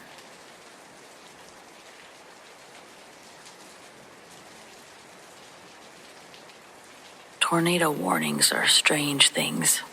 You hear them all your life, so when one finally applies to you, it feels unreal. The sky that evening was the wrong color, if you will. Greenish, bruised. In the air, it was heavy, enough to press against your chest. When the siren started, I went straight to the basement. I brought my dog, a flashlight, and my phone. I didn't bring shoes. The sirens wailed on and off. Somewhere above me, the house creaked and groaned. And then I heard a different sound. Singing. At first I thought it was the wind. Tornadoes make strange noises. People say they sound like freight trains, but this was melodic, soft, almost gentle. And it was coming from outside. I went up the basement stairs before I could stop myself. The singing grew clearer with each step.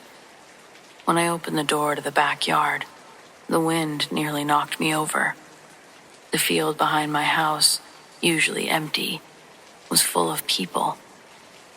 They stood shoulder to shoulder, facing the sky. Men, women, children. All of them singing this same low, wordless tune. None of them moved as debris flew past. None of them reacted to the sirens. The tornado touched down at the far edge of the field. I could see it clearly, twisting and alive, tearing the earth apart. These people didn't run. They lifted their faces towards it. I screamed for them to get inside. My voice vanished in the wind. It never stood a chance. One of them turned to look at me. I felt as if they wanted me to stand with them. My dog growled, a sound I'd never heard from her before. She started to come up the stairs, and I wasn't having that. I started to pull the door shut. The power went out. The singing stopped all at once. When it was over, the field was empty. No bodies, no sign of anyone. There were no reports of a mass group of people disappearing. Nothing like that. Tornadoes are weird, but this one was extra.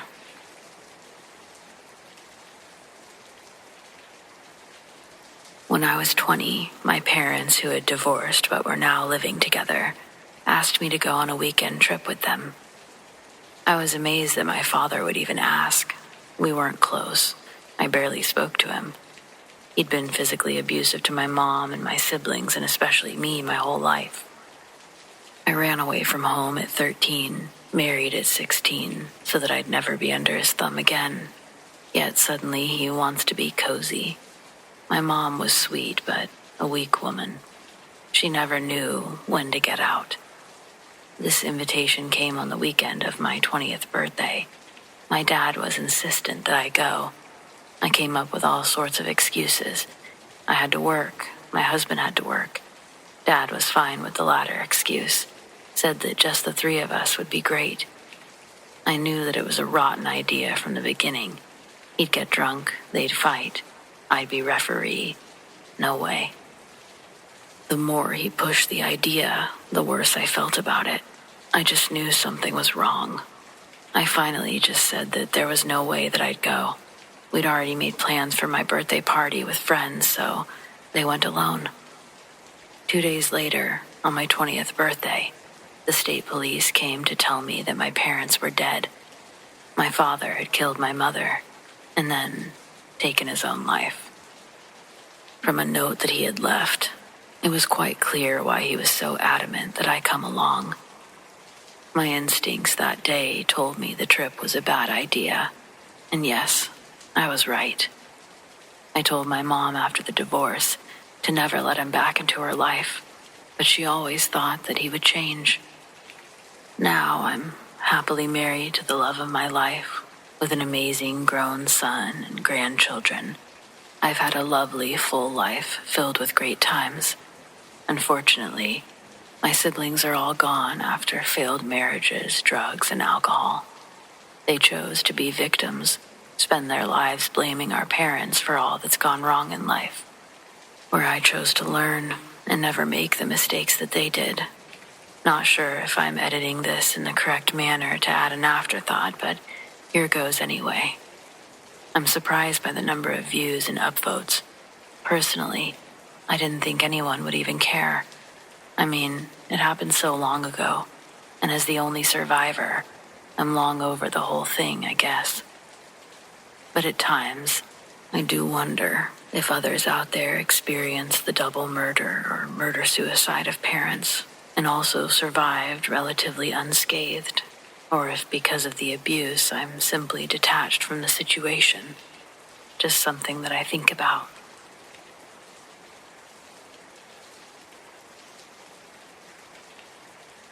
My husband and I stayed at a super old hotel in Santa Fe, New Mexico.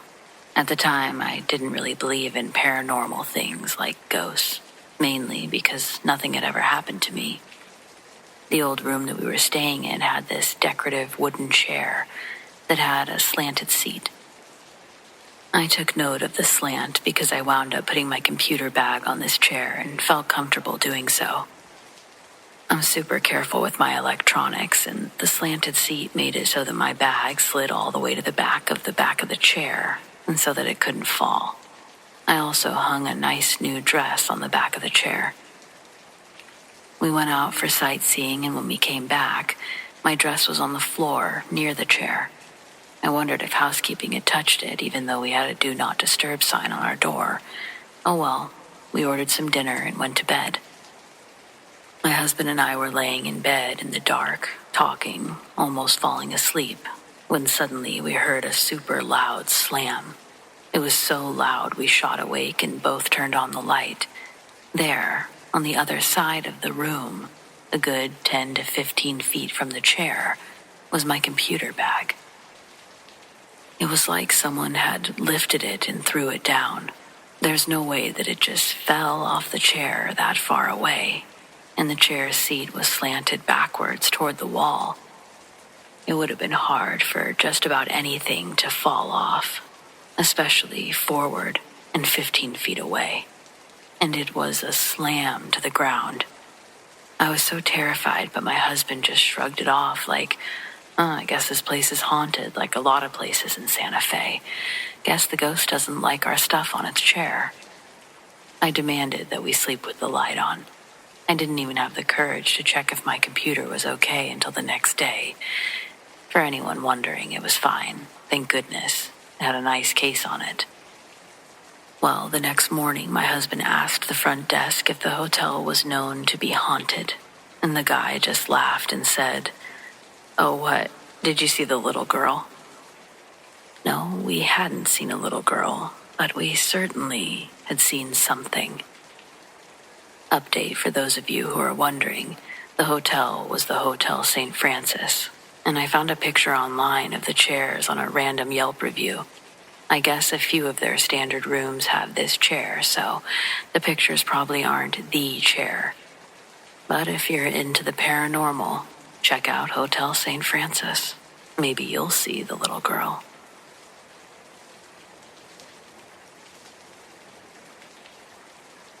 My daughter called me from the future, and I wrote this a little while ago about it. I have a 3-year-old daughter now. About 3.5 years ago, when my wife was pregnant with her, I got a phone call from an unknown number. When I picked it up, it was a little girl who called me Daddy. I told her, "Sorry, but you have the wrong number." And she answered, "No, you're my daddy." I proceeded to tell her, "No, I don't have a daughter." And the little girl said, in one of the creepiest little kid voices that I can remember, "Oh, yes, you do, Daddy." And then I was so freaked out and strung out on caffeine that I just hung up. My wife asked what had happened, and I joked that our daughter had called me from the future. Sure enough, a few months later, we did have a little girl, and I was a daddy. Fast forward to yesterday. I was taking care of her and moving some boxes, and I heard her on the phone with Grandma. At first, I thought nothing of it, and then I realized she must have used the auto dial herself, and I was impressed. And then I realized I needed to ask some questions and put the phone out of reach to prevent unwanted 911 calls and the like. When they were done talking, I asked her who she had called, and she said, "Just Grandma and you." I'm 100% sure that she didn't phone me yesterday, even though she maintains it and says that we talked. I checked the call log. It has dozens of phone numbers on auto dial, ones that she tried, and our home number is one of them. So sure, maybe it's just a coincidence, but it's a bit spooky.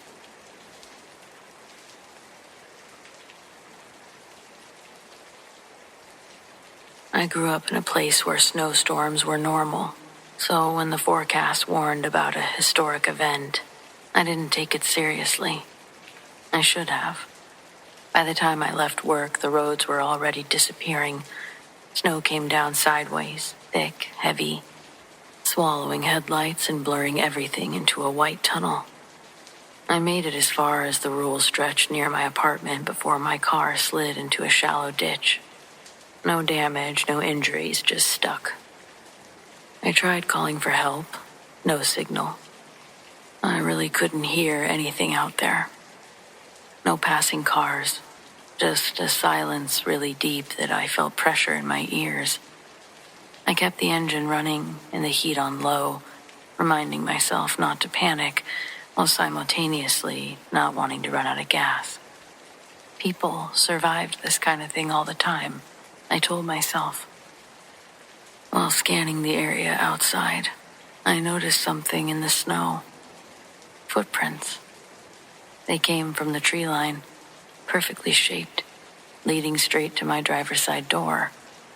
What scared me wasn't that they were there. It was that I hadn't seen anyone approach. I would have heard it. The snow was deep enough to make noise no matter how careful someone was. I rolled the window down just a crack. "Hello?" I called half-heartedly. A man stepped into view, as if he'd been waiting for me to notice him. He wore a heavy type of coat, a scarf pulled up high over his mouth. Snow clung to his shoulders and his sleeves, but his face was pale. Even for the cold, it was too pale. "You shouldn't be out here," he said. And I know how this sounds, but I'm not sure that his mouth even moved when he said it. His voice sounded close, like he was leaning toward the car, but he never actually moved any closer. I told him my car was stuck, asked if he had a phone. He shook his head slowly. "I could show you somewhere warm." I was sure his mouth didn't move. Every instinct screamed not to leave the car. You're taught that early on during storms like this. Stay put. Wait to be found. I said no. He didn't argue. He just nodded, like he'd expected that answer. "I'll wait with you," he said. He sounded kind. He stood there while time stretched thin and strange. Snow piled up around his boots, crept higher along his legs, dusted his shoulders. He never brushed it away, never shifted his weight or even shivered. I kept checking the dashboard clock, convinced it had stopped working. The cold began to seep into the car despite the heater. My breath fogged the windshield faster than I could clear it. I looked at him again, and that's when I just noticed something else I couldn't explain. The snow, it wasn't sticking to his face. It seemed to be passing through it. Not melting or sliding off, it was just passing through. I muffled something about needing to stay warm. I rolled the window up without saying another word. My chest was sort of tightened. I didn't look at him again after that. I was afraid that if I did, he might be closer. And I just wasn't sure about this guy. The storm cleared just after dawn. A plow came through, then another vehicle behind it. I don't remember much about being pulled out except the overwhelming relief of seeing other people again. They asked the standard questions. Was I hurt? Had I been alone? I hesitated before telling them about the man, about how he'd stood outside my car all night. They didn't react the way I expected. They didn't laugh or brush it off. But they didn't ask follow-up questions. They just exchanged a look. Quick, subtle, but unmistakable. It was the type of glance that people share when they don't want to say something out loud. One of them cleared his throat, told me I was lucky. Storms like this could disorient people, make them imagine things. No one said anything else, but I couldn't stop thinking about that look. A few days later, once the roads reopened, I drove back out there in the daylight. The area looked harmless, quiet fields, nothing remarkable. I started researching that stretch of road online, then old maps, newspaper archives, and I found something. Decades ago, there'd been a small settlement out there. Nothing official anymore, no signs or buildings left standing. It was abandoned after a blizzard hit without warning. The articles were vague. Multiple fatalities, extreme exposure, and one photo that showed snow piled higher than rooftops. Every resident froze to death.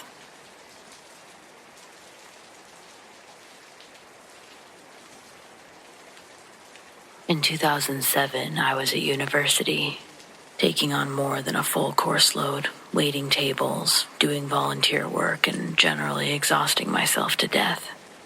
It was a Friday in March.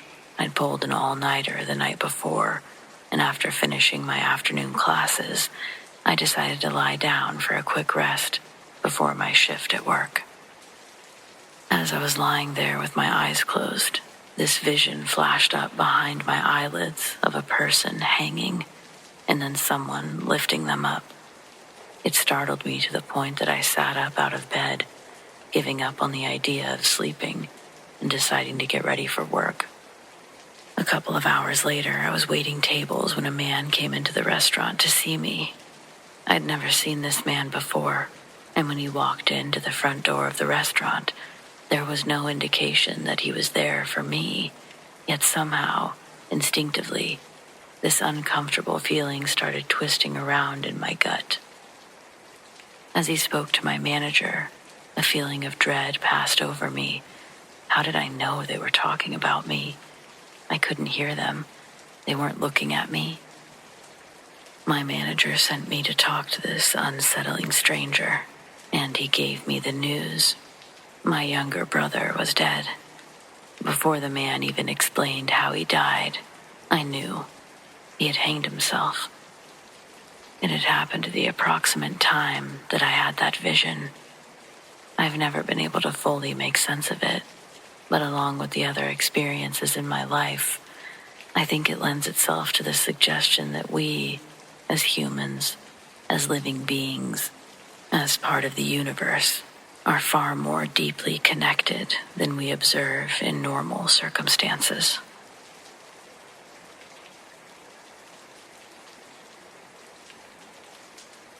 Like most other times, I noticed before the sirens had started. I was home alone, and the sky was that sickly green tint that people talk about. Seeing it in person is quite different. I grabbed my phone, my shoes, and went straight to the bathroom at the center of the house. No windows, solid walls. The house creaked as the wind picked up. Not sharp noises, but long, strained noises, like something testing the structure, slowly. And that's when I heard the whisper. It was close. Too close to be the wind slipping through cracks. It came from just behind my right ear. I knew this wasn't possible. I was in the bathtub, but my skin prickled.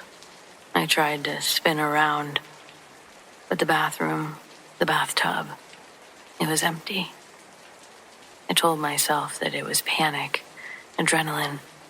Your brain does strange things when it thinks you're in danger. The pressure in my ears intensified and the walls groaned again, louder.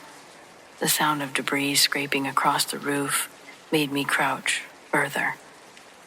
And then a hand, not gripping or pulling, just resting against the middle of my back, warm and steady, like someone trying to keep me calm. I couldn't move. Yet somehow I was comforted. The sirens cut off, and the sudden silence was worse than the noise, and the hand slid away. The pressure released, my ears popping. I could still hear the aftermath of the storm. I stayed in the tub long after it was over. When I finally stood, the house was intact. No major damage, just branches down. I never told anyone that story, because I know how it sounds, but I know what I felt and heard.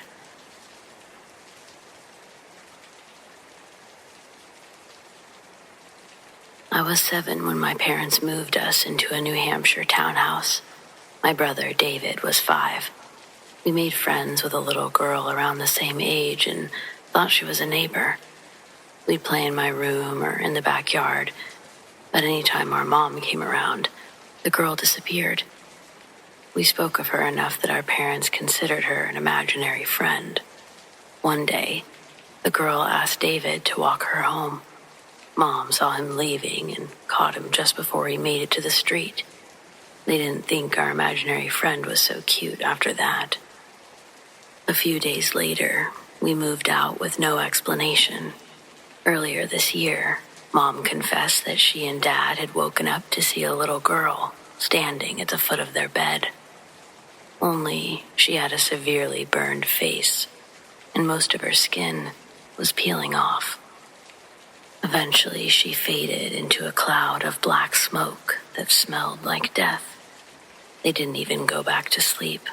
Once they could move again, they started packing.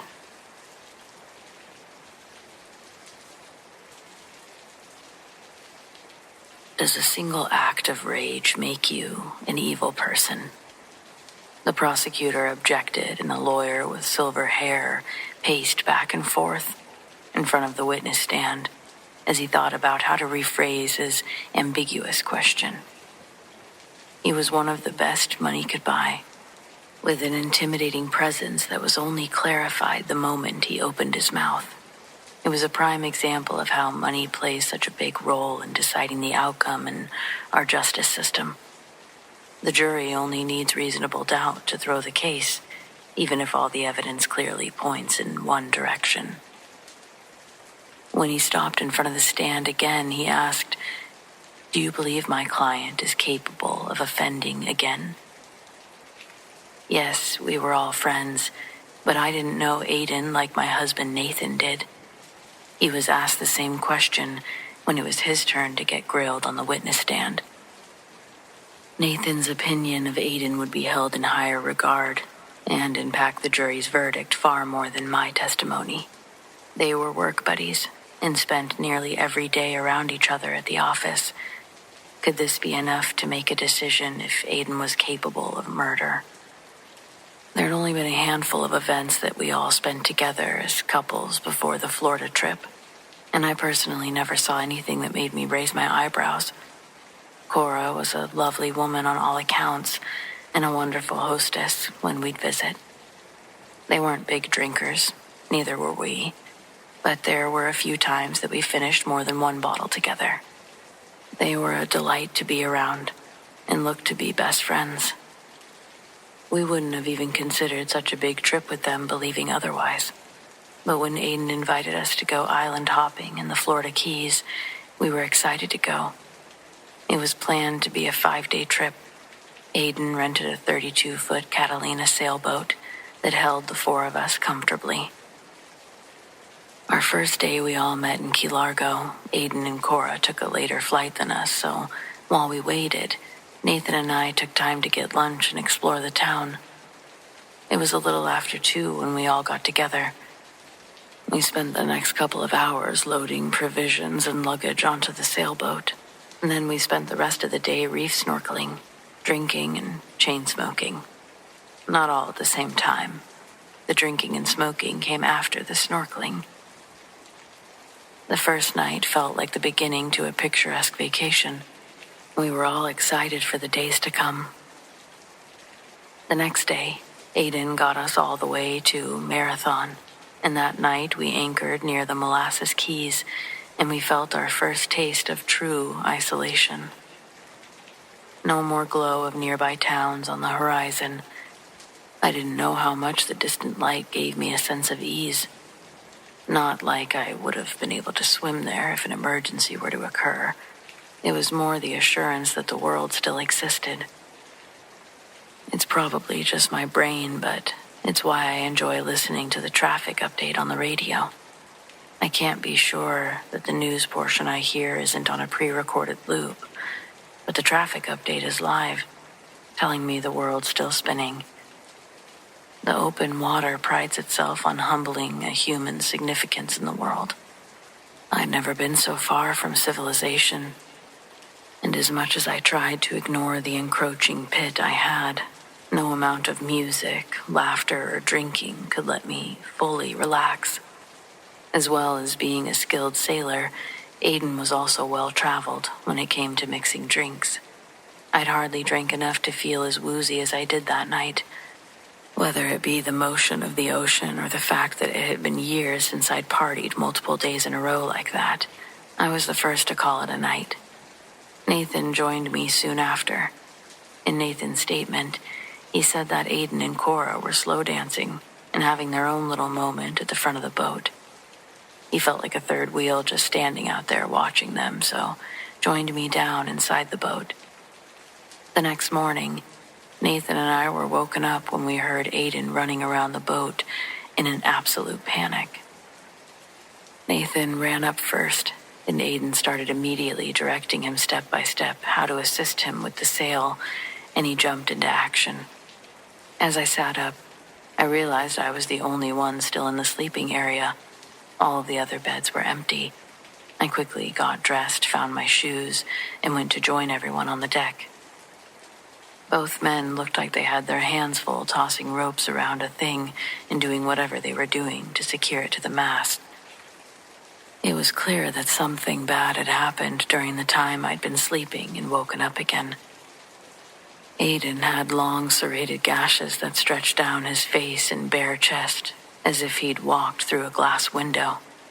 I glanced around to see if I could find any broken glass lying around, but as I scanned, all I saw was more blood, footprints, handprints on the wood and walls of the sailboat. It looked like the splashing waves of the ocean had washed most of it off, but the water that stayed behind, puddled in a murky pink swirl of seawater and blood, gathered at the rough textured floor. That's also when I noticed Cora wasn't up on the deck with us. I went down below again to make sure I didn't miss her, sleeping in a weird area. But she was nowhere to be found.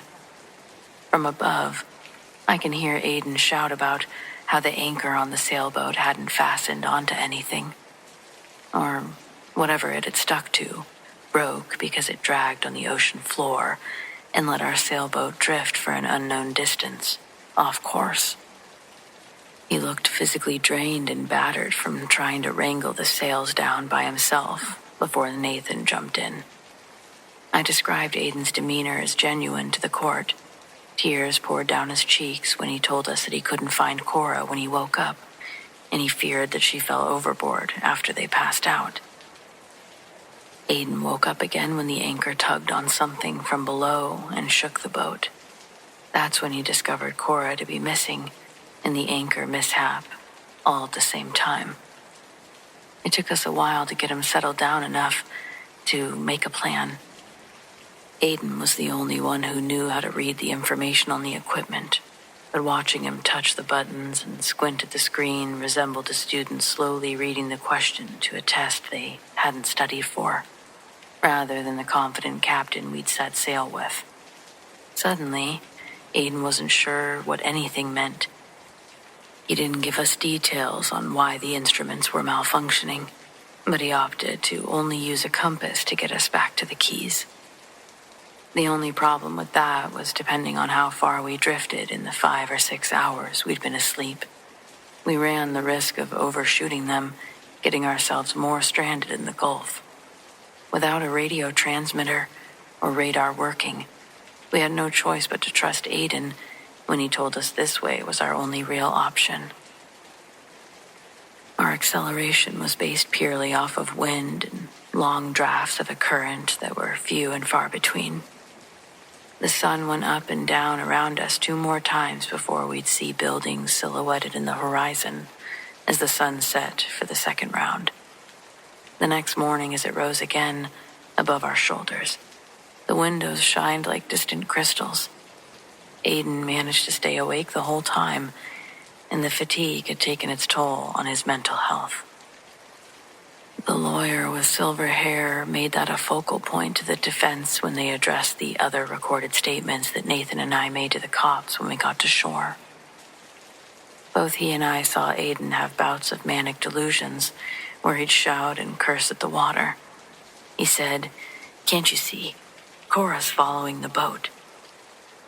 He said that he couldn't stop seeing her trailing in the wake behind the boat. His cries would turn from banishing her spirit away to deep, sorrowful apologies. Under oath, I swore I heard Aiden beg her for forgiveness and to stop haunting him. Nathan told the jury that Aiden admitted to, quote, doing something really bad to Cora, but never specified as to what he meant. He'd deny ever saying such things. When the sailboat made it to shore, we'd landed on the coast of the Boca Chica Beach Park. When the boat got close enough to the shore, Nathan jumped off the side and swam the rest of the way to get help. There was a helicopter search conducted, but nothing of Cora's was ever recovered. Aiden was detained right off the boat, but wasn't held for long. He pled not guilty and was able to beat the case. Nathan and Aiden never spoke again outside of the courtroom. They avoided each other at work until Aiden left the company. So, does a single act of rage make you an evil person? I think there was already an evil inside, if it was that easy for him to act on it in such a Machiavellian, premeditated way.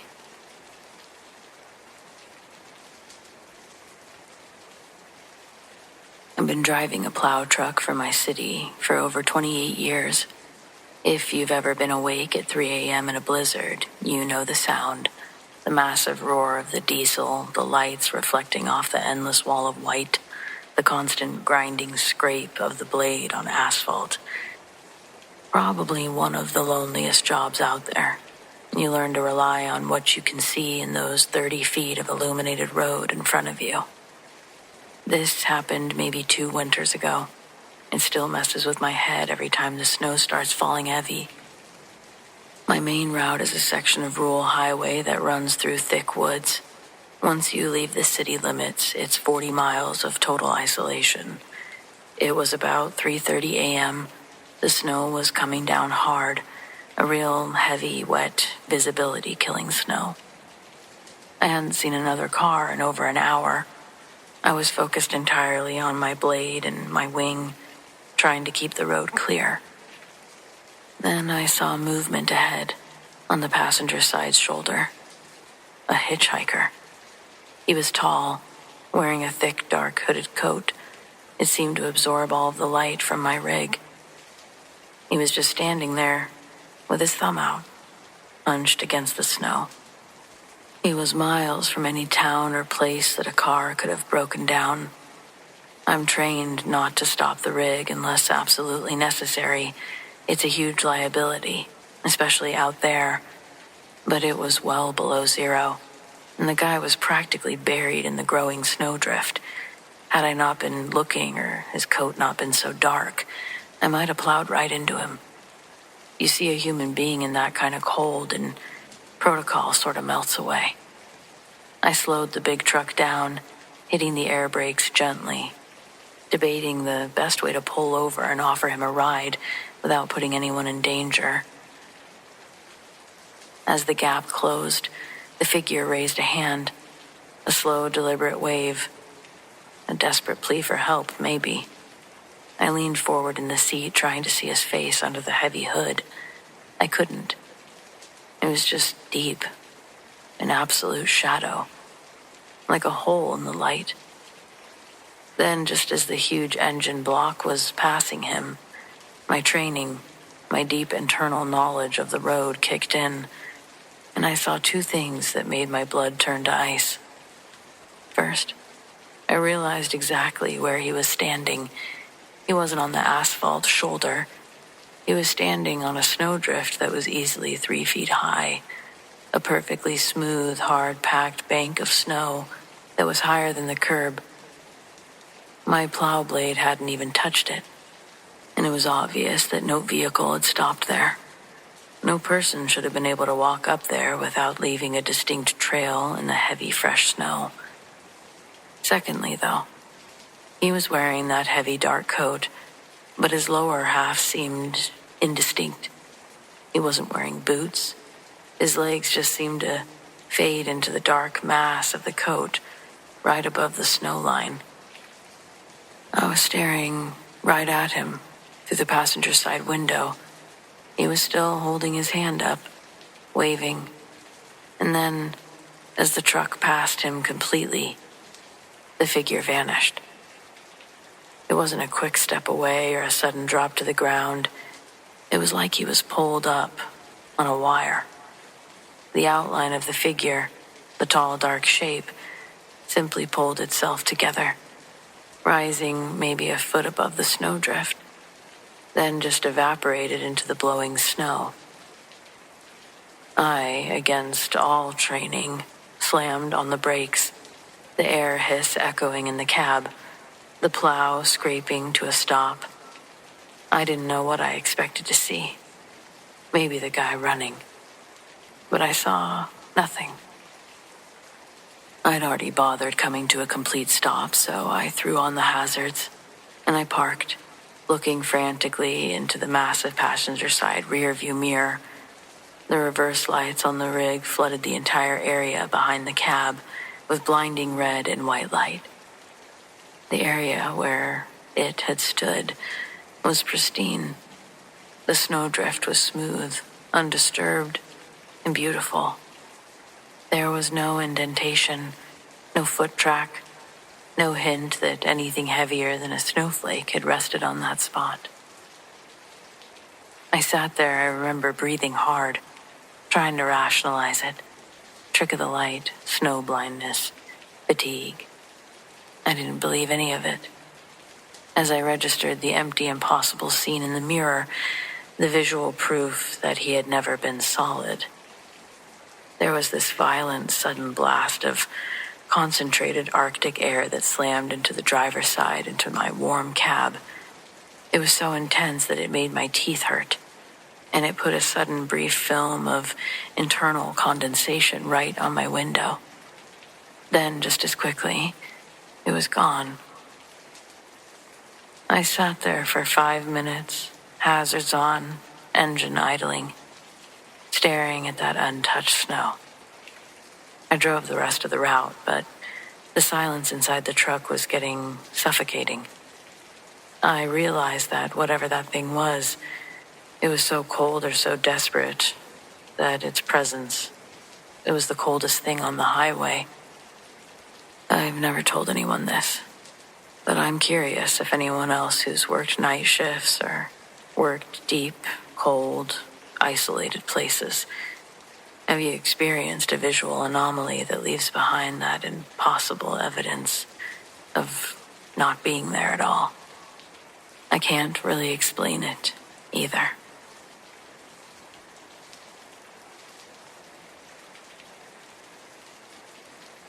I work the night shift at a logistics center outside the city. My commute home is usually the only quiet part of my day, but it takes me down a section of Route 179 that's pitch black and always freezing in the winter. It was about 2:15 a.m., dry, cold, zero wind, just silent darkness. I was cruising along listening to a true crime podcast when I saw lights ahead. At first, I thought it was a semi-truck approaching, two very bright points of light, low to the ground. But as I got closer, maybe half a mile out, they stayed put. They weren't moving. They were flickering in a way that wasn't quite right for headlights. I slowed down a little and realized what I was seeing. Emergency lights. Dim, but more obvious now. They were two distinct orbs, one bright white, one electric blue, cycling rapidly. Just like the old-school dome lights on a Crown Victoria or an older State Patrol vehicle. They weren't reflecting.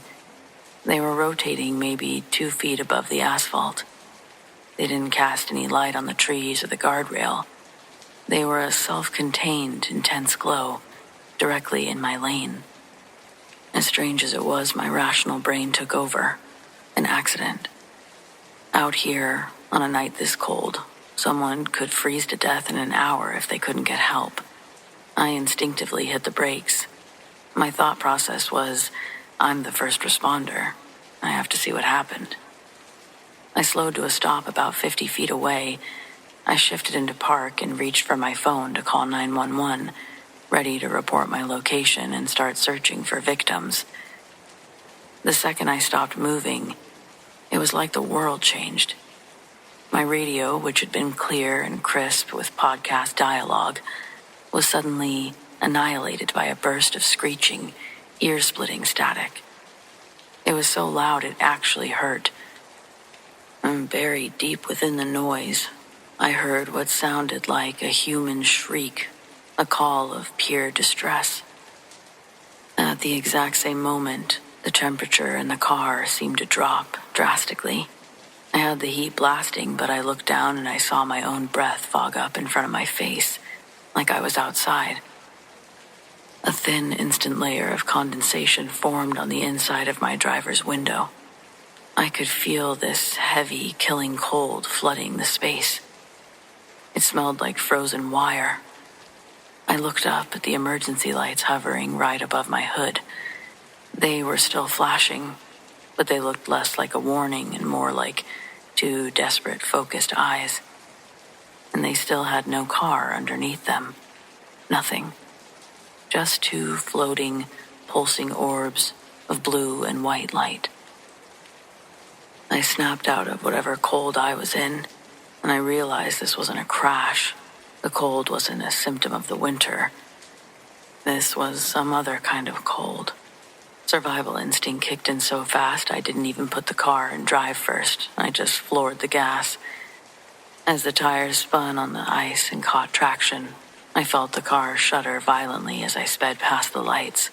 I glanced in the rearview mirror.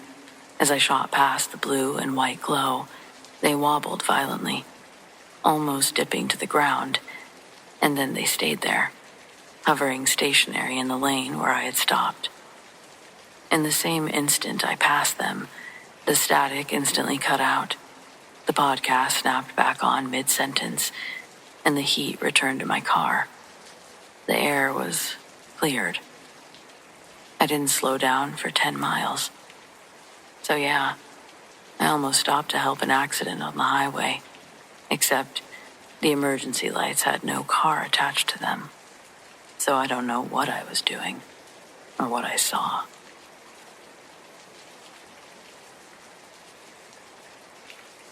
I didn't move into the house because I liked it. I moved in because it was December, I was newly divorced, and it was one of the few places I could afford on short notice. It was an older house on the edge of town, built sometime in the 1940s. It was the radiator-style vents, thick walls, windows that whistled when the wind picked up. Snow was already piled along the driveway when I signed the lease, and the landlord joked that it held heat better than most. I slept downstairs. The upstairs room, technically a bedroom, was unfinished and cold. No proper insulation, just a space heater that I didn't trust in a single bare bulb.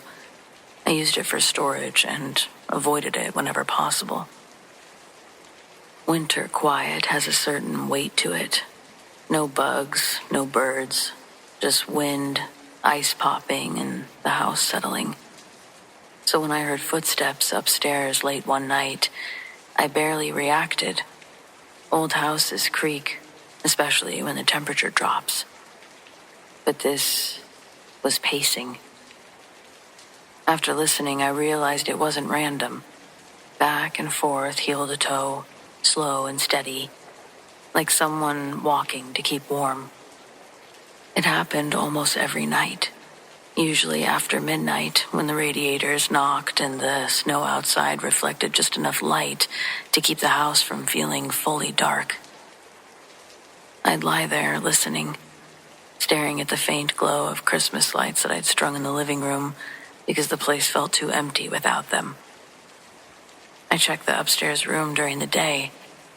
No animals or loose boards, no reason for movement. The cold was intense up there, cold enough that my breath fogged, but the footsteps never sounded hesitant or stiff. Whoever or whatever it was didn't seem bothered by the temperatures at all.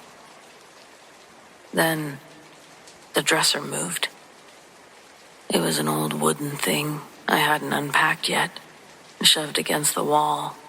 One morning, after a night of particularly loud pacing, I noticed it had shifted several inches. I told myself the floor must be uneven. Wood contracts in the cold. Things happen. I pushed it back. The next morning, it had moved again. I started locking the upstairs door at night. Not out of fear exactly, but more the sound felt invasive. I wanted to shut it out. But even with the door locked, the pacing continued. Same rhythm, same length, as if the door wasn't there. I would guess it was maybe a week later, during a snowstorm that shut down half the town. I heard breathing. It came from the top of the stairs. Slow, careful breathing, like someone trying not to fog the air too much. I remember thinking how strange it was that I could hear it over the wind rattling the windows. Eventually, the breathing stopped, and the pacing upstairs resumed. Sometimes, it would freak me out enough that I'd have to sleep with the lights on. Other nights, I'd fall asleep before it started and luckily not wake up. The dreams, though. If I did fall asleep before, I'd have those. In them, I was always upstairs, standing in the unheated room, watching a man pace back and forth. He was dressed in heavy clothing, kept his hands clasped behind his back, shoulders hunched like he was cold or maybe just old. I never saw his face. These felt like so much more than dreams. When I'd wake up, my legs would ache, like I'd been standing on frozen concrete for hours. One night I woke up to the sound of the upstairs door unlocking. I hadn't unlocked it. Snow was falling heavily outside, muting everything. I stayed in bed until morning, listening to footsteps move freely overhead. I caught the landlord off guard one day when I finally asked if someone had ever died in the house. He hesitated. Then he told me an older man had lived there years ago. Insomniac, anxiety, a real hermit. He'd pace his house all night because lying down made things worse. He hated winter, the landlord added. Said the quiet made it unbearable. I moved out before the snow melted. I'd had that feeling, like someone had died there. On my last night, I turned off the Christmas lights. I slept in total darkness. I didn't hear pacing. I heard footsteps stop at the top of the stairs. And they just stayed there.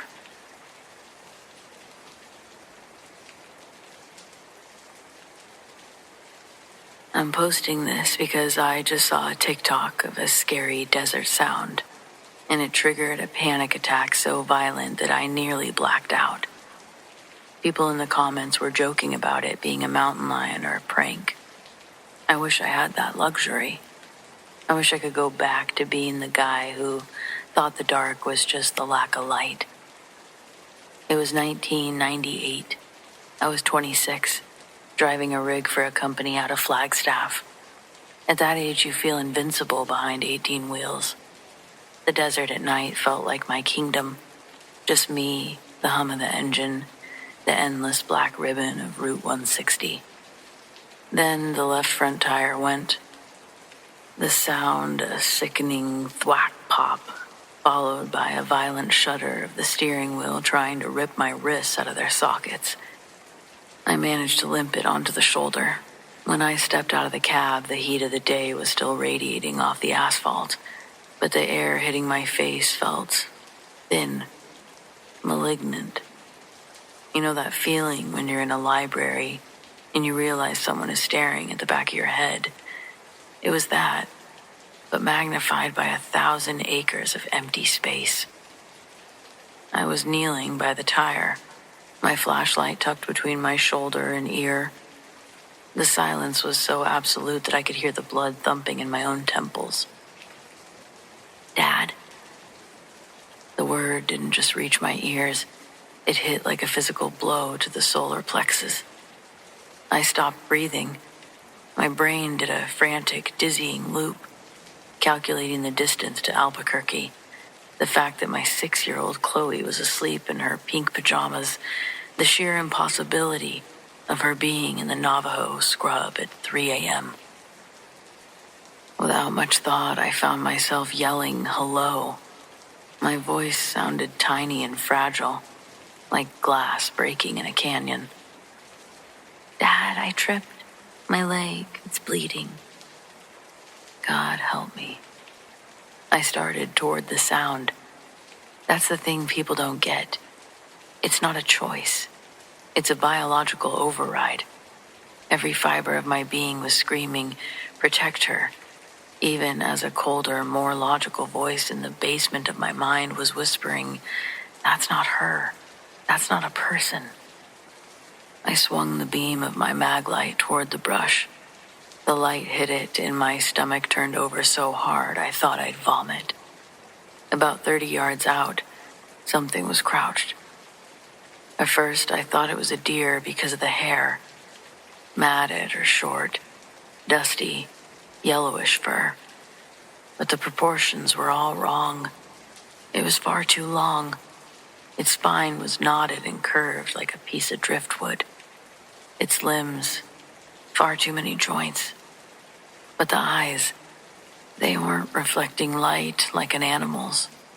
They were dull, like 2 wet red marbles. As I watched, the face began to tighten. That's the only way I can describe it. The skin on its snout pulled back, stretching and tearing until it resembled a human mouth, but with too many teeth. Help me, Daddy, it said. The D in Daddy made my skin crawl. Sounded like a recording being played through a blown speaker. I felt this icy pins and needles sensation wash over my scalp. My lizard brain finally won out. I realized that if I took 3 more steps, I was never going home to the real Chloe. I backed away, tripped over my own feet, never taking the light off of it. The thing didn't lunge. It did something worse. It stood up. It rose on two legs. It had to be 7 feet tall, but it was thin as a rail, its ribs visible through that moth-eaten fur. It mimicked my posture. When I stumbled, it stumbled. It was mocking me. I scrambled into the cab and slammed the door. I was shaking so hard I couldn't get the key into the ignition. I could hear my own pulse roaring in my ears like a freight train. Thump. The truck rocked. Something heavy had landed on the trailer. Then came the sound that haunts my nightmares. The sound of something wet and heavy sliding across the roof of the cab. A face appeared in my side window. It wasn't the coyote thing anymore. It was a woman, an old Navajo woman. Her hair white, but wild. She was pressed against the glass at the height of 8 feet. She wasn't standing on the ground. She was hanging off the side of my truck, like a bat. She didn't look like a monster. She looked like someone's grandmother, except for the eyes. Those same dead red orbs. She tapped a long gray fingernail against the glass. Tink, tink, tink. Benny, you forgot your jack. You're gonna need your jack. She started to laugh. It was a wet, rattling sound, like someone drowning in their own phlegm. I didn't think. I just turned the key. The engine roared to life. The most beautiful sound I've ever heard, and I slammed it into gear. I didn't care about the rim. I didn't care about the trailer. I just needed to be anywhere else. As I pulled away, I looked in the side mirror. In the red glow of my taillights, I saw the woman drop to all fours. Her limbs elongated. Her clothes, or what looked like clothes, melting back into that yellow, dusty fur. It, didn't chase me. Just stood in the middle of the highway, watching me go, and started screaming in my daughter's voice, again. Don't leave me, Daddy. It's dark. Don't leave me. I drove for 40 miles on a rim, sparks shower spraying behind me like a comet. I didn't stop until I saw the fluorescent lights of a flying J. I spent the rest of the night in the diner, surrounded by people, clutching a cup of coffee with both hands so no one would see that I was shaking. When the sun came up, I checked the truck. There were 4 deep, parallel gouges in the steel door frame, right where her hand had been. There was also a smell, not just a bad smell, but a horrible one, like a grave that had been opened in the middle of a summer heat wave. I moved to Oregon a month later, and I didn't really go near the desert after that. I guess because I know what's out there. I know that it can sound like love, and I know that it's always hungry. I just have no interest in being the one to feed it.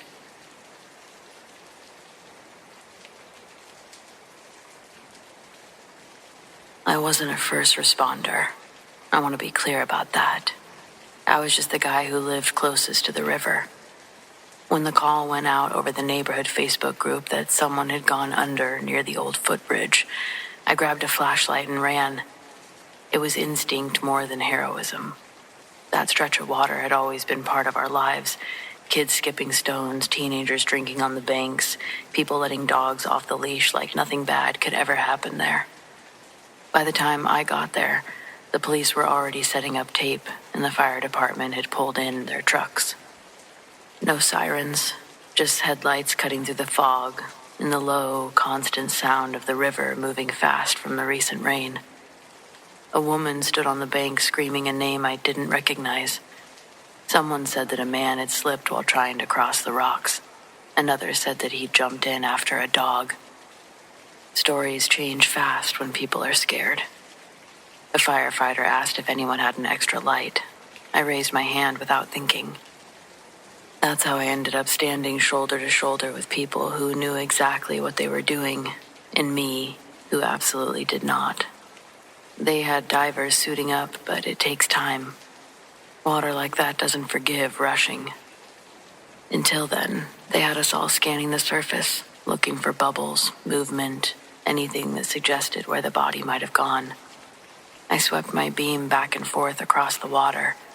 The river was higher than normal, swollen, dark, but it wasn't chaotic. It moved with purpose, sliding around the rocks instead of crashing into them. And then I caught a glimpse of something that didn't move with the current. At first, I thought it was debris, a jacket maybe, something caught between submerged branches. I adjusted the angle, narrowing the beam. It was a person, or part of one. The shape was vertical beneath the surface, suspended rather than drifting. Pale fabric clung to it, unmoving, as if the water wasn't touching it the way it should. I said something, I don't remember what, just noise to get attention. One of the firefighters leaned in beside me, following my beam. He stiffened. "That's not right," he said quietly. Before he could say more, the shape moved, not downstream, but down. The water around it tightened, compressing inward like something below had shifted its grip. My light shook in my hands as the shape sank straight out of sight, leaving behind nothing but a smooth, dark surface.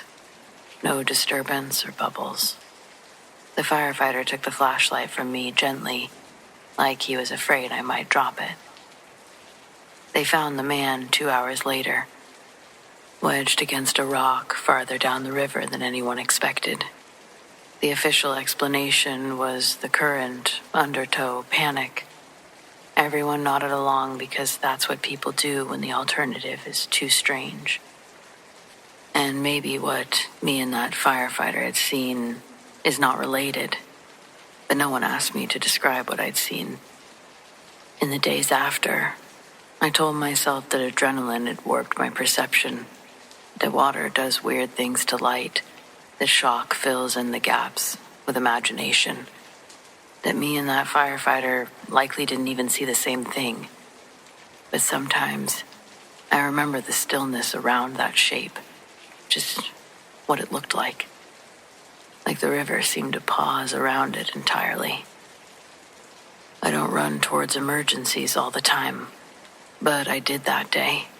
So I guess I was meant to see whatever it was that I saw, though I really don't wish to see it again.